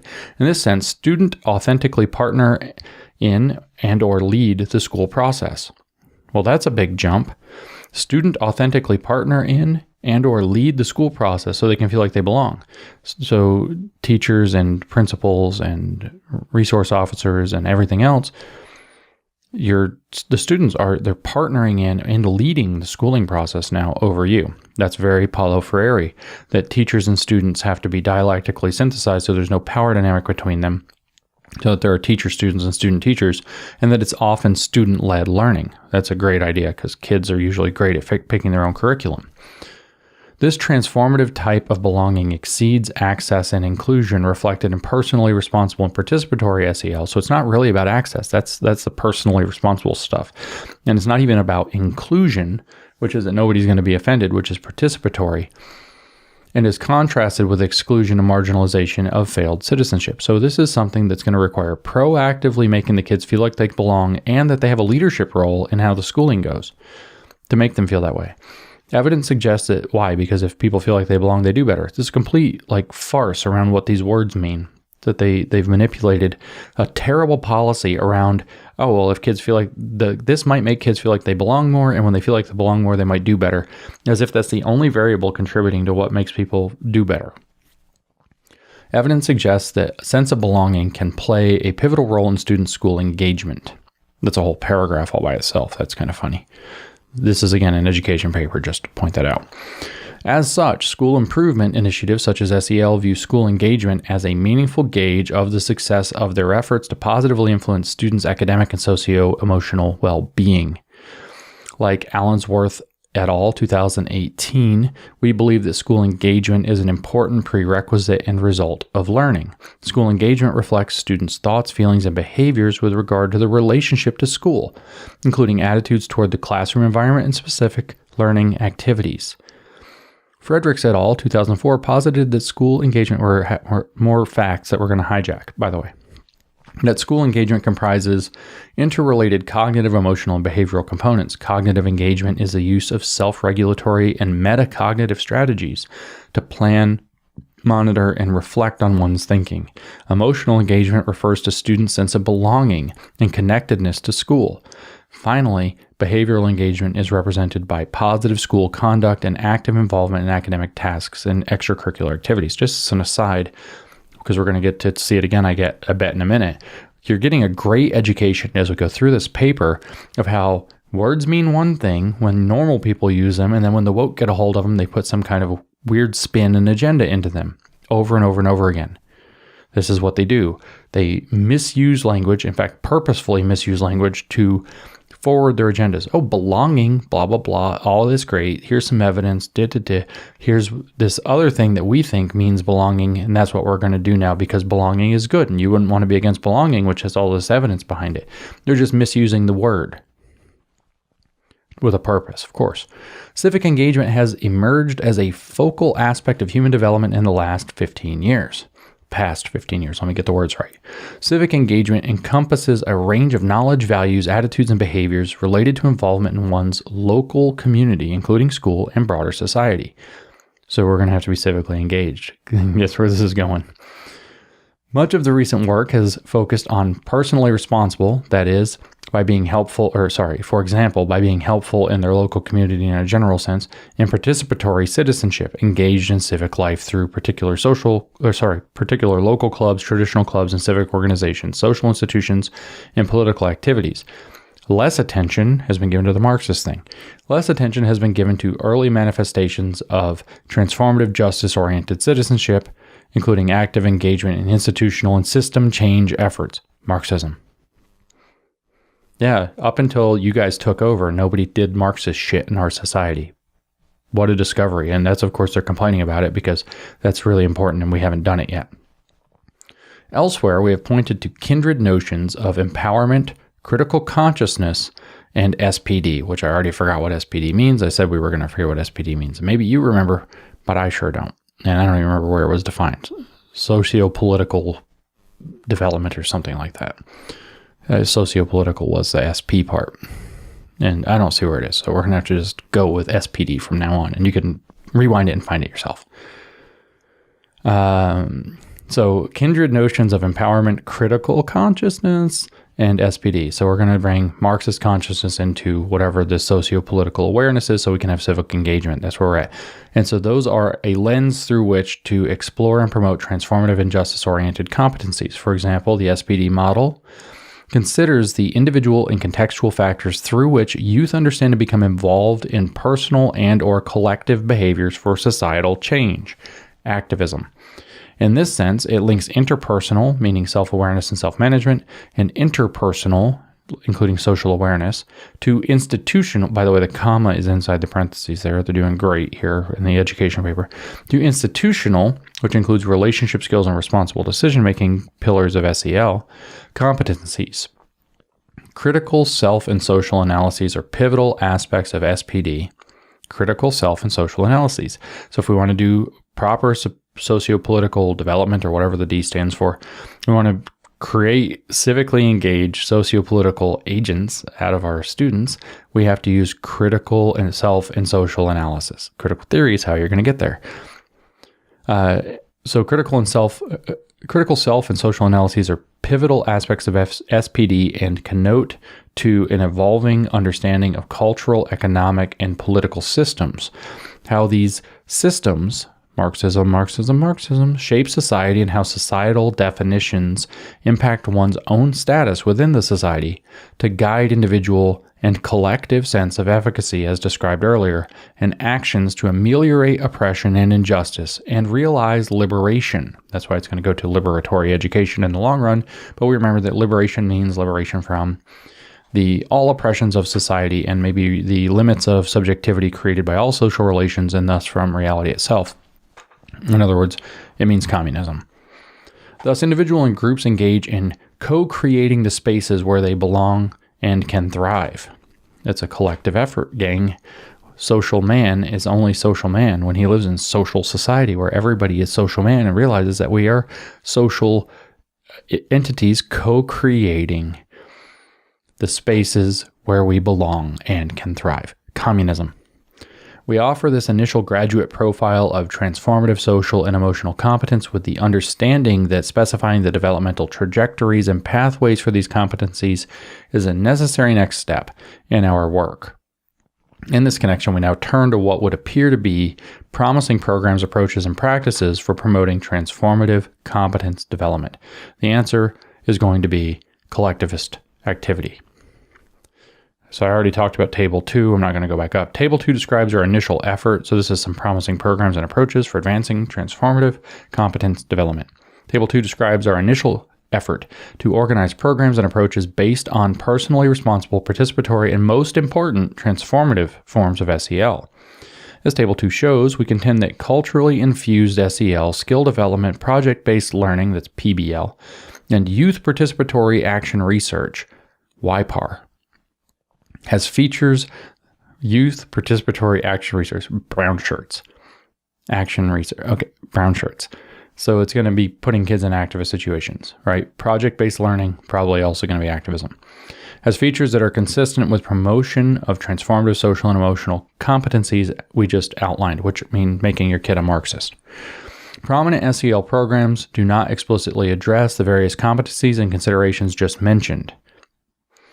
The bulk of the evidence and momentum for the development of the field has been derived from rigorous studies, of classroom-based programs that are primarily skill development and fewer community building that employ experimental designs to aid in making causal claims about the program influences and impacts. Although meta-analyses by Durlach et al. 2011, Taylor et al. 2017, and Grant et al. 2017 do not distinguish between personally responsible and participatory forms of SEL, they have helped to further synthesize and distill out key findings from a range of relatively well-designed investigations. Evidence indicates that SEL programs, remember there are 3 types, right? And then guess how that works. The transformative one is the best one, so it's the one that's going to get forwarded no matter what. Hijacked. Evidence indicates that SEL programs reduce risky behaviors and improve desired personally responsible and participatory social and emotional attitudes and behaviors. So the personal responsibility path works, and now we're going to talk about why you need the transformative Marxist path because of that. That's not instead, because the one works, we're going to do the Marxist one because it's better. Hijacking. Always hijacking. That's all they do. Hijack. It's a freaking like parasite vampire thing or a virus. It's their own metaphor. It infects things and turns it into the Marxism. I got all worked up about that. Second key finding is that extant SEL programs, those are going to be ones that are based on personal responsibility and civic engagement or participatory, extant SEL programs impact positively on academic outcomes as represented by improved grades and scores on standardized tests. Like I'm telling you, they have a mountain of evidence that backs up that when you do this in the responsible way that works, it's great. Then they leverage that evidence to push their Marxist horseshit on your kids, which is really Maoism. It's breaking them down psychologically to induce them into a Marxist cult. That's the injection hypodermic needle metaphor I gave. In terms of academic outcomes, it is less clear the degree to which such programs incorporate or leverage more constructivist approaches to learning advanced in the learning sciences and linked to 21st century learning objectives. So constructivist, that's postmodern and Marxist. There's not so much evidence about those because nobody in their right mind would do them until these idiots took over. There is general agreement that today's educational processes should support the development of 21st century skills that include self-directed and collaborative activities that feature critical thinking and problem solving, the ability to locate, analyze, synthesize, and apply knowledge to novel situations.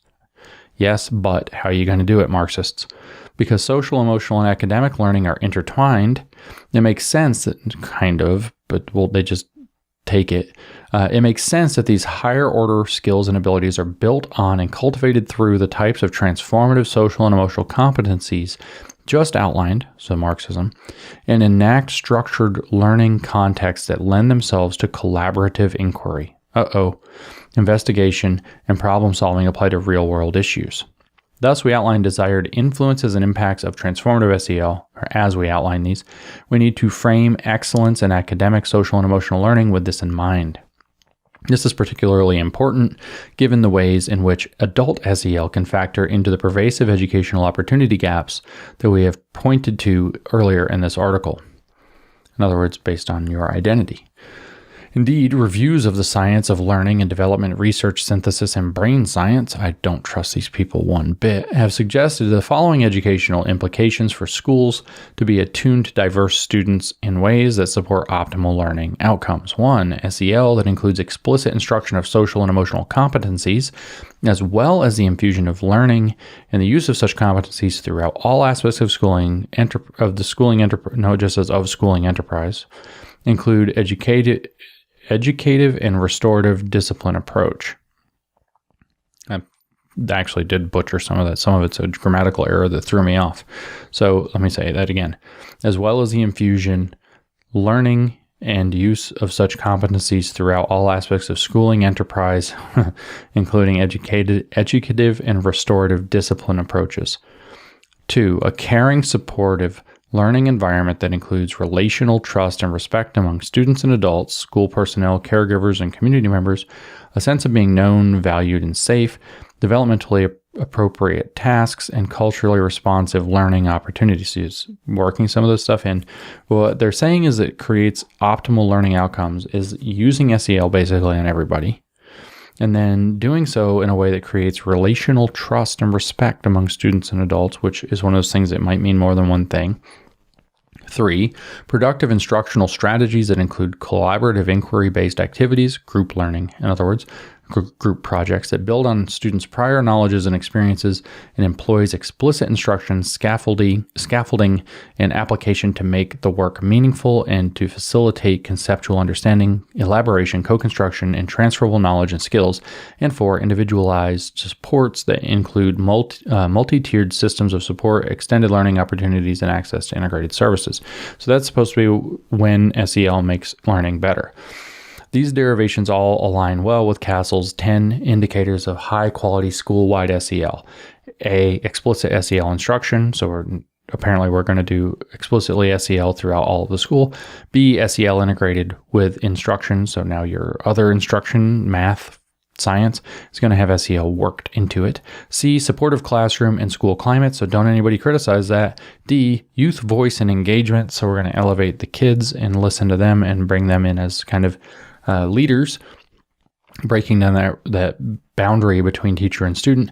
E. Focus on adult SEL and relationships. F. Supportive discipline. I'm sure that works out great.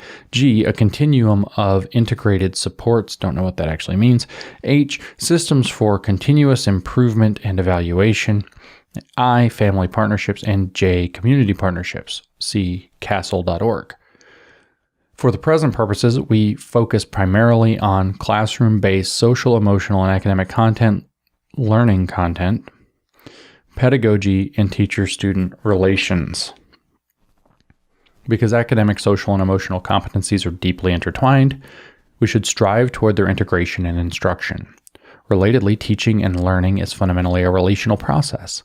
It benefits from positive developmental relationships characterized by warmth, consistency, attunement, reciprocity, and joint activity, including sharing and the transfer of power and scaffolding of learning.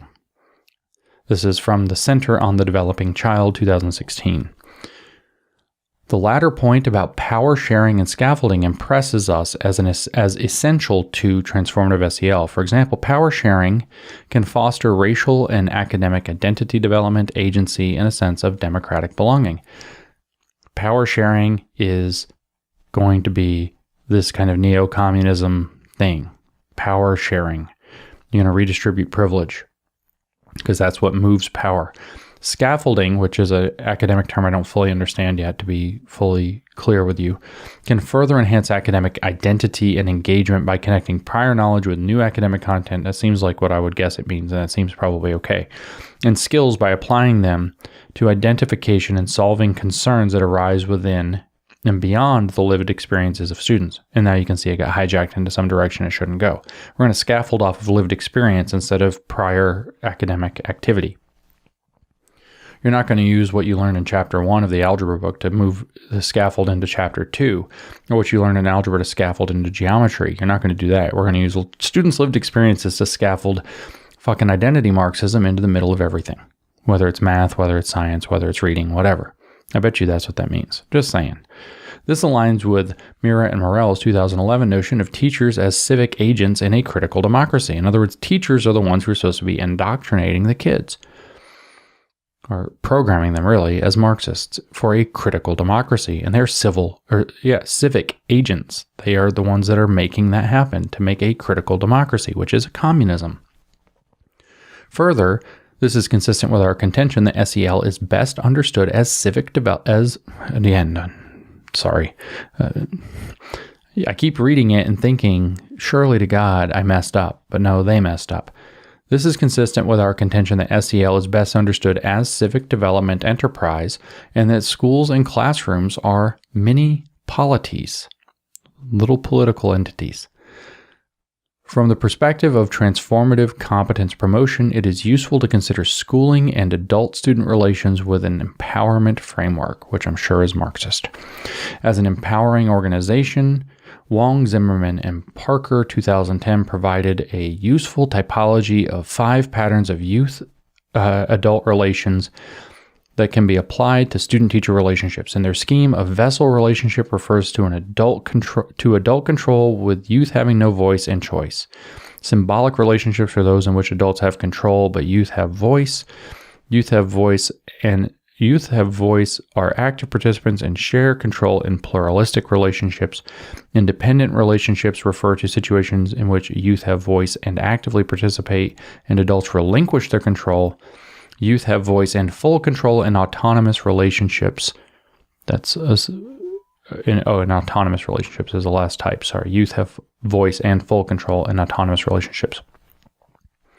Transformative SEL requires a pluralistic relationship that might foster youth autonomy to lead social change. So they are literally saying that transformative SEL requires an orientation to where the children, the youth, have voice, are active participants, and share control. That's pluralistic relationships that might foster youth autonomy, which is where they have voice and full control in order to lead social change. In other words, become activists. Culturally relevant education, which we're now going to bring in. Notions of culturally responsive, Gay 2000, culturally relevant, Ladson Billings, 2014, although we read 1995 for the previous podcast, and culturally sustaining, Allen and Paris 2017. I've read some of that. That's freaking insane. I was like, I can't even finish this. It's so nuts. So culturally responsive, culturally relevant, culturally sustaining teaching can be readily found in the literature. There is a general consensus that culturally informed content and instructional processes reflect the best of science of the science of learning and development, as they can afford cultural well-being, identity, and safe learning environments that can result in optimal opportunities for academic, social, and emotional learning. This is woke lies. All of citations are woke. So this is woke lies.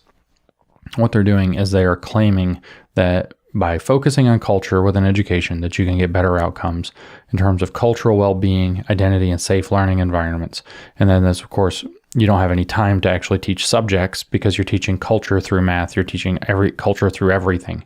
And so all you have are little cultural critical agents of change that you're producing out of the schools who can't necessarily read, they can't do math, that don't have any scientific literacy, etc. But by God, they know how to be little culture warriors.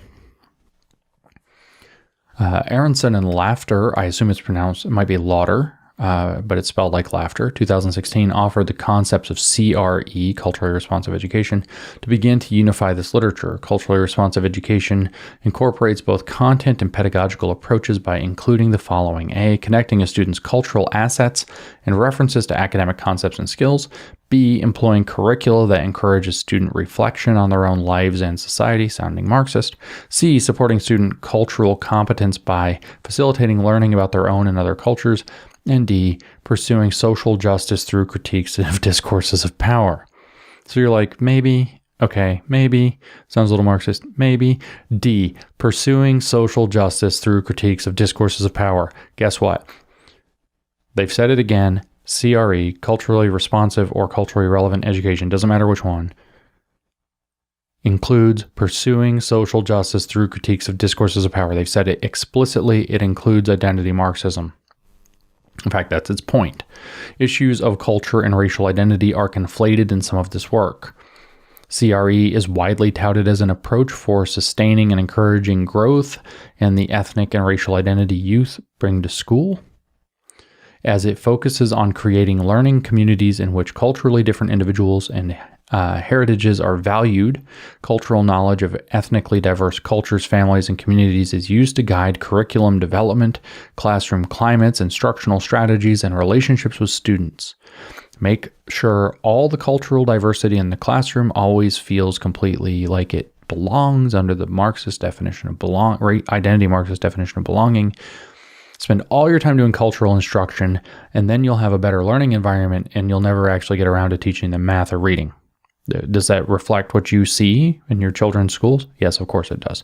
And how are you going to make sure to do that? You're not just going to teach them about culture, you're also going to teach them about pursuing social justice through critiques of discourses of power between these cultural identity groups. In other words, identity Marxism, woke Marxism. CRE is woke Marxism. SEL delivers woke Marxism. Culturally responsive teaching also challenges racial and cultural stereotypes, prejudices, racism, and other forms of intolerance, injustice, and oppression that very few people actually engage in any significant way. It can easily be slapped down and corrected in other ways. It encourages being change agents for social justice, activists, communist activists, as a matter of fact, for social justice, which is communism, and academic equity.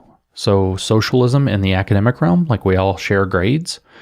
It mediates power imbalances in classrooms based on race, culture, ethnicity, and class, more communism, more collectivism, and assumes cultural responsiveness is endemic to educational effectiveness in all areas of learning for students from all ethnic groups. It assumes that cultural responsiveness is endemic to educational effectiveness. It doesn't prove it, it assumes it. The cultural backgrounds of students are used as a vehicle for learning. Ladson Billings, 1995. Remember, that's the one we read in the last podcast. That's the paper that relies on the experiences of 8 cherry-picked teachers to give this whole program. 8 in Northern California. There is some evidence, they tell us some, suggesting that culturally grounded SEL programs can be impactful with regard to risk reduction. However, such programs primarily use cultural assets to improve both participant engagement and uptake and participant outcomes. There's a lot of parentheses I'm trying to work past, but they seldom examine cultural assets such as communal values or ethnic and racial identity, such as self and social awareness, as intervening or outcome variables. In other words, they're not sufficiently race conscious or ethnic conscious or identity conscious. This would be essential to move skill-focused programs toward more participatory and transformative forms of SEL. So not skills, transformative Marxism. Existing literature indicates that explicit instruction around issues of identity can have positive impacts on student outcomes. For example, Britton, Lloyd, and Williams, 2017, reviewed literature on programmatic efforts to promote the ethnic and racial identities of African American youth. Conceptually, they posited that a culture-specific program philosophy is helpful because it informs, conceptually, they posited that culture-specific conceptually is helpful because it informs the selection of materials and interpersonal interactions that reflect positive racial socialization messages and behaviors. One out of the 2 school-based programs they reviewed is NTU, an Afrocentric program designed to reduce risk behaviors, for example, by reducing tolerance of substance use and increase protective factors, including racial identity, among African American early adolescents who are considered at high risk for substance use, for example, children of substance users. Among the multiple components of the intervention was a rites of passage program based on, I don't even know how to say his name, I'm going to get in trouble,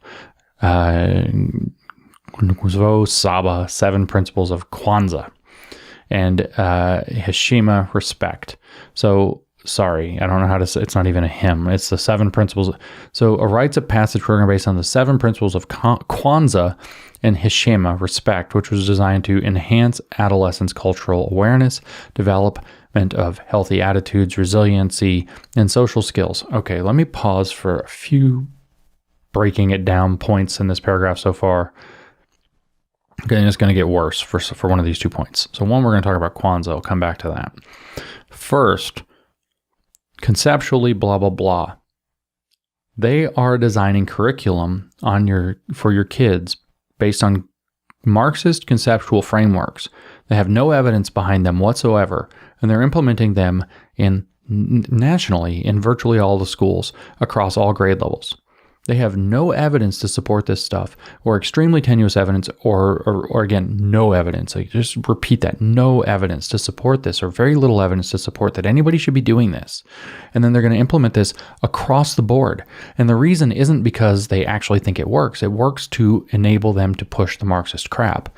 Now, I'll continue this paragraph. We'll come back to Kwanzaa.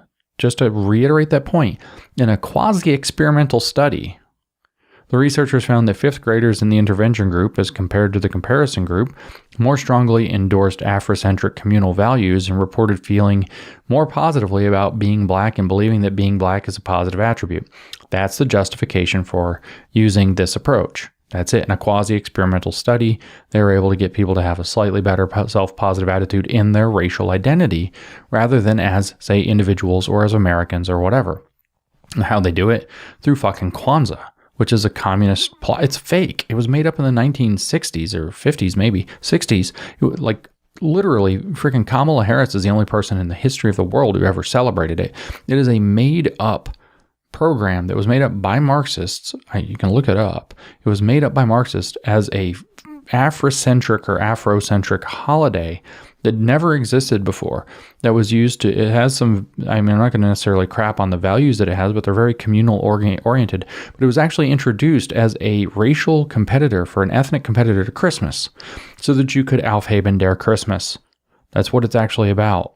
And so it's just a fake made up project made up by Black communists for this Afrocentrism view that Africa is, centering Africa as a cultural center rather than Europe as a cultural center or America as a cultural center for within this. And then it pushes communal values, which is its own thing. And then most importantly, it was made up by Marxists to compete with Christmas, to create a racial dialectic around Christmas. Christmas, Kwanzaa, Hanukkah, right? No. Hanukkah's a real holiday. Christmas is a real holiday. Kwanzaa is a fake holiday made up by Marxists who wanted to use race to agitate around Christmas and maybe Hanukkah. And that's how they do this. Okay. Our scan revealed fewer studies of school-based, I'm sure they did a deep, thorough review of the literature, revealed fewer studies of school-based promotion of ethnic and racial identity among youth of other racial ethnic groups. One such program takes a universal rather than group-specific approach. Umanya Taylor, Douglas, Updegraff, and Marsiglia, 2018, reported on a randomized control efficacy trial of the Identity Project, a classroom-based intervention designed to promote ethnic and racial identity exploration of diverse adolescents. Although youth of color reported higher exploration and sense of clarity about their ethnicity and race over time, the authors report expected program effects on identity exploration for all youth. These studies offer evidence that school-based programs can help foster ethnic and racial identity among diverse youth. Doesn't say why we should have that. And a follow-up study suggests that increasing ethnic and racial identity exploration was related to other desired outcomes. So they do tell you why, including self-reported grades and self-esteem, but not related to attitudes about interacting with members of other ethnic and racial groups. Really, ethnocentrism, in that sense, really raco-ethnocentrism, doesn't necessarily relate positively to attitudes about interacting with members of other racial groups, but it does make people have slightly higher self-esteem in their own identity. It's a poisonous way to approach things. And of course, their identity Marxists want to do that because that's the basis of their conflict theory. They have to awaken that racial consciousness. The use of CRE in history and social studies as culturally responsive education in social studies has been connected to heightened awareness of power of political movements and effects of racism. For example, Hughes, Bigler, and Levy in 2007 reported on a small-scale experimental study designed to examine the impacts of a week-long history unit on racism on the racial attitudes and cognitive and affective responses of Black and white elementary school students. Students were exposed to biographies of famous Americans.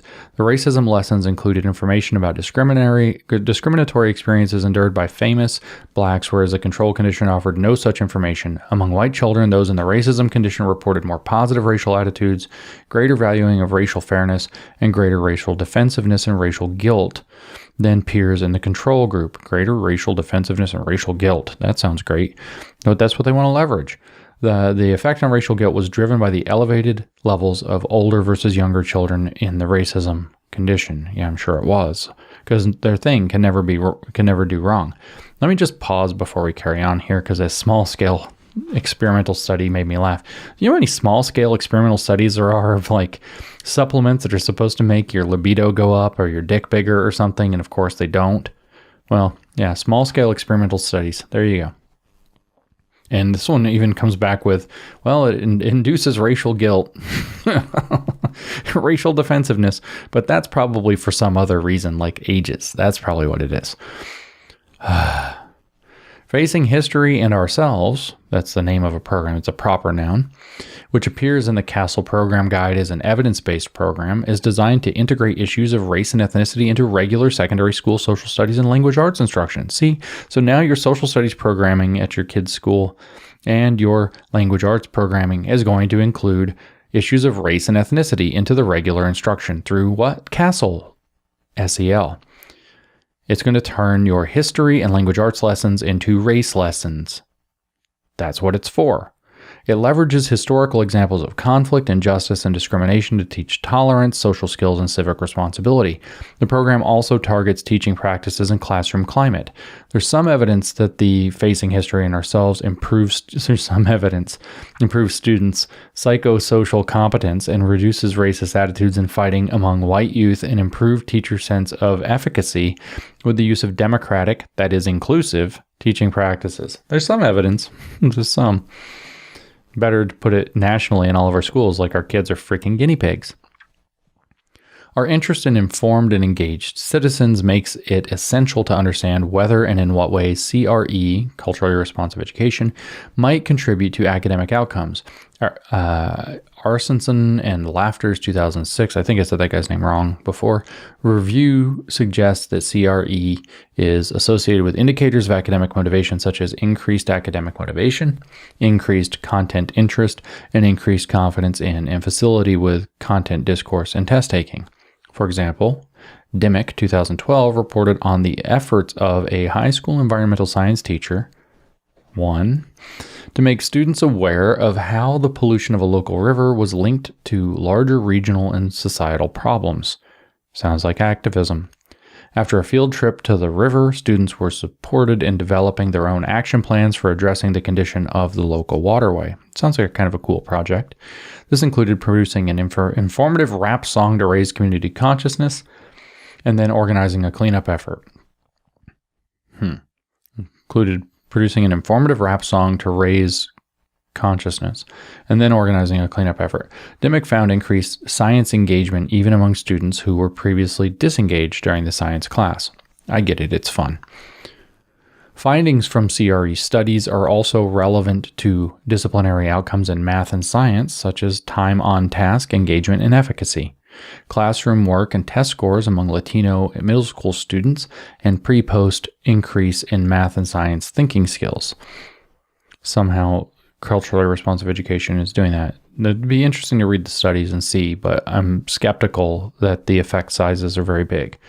In English language arts, research indicates that culturally responsive education is associated with greater motivation and creativity, higher attendance, test scores, and college going, so they can get further indoctrinated, and improved test scores. But let's give credit where it's due. If it's working, we should acknowledge that, in addition to all the problems it creates. I don't think it's working, though, because our scores are actually ass across the board and all of these things, as they've done more and more of this. Gay, 2010. So the question is, how are they improved? Are they improved in these small studies with small numbers of people in certain circumstances, and then that gets inappropriately extrapolated out to everybody? Is there a cost-benefit analysis between that it works for some small group of people, but it hurts the large group of people? Those things are not discussed, and maybe it's in those papers, but I don't know. Gay, that's Geneva Gay, 2010. She's the culturally responsive teaching person, asserted that essential actions for culturally responsive educators are replacing deficit with more affirming views of students and communities. The deficit model is that certain students who are underperforming are lacking in certain ways, so they have a deficit, and instead we're going to not try to correct the deficit. We're going to be affirming instead of their communities and where they come from, culturally affirming mostly. Understanding why and how culture and difference are essential considerations, willingness to conduct a critical analysis of textbooks, and other materials, so you're going to be a critical theorist with regard to your textbooks as you're trying to learn from them, making pedagogical connections within the teaching context, and anticipating that there will be critics of culturally responsive teaching. Anticipating that there will be critics, which means sheltering yourself from the fact that people are going to criticize you for doing this irresponsible practice. It's what they always do. Oh, there will be a backlash. If we push a bunch of critical race theory, the white backlash will eventually come. Therefore, we predicted it, and it's actually something critical race theory talks about. No, this is a trick so that they can't ever get criticized. You see it throughout all their literature. White fragility is a key example. White fragility is an absolutely key example. If you push back, if you disagree, you have something wrong with you. White fragility. So there's anticipating that there will be critics and how to respond to them. Duncan Adrande, 2007, offered 5 pillars of effective culturally relevant practice. Being critically conscious of their students' potential as change agents is the first one they list. Critically conscious of their students' potential as change agents, communist activists. Their sense of responsibility to the community, collectivism. Preparation for high-level classroom practice. Don't know what that means for sure. Socratic sensibility that supported reflection on their practice. No Hegelian sensibility that supported reflection on their practice, sir. And commitment to, because Socratic is a word that means dialectical, and the Marxists don't use Socratic dialectic, they use Hegelian dialectic, don't they? And commitment to building trust with students. Yeah, we're all activists together against the evil society that we're going to overthrow together. There's trust. Some suggest that book clubs, curriculum labs, and professional learning communities provide means to develop and enact greater cultural and ethnic racial literacy, as defined by critical theorists. No, there you go. Warren, 2018, suggested that the cultivation of empathy and perspective-taking and pre-service and in-service educators is foundational to them adopting culturally relevant pedagogical orientation and adapting and refining associated instructional practices. Remember, culturally relevant pedagogical orientation included, according to Gloria Ladson-Billings from that paper and the other podcast I did, it includes raising critical consciousness and stimulating activism. It stands to reason that teachers' cultural orientation, racial identity, and sense of personal and collective efficacy could help inform adoption and adaptation processes as well.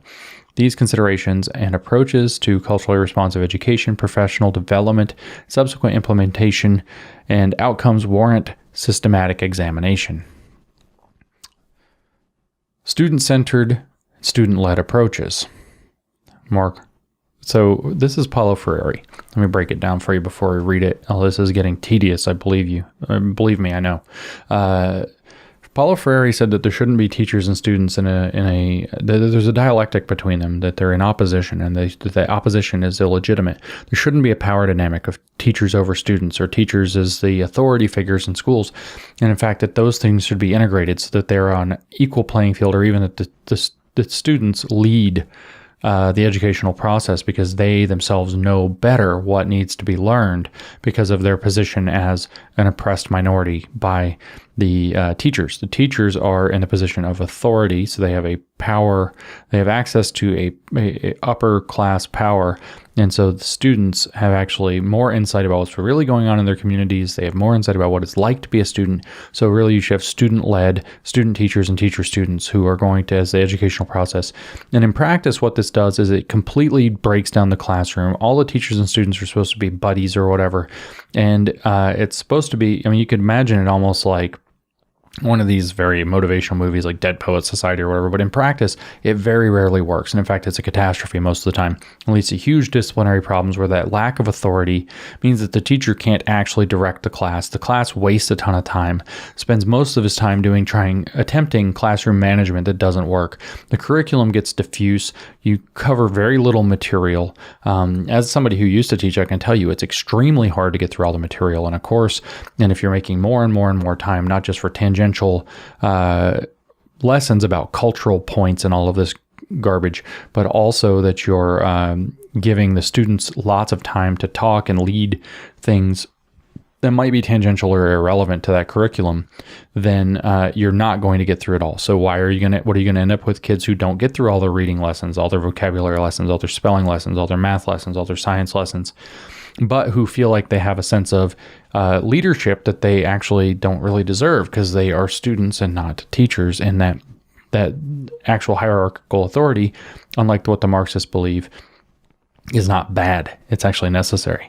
So here, and I've lost track of these two different project-based learning and YPAR, or youth, brown shirts, youth participatory action research. So I'll try to remember what those are, but these are basically two student-based, student-led, and collaborative learning projects. And I'm just going to have to read the letters because can't keep this crap straight. Student-centered, student-led approaches. Student-led in the classroom. Just think about it for a second. Instructional approaches such as project-based learning and youth participatory action research appear to, which I'm sure nobody's heard of hardly at all. They just pulled a couple things out of the hat. Have potential for fostering social, emotional, and academic processes and outcomes for diverse students and adults. Our read of the literature, because these guys are doing so good so far, including the recent scholarship on the science of learning and development, suggests that such approaches are aimed at developing critically informed and engaged students and are thus consistent with transformative SEL. In other words, suggests that such approaches make little communists out of your kids, rather than they're going to make them into change agents. Don't worry, they don't have to read or do math. They're going to be change agents. It's consistent with SEL. It makes developing critically informed and engaged students who are really good at being activists and really bad at everything else. One of our key interests in these approaches is the ways in which students are engaged in collaborative problem solving around student-generated concerns. Collaborative problem solving represents a skill set that is in significant demand in the increasingly complex global community. I think that this has actually been debunked too. Like these collaborative learning places, like there was a big frisson around that, but I don't think it works. I could be wrong. I'm not an education expert, but I think that the efficacy is limited, if not bad. Kids, everybody hated being in a group project except the kid that sucked and got a grade he didn't deserve. Anyway, it impresses us as leveraging academic, social, and emotional learning because collaborative problem solving is defined as the capacity of an individual to effectively engage in a process whereby two or more agents attempt to solve a problem by sharing the understanding and effort required to come to a solution and pooling their knowledge, skills, and efforts to reach that solution, which, by the way, requires a hierarchical structure. Just going to point that out to be effective. Indeed, studies have shown that Black students both prefer and demonstrate greater social and academic motivation in increased learning in cooperative and communal learning settings. We imagine that identity and belonging are implicated as well. I don't know what to say about that. I don't know the study. Sir et al., 2018, studied a sense of personalized learning and the structural and dynamic qualities of collaborative learning tasks. What you're seeing is collectivism as the goal here, though, of course. Among diverse students and teachers in 4 high schools, structural quality elements included student-centered, culturally responsive activities, group interdependence, balanced group composition and group norms, and task clarity, community organization, right? So they're going to become community organizers. Dynamic quality elements included responsive, respectful, and inclusive interactions. Inclusive means censorship, means no protected class is going to be offended whatsoever, even by the presence of somebody they don't want there, like, say, a white person or a man. Constructive exchanges and shared leadership and decision-making. Although collaborative experience was infrequent, such experiences were associated with students' reports of higher self-efficacy, motivation, and engagement. Black students had higher ratings of collaborative experience than did white students, and high-quality collaboration was associated with higher grades for Black students regardless of prior academic performance. Equity and grading. Teacher expectations had less influence on the positive link between collaboration and outcomes for Black students than for their white classmates. How did the white classmates do? You didn't say anything about that. PBL encourages collaborative. You didn't also talk about whether it alienated them or they dropped out. Like, I'm not saying that the white students are good students, the Black students are bad students. What I'm saying, though, is when you put people in group efforts, sometimes people who, are the academic high achievers feel like they have to do all the work, and it's alienating and it sucks. And people who are doing less of it, some people just like to work in a group. I get that. Like, that's fine.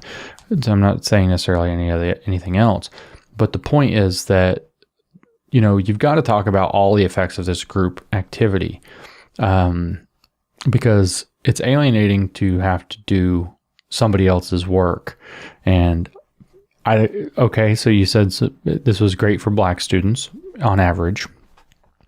Didn't say what the reasons are. That's fine. Good. You didn't say how it affected the white students at all, though.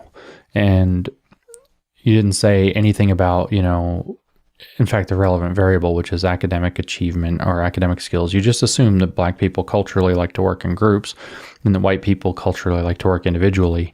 And that so working in groups helped the Black people and made them feel better because of their cultural values of collectiveness and cooperation that you've projected onto them, as opposed to the white supremacy culture of individuality. Just pointing out that that's the critical race theory view of that. Okay, now, project-based learning encourages collaborative problem solving, but is represented in the Castle Program Guide based on improved academic outcomes in a high school economics class. In a high school economics class. There's one study cited, one class mentioned. There's your evidence. And it's just like your libido pills. Although the notion of PBL, or project-based learning, is quite familiar to educators, it can be introduced into classrooms via school-wide programs, via externally developed classroom curricula, or through teacher-initiated efforts. The Buck Institute for Education in 2015 offered a gold standard for project-based learning that includes A, student learning goals, B, essential design elements, C, project-based teaching practices. I don't really care much about this project-based thing, except that it's collaborative and it's probably something that's fun to do sometimes, but a lot of people hate group projects for very good reasons. Student learning goals include key knowledge and understanding, which highlights a student's learning how to apply knowledge to the real world and to use it to solve problems, answer complex questions, and create high-quality products. We had an experiment with this kind of shit when I was a senior in high school. I took this class. An element, like civic engagement component. Maybe it's an experiment with this stuff. I don't know. But we were supposed to go help, do something at this local elementary school. I don't remember if we were building a garden. I don't remember what we were doing. It was like 17, so it's a long time ago. But all it really amounted to was a handful of people who liked to do some of the work, doing the work, while the rest of us went and ran around in the field at the new elementary school and screwed off. It was 20 of us screwing off and 4 people doing work.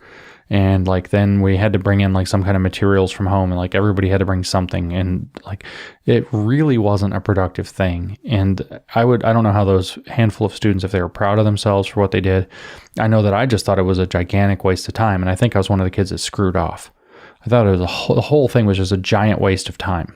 And so this project-based learning thing, maybe you can incorporate it, but I'm skeptical. I'm really skeptical. And you could say, oh, I'm a privileged white boy and that's why I screwed off. Everybody screwed off. We all screwed off, except for a handful of the teachers' pet kids did not screw off. Everybody else screwed off. So I'm a little skeptical that it's going to produce high quality products, because all we did was screw off and it wasn't very good. The key, and we were seniors, by the way, we weren't ninth graders. The key success skills for students in school, the workplace, and citizens include social and emotional competencies such as the ability to think critically, manage themselves effectively, and work well with others.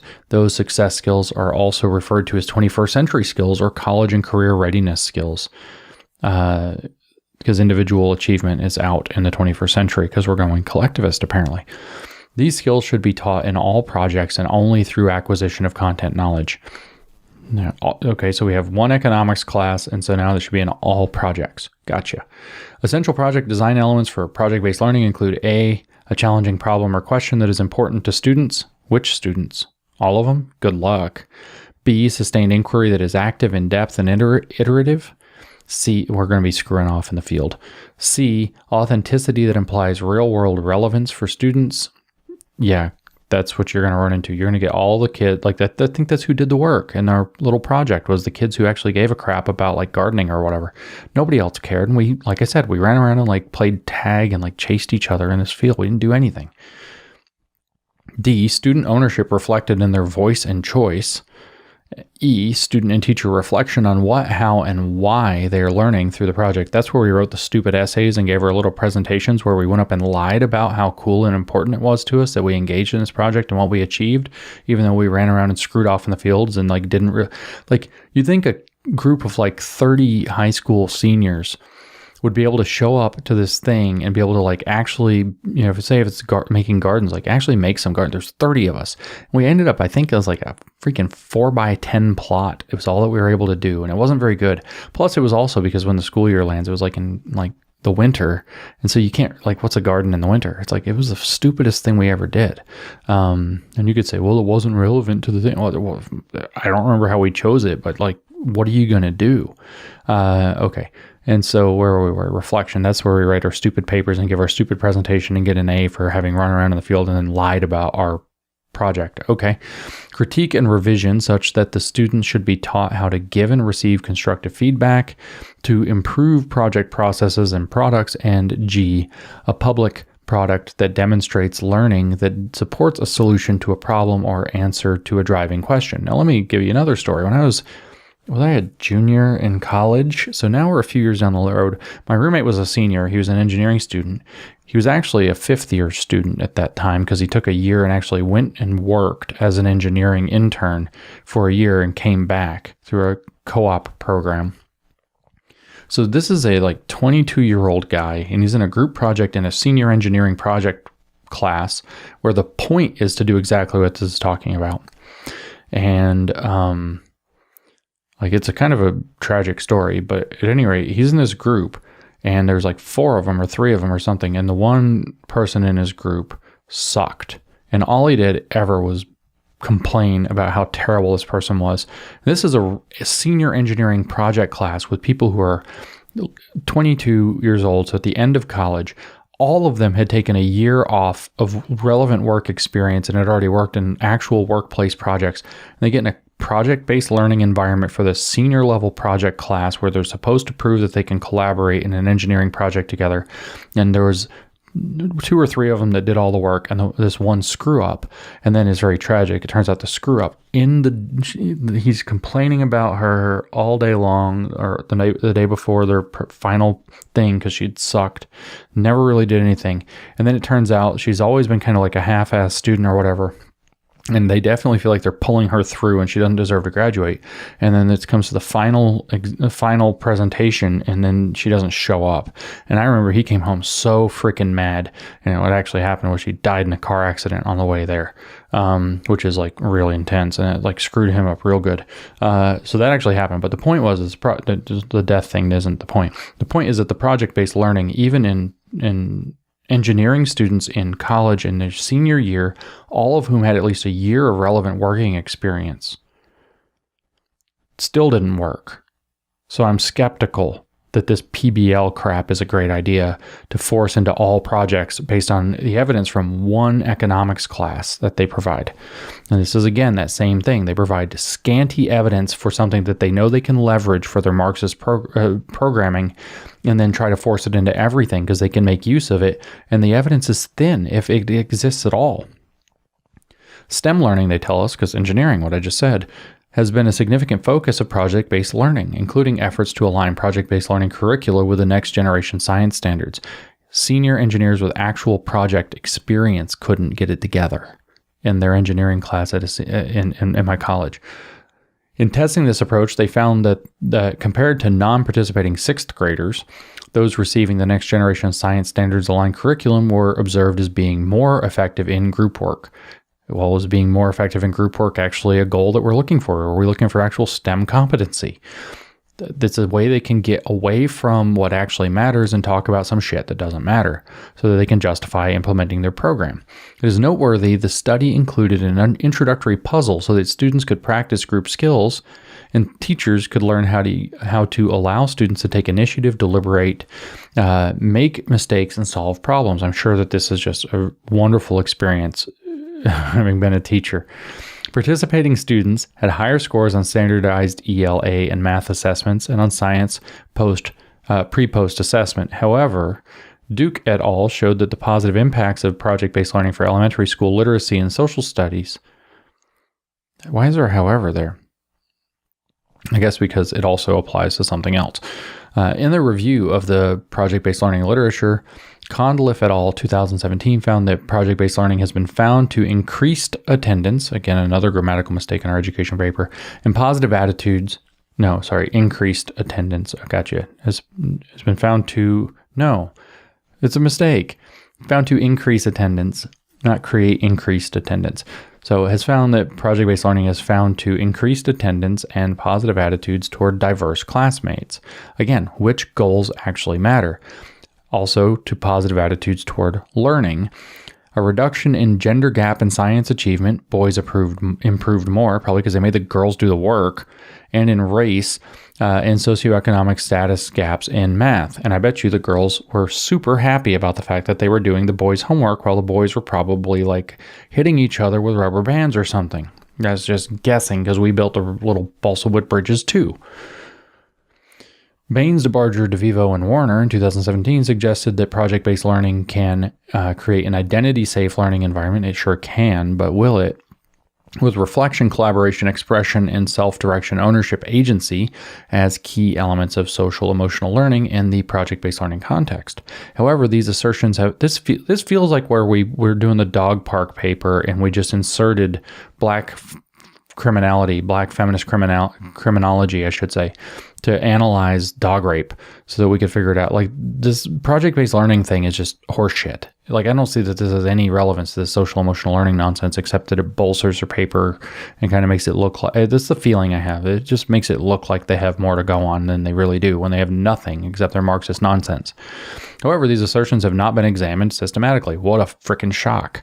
Van Horn and Bell, 2017, suggested that project-based learning can link learning and identity in designed learning environments. They advocated for, quote, culturally expansive instructional experiences, a collective endeavor that foster meaningful and transformative forms of learner agency, sense-making, and learning about options for learners' future selves that draw on and connect to lives and cultures of youth outside of the school. Something feels like activism. Again, this is all just bolstering nonsense. They developed case studies of diverse high school students participating in project-based instructional designs in the context of an 8-week genetic unit and 6 weeks infectious disease unit. Diverse. Consistent with project-based learning precepts, both projects required students to design and conduct a research study using contemporary professional scientific tools of the specific disciplinary biology domain. Findings suggest that the students can rely on prior experiences and on notions of future identities to motivate them to engage in disciplinary practices and thereby more fully adopt a disciplinary identity. That's a strange paragraph.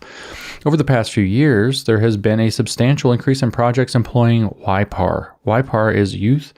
What is it? Youth project. Fuck, I forgot. Active. I even said it earlier. I forgot what it's called. It's brown shirts. Oh, active action research. It is YPAR is a, well, it just says here, is a youth-centered form of community-based participatory research. That's what it is. Youth participatory action research. There we go. So the youth are participating in activism. Which is used frequently in public health, social work, and community psychology to actively engage underserved children, youth, and adults in identifying and addressing local real-world problems through an iterative research and action process. Like, you're not teaching them statistics, but send them out as social workers. That should be great. In this sense, it has been argued that youth participatory action research is useful in efforts to address racial, ethnic, and class-based equity concerns. It's been suggested, no argued.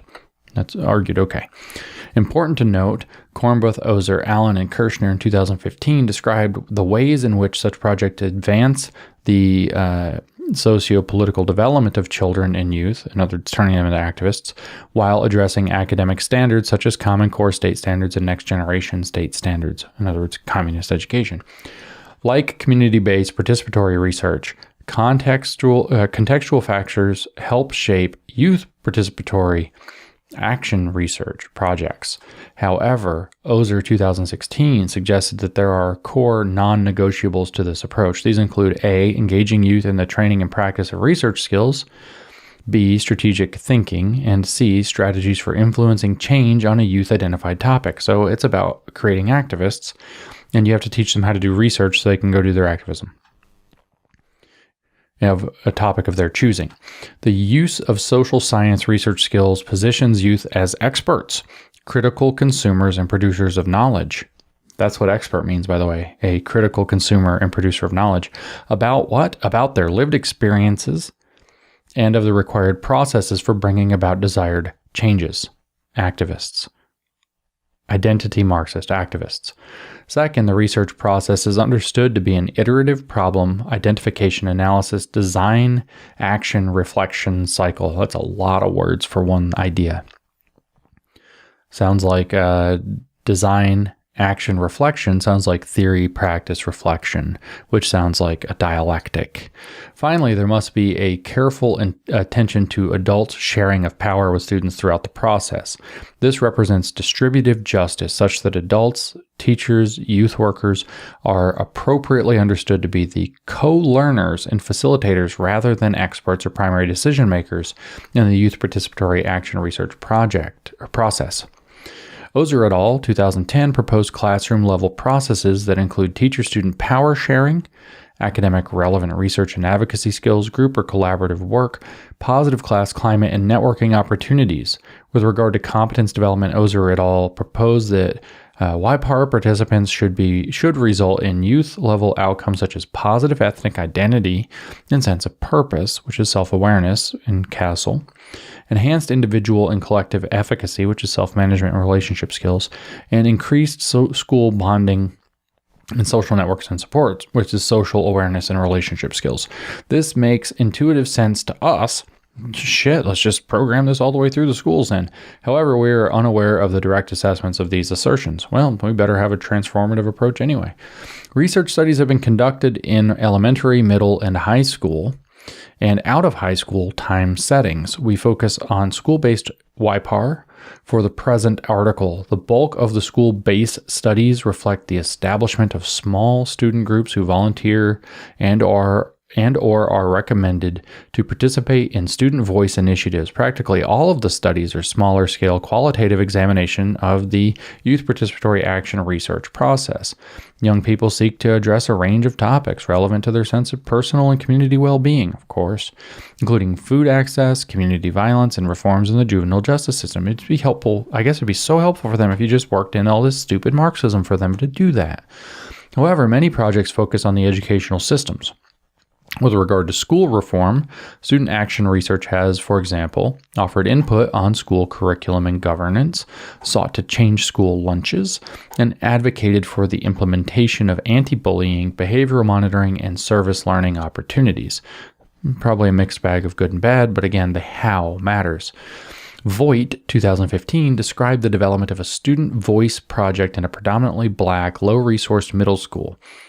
Three representative student voice teams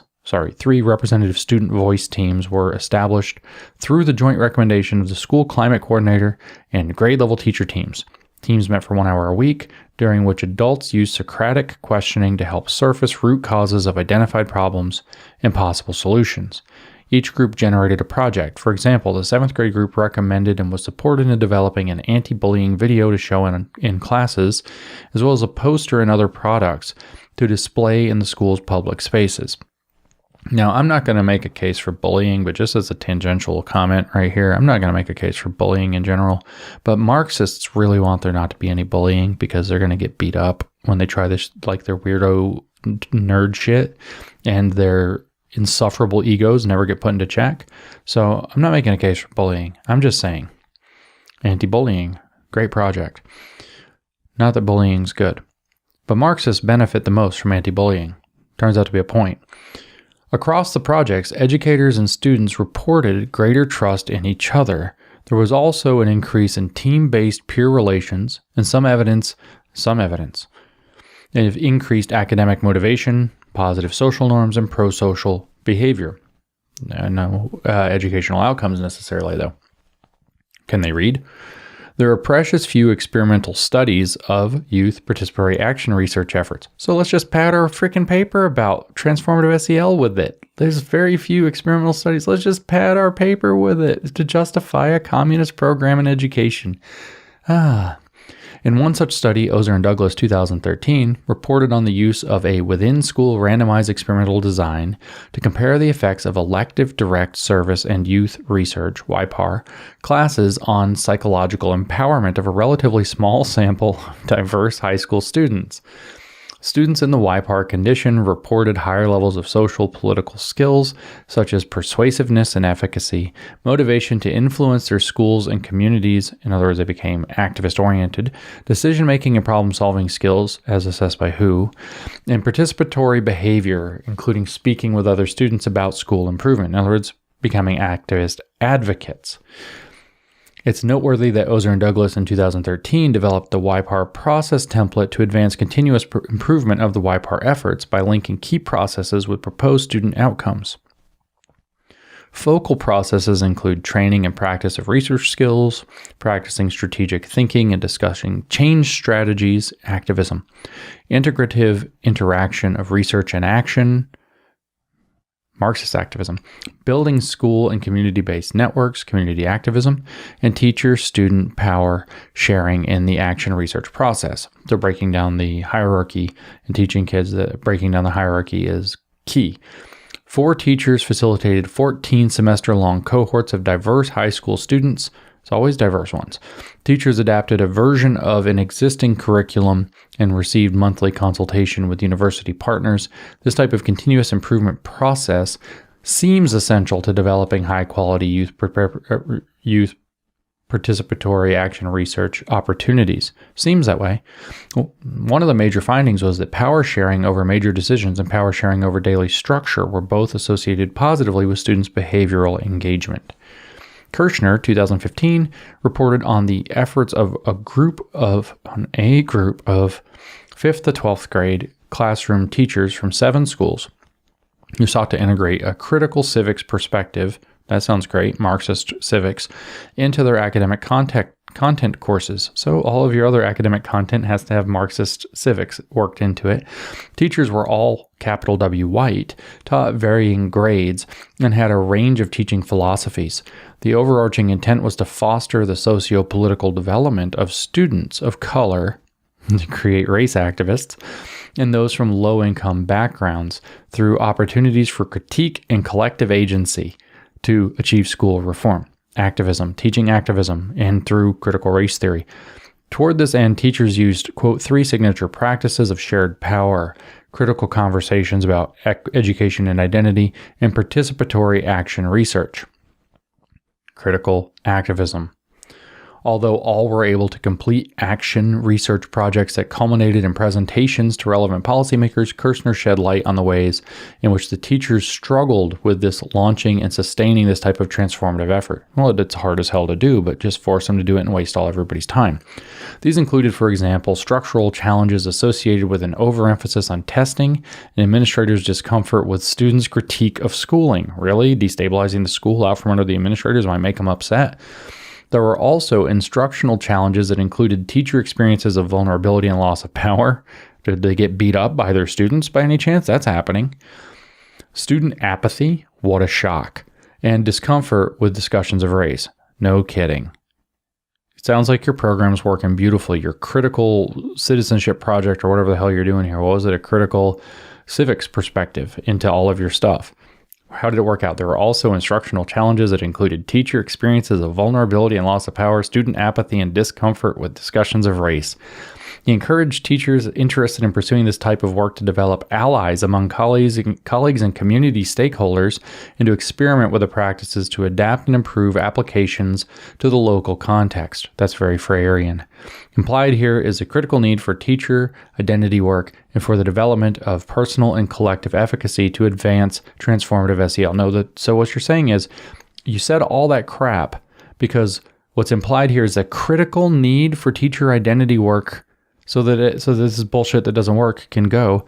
and the development of personal and collective efficacy. Why? Because the real goal isn't to educate your kids or to educate kids at all. It is to advance transformative SEL, which is a Maoist program in your schools.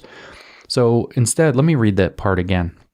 He encouraged teachers interested in pursuing this type of work to develop allies among colleagues and community stakeholders and to experiment with the practices to adapt and improve applications to the local context. No, how about you just teach them how to do some fucking math? It's not that hard. Like, stop with the social experimenting. Stop training your kids to be activists. Just teach them stuff. Oh no, because what's actually needed here is a bunch of work on the teachers themselves who failed this. It wasn't the program that's stupid. The teachers didn't do it well enough because they need to do critical identity work and develop personal and collective efficacy because they need to advance transformative SEL because that's the only thing that matters. Doesn't matter that it doesn't work. Doesn't matter that it's all a flop. Doesn't matter any of it. Doesn't matter that it has all these bad effects. It doesn't matter that it doesn't work. No, it's great. Why is this even in the paper? This makes no sense. It doesn't even support their thing, except they can then make this point that the people who tried it were the ones who actually had the problem, and the program itself is great, and it's facilitated because it should be facilitated because it might lend itself to the transformative SEL that they must advance at all costs. Next steps. So we're obviously at the end, or getting to the end of the paper, finally. This article represents an effort to establish and flesh out transformative SEL as an approach that we believe to have merit if researchers, practitioners, and other stakeholders are interested in advancing equity and excellence in education. What if you didn't like this transformative SEL? Well, you must be somebody who, if you're a researcher, practitioner, or stakeholder, you must not have an interest in advancing equity and excellence because you assumed from the outset that transformative SEL, by definition, advances equity and excellence in education. So this says this is an approach that we believe to have merit if researchers, practitioners, and other stakeholders are interested in advancing equity and excellence in education. The effort was, and even though we just read literally the previous paragraph is like this totally was a catastrophe that didn't work. This effort was informed by Castle's strategic foci, I guess, foci, and our plural of focus. There are 5 pillars, and our assertion of a transformative form of SEL. Their assertion of one. And our assertion of a transformative form of SEL generates a number of possible next steps.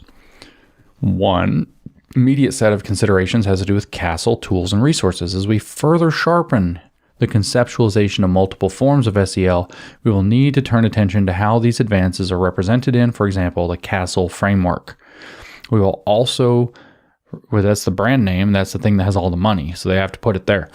We will also wrestle with the ways in which this expanded SEL framework framing might best be reflected in the Castle program review, which they're trying to colonize, which is already bad and they're colonizing it, and other popular resources and tools. In many respects, this article represents an opportunity to add additional substance and nuance to these deliberations. Yeah, sounds like it.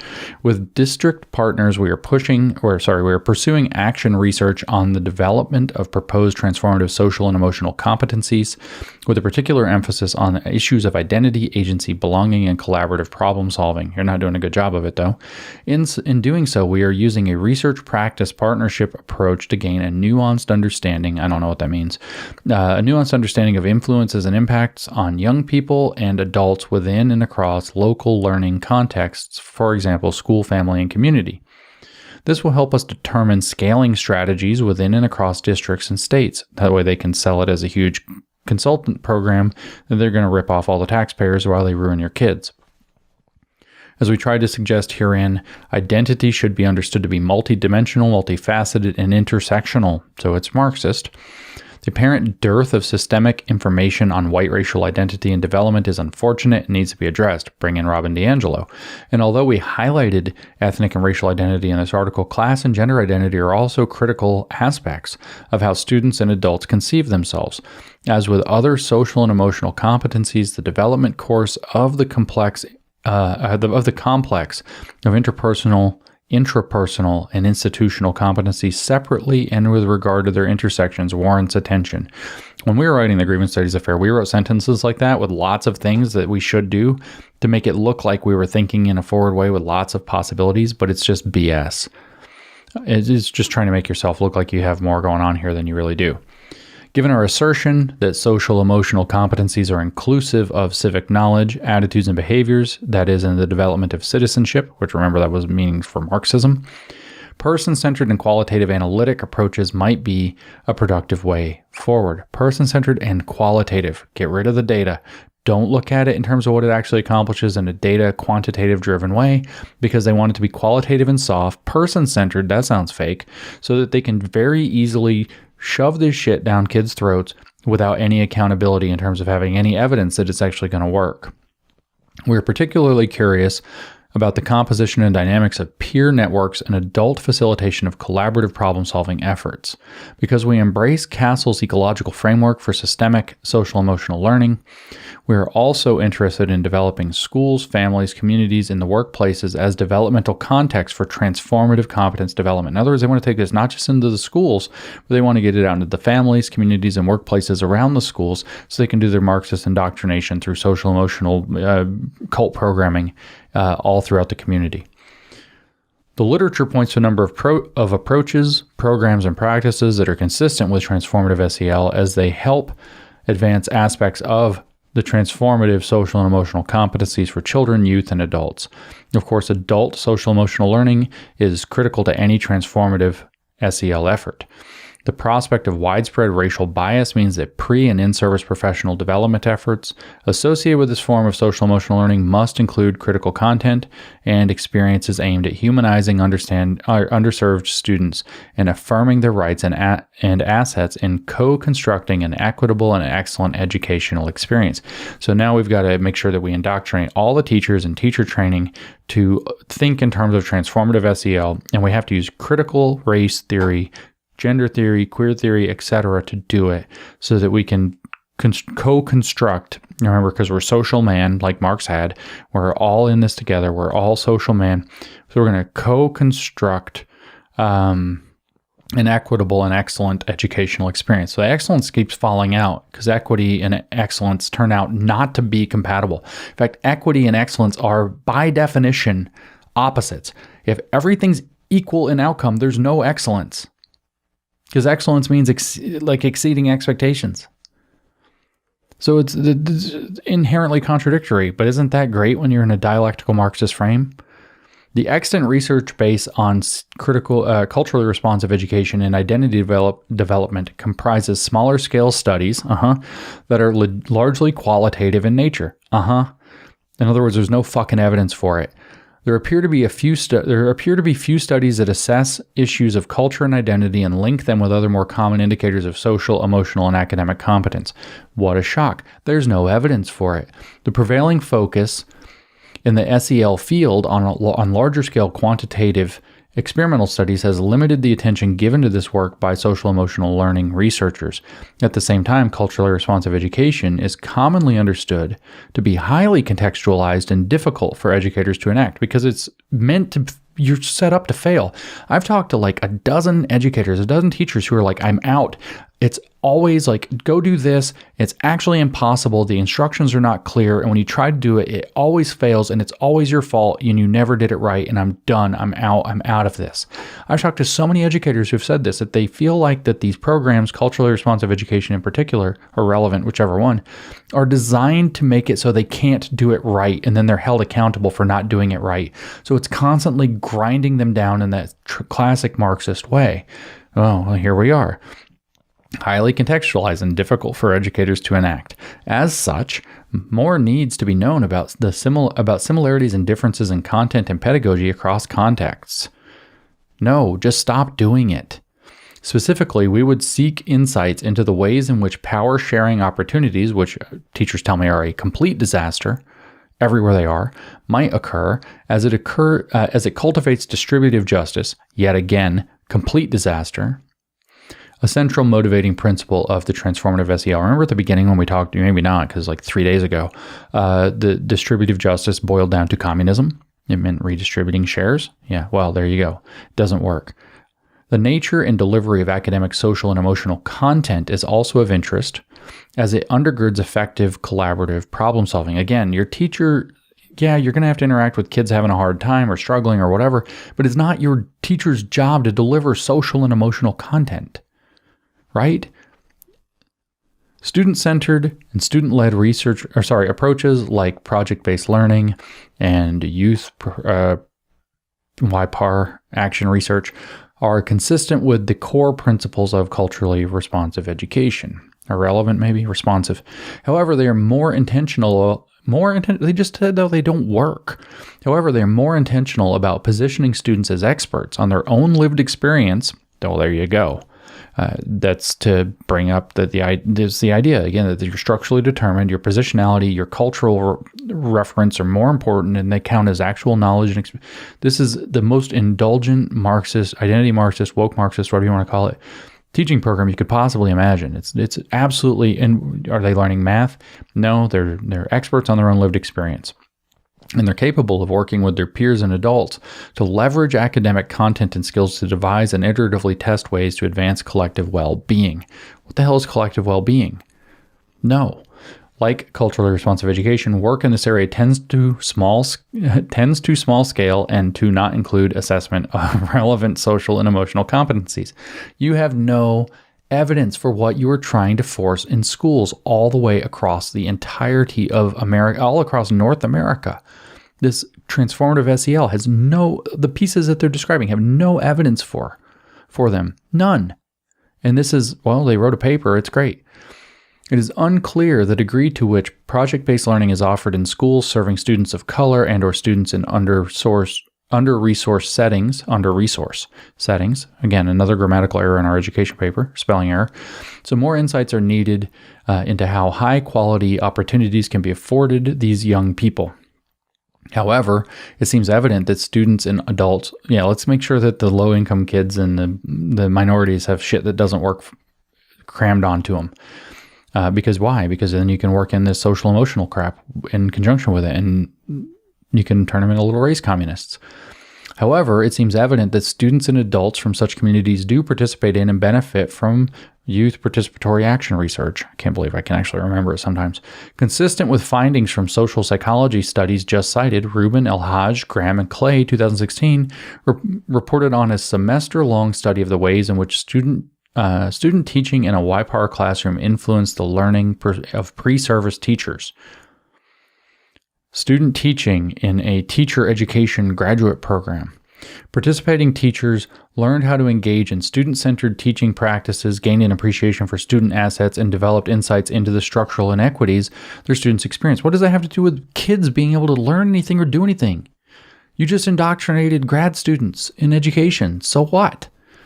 Transformative SEL requires explicit, critical examination of the root causes of racial and economic inequities to foster the desired critical self and social awareness and responsible individual and collective actions in young people and adults. That's their next sentence. What did that mean? Let's translate it. Transformative social emotional learning requires explicit communism into the root causes of race, so critical race theory and economic Marxist inequities to foster the desired critical self and social awareness, critical consciousness, and responsible individual and collective actions. In other words, collective activism in young people and adults. Transformative SEL requires using Marxist theory to create Marxist activists. That's what it means. There's no doubt as to what this is about. No doubt as to what this is. Don't let anybody gaslight you. There is no doubt as to what transformative SEL is. It says, explicit Marxist application of Marxist theory to race and economic inequities to foster the desired critical consciousness, to inspire collective activism in young people and adults. Programs and approaches that focus on identity development and/or systematic efforts to integrate issues of race, class, and culture into the academic content can have greater utility to the degree that they advance aspects of identity that comport with transformative SEL. What does that mean? Programs and approaches that focus on identity development, so not math, or systematic efforts to integrate race, identity Marxism, race, class, culture, Marxism into the academic content of other subjects can do what? They can have greater utility in terms of whatever they're trying to achieve to the degree that they advance aspects of identity that comport with transformative SEL. What are the aspects of identity that comport with transformative SEL? Critically conscious identities. So in other words, the more that you make your math class, your science class, your English class, your social studies class about identity Marxism, the more it'll work with transformative SEL. The more you put this into the other things, the kids with critical consciousness are going to resonate with it more. So you're creating out of the school system, not a school system that educates, but one that serves a growing commissariat and activist class, a growing Red Guard and the commissars that are going to come out of it. That's what transformative SEL is about. Although considerable attention is given to historically disenfranchised groups, meaningful and sustainable change requires transformations in ways in which those experiencing relative privilege understand themselves and their role in ameliorating inequities and interpersonal and institutional context. So what that means is you're going to bring white fragility in so you can burn the white kids down to make them allies. The limited evidence on this seems mixed, doesn't it? At best. Project-based and youth-led action-oriented approaches may have the greatest purchase, they had the least evidence for them, as they provide a context for children, youth, and adults to work together to synthesize and cultivate critical academic, social, and emotional competencies, to include an iterative cycle of action, reflection, and refinement of strategies. That's dialectic approach. They enact to realize collective well-being in the broader national and international contexts. The end. Funding. Support for this manuscript was provided by Chan Zuckerberg Initiative and the University of Michigan. Thanks, Zuck.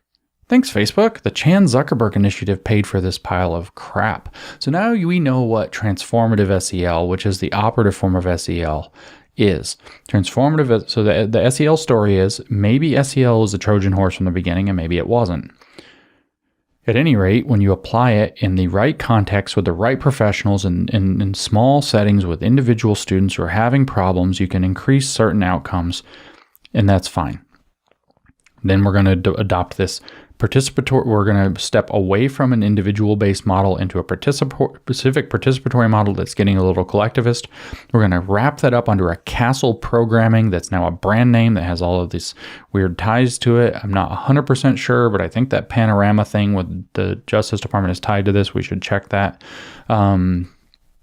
But you have a big brand name all of a sudden. It's getting more collectivist. You're moving away from individual success to group success through civic participation that is getting hijacked by critical civic participation, in other words, Marxist participation. And then that's not even good enough. You're now going to hijack Castle with transformative SEL, and transformative SEL is unambiguously just ramming as much Marxist collectivism into that as possible for the purposes of breaking your kids down psychologically so that you can use these pieces of critical theory in collectivism to give them a way to become out of that vulnerability. In other words, to induce them into the Marxist cult. You're going to create vulnerability and you're going to give them a path out by adopting Marxist identity. That's what transformative SEL is about. It is about systematically, in inappropriate context with your kid's teacher as a psychologist, which they are not, doing group psychology, which they should not, in an uncontrolled environment called a classroom, which should never happen, in order to break them down so that they can do a cult programming of them into Marxist ideologies that they picked up in grad school. That's transformative SEL. So you have SEL as an individual component. It's very, successful. Castle steps in, makes a brand name on it, probably sells some mostly snake oil in the wrong context. And then the Marxists completely hijack that with transformative SEL, which is the dominant form of SEL. Like I said, that's going to transform going forward into what was hinted here into liberatory education, which is straight up Marxist education, straight up nightmare. And now you know what SEL is. And now you also know exactly why, what I've said throughout the various parts of this podcast, the people who are intentionally implementing SEL belong in prison. This is child abuse for the purpose of failing them in education so that they can become activists to tear apart their society. And it's absolutely, absolutely inexcusable, since we're making grammatical errors in our papers. Now you know what SEL is in its own words. I know this was crazy long, but we had to cover it. It's the longest podcast I've ever done at over 4 hours and 15 minutes now. But that's what SEL really is.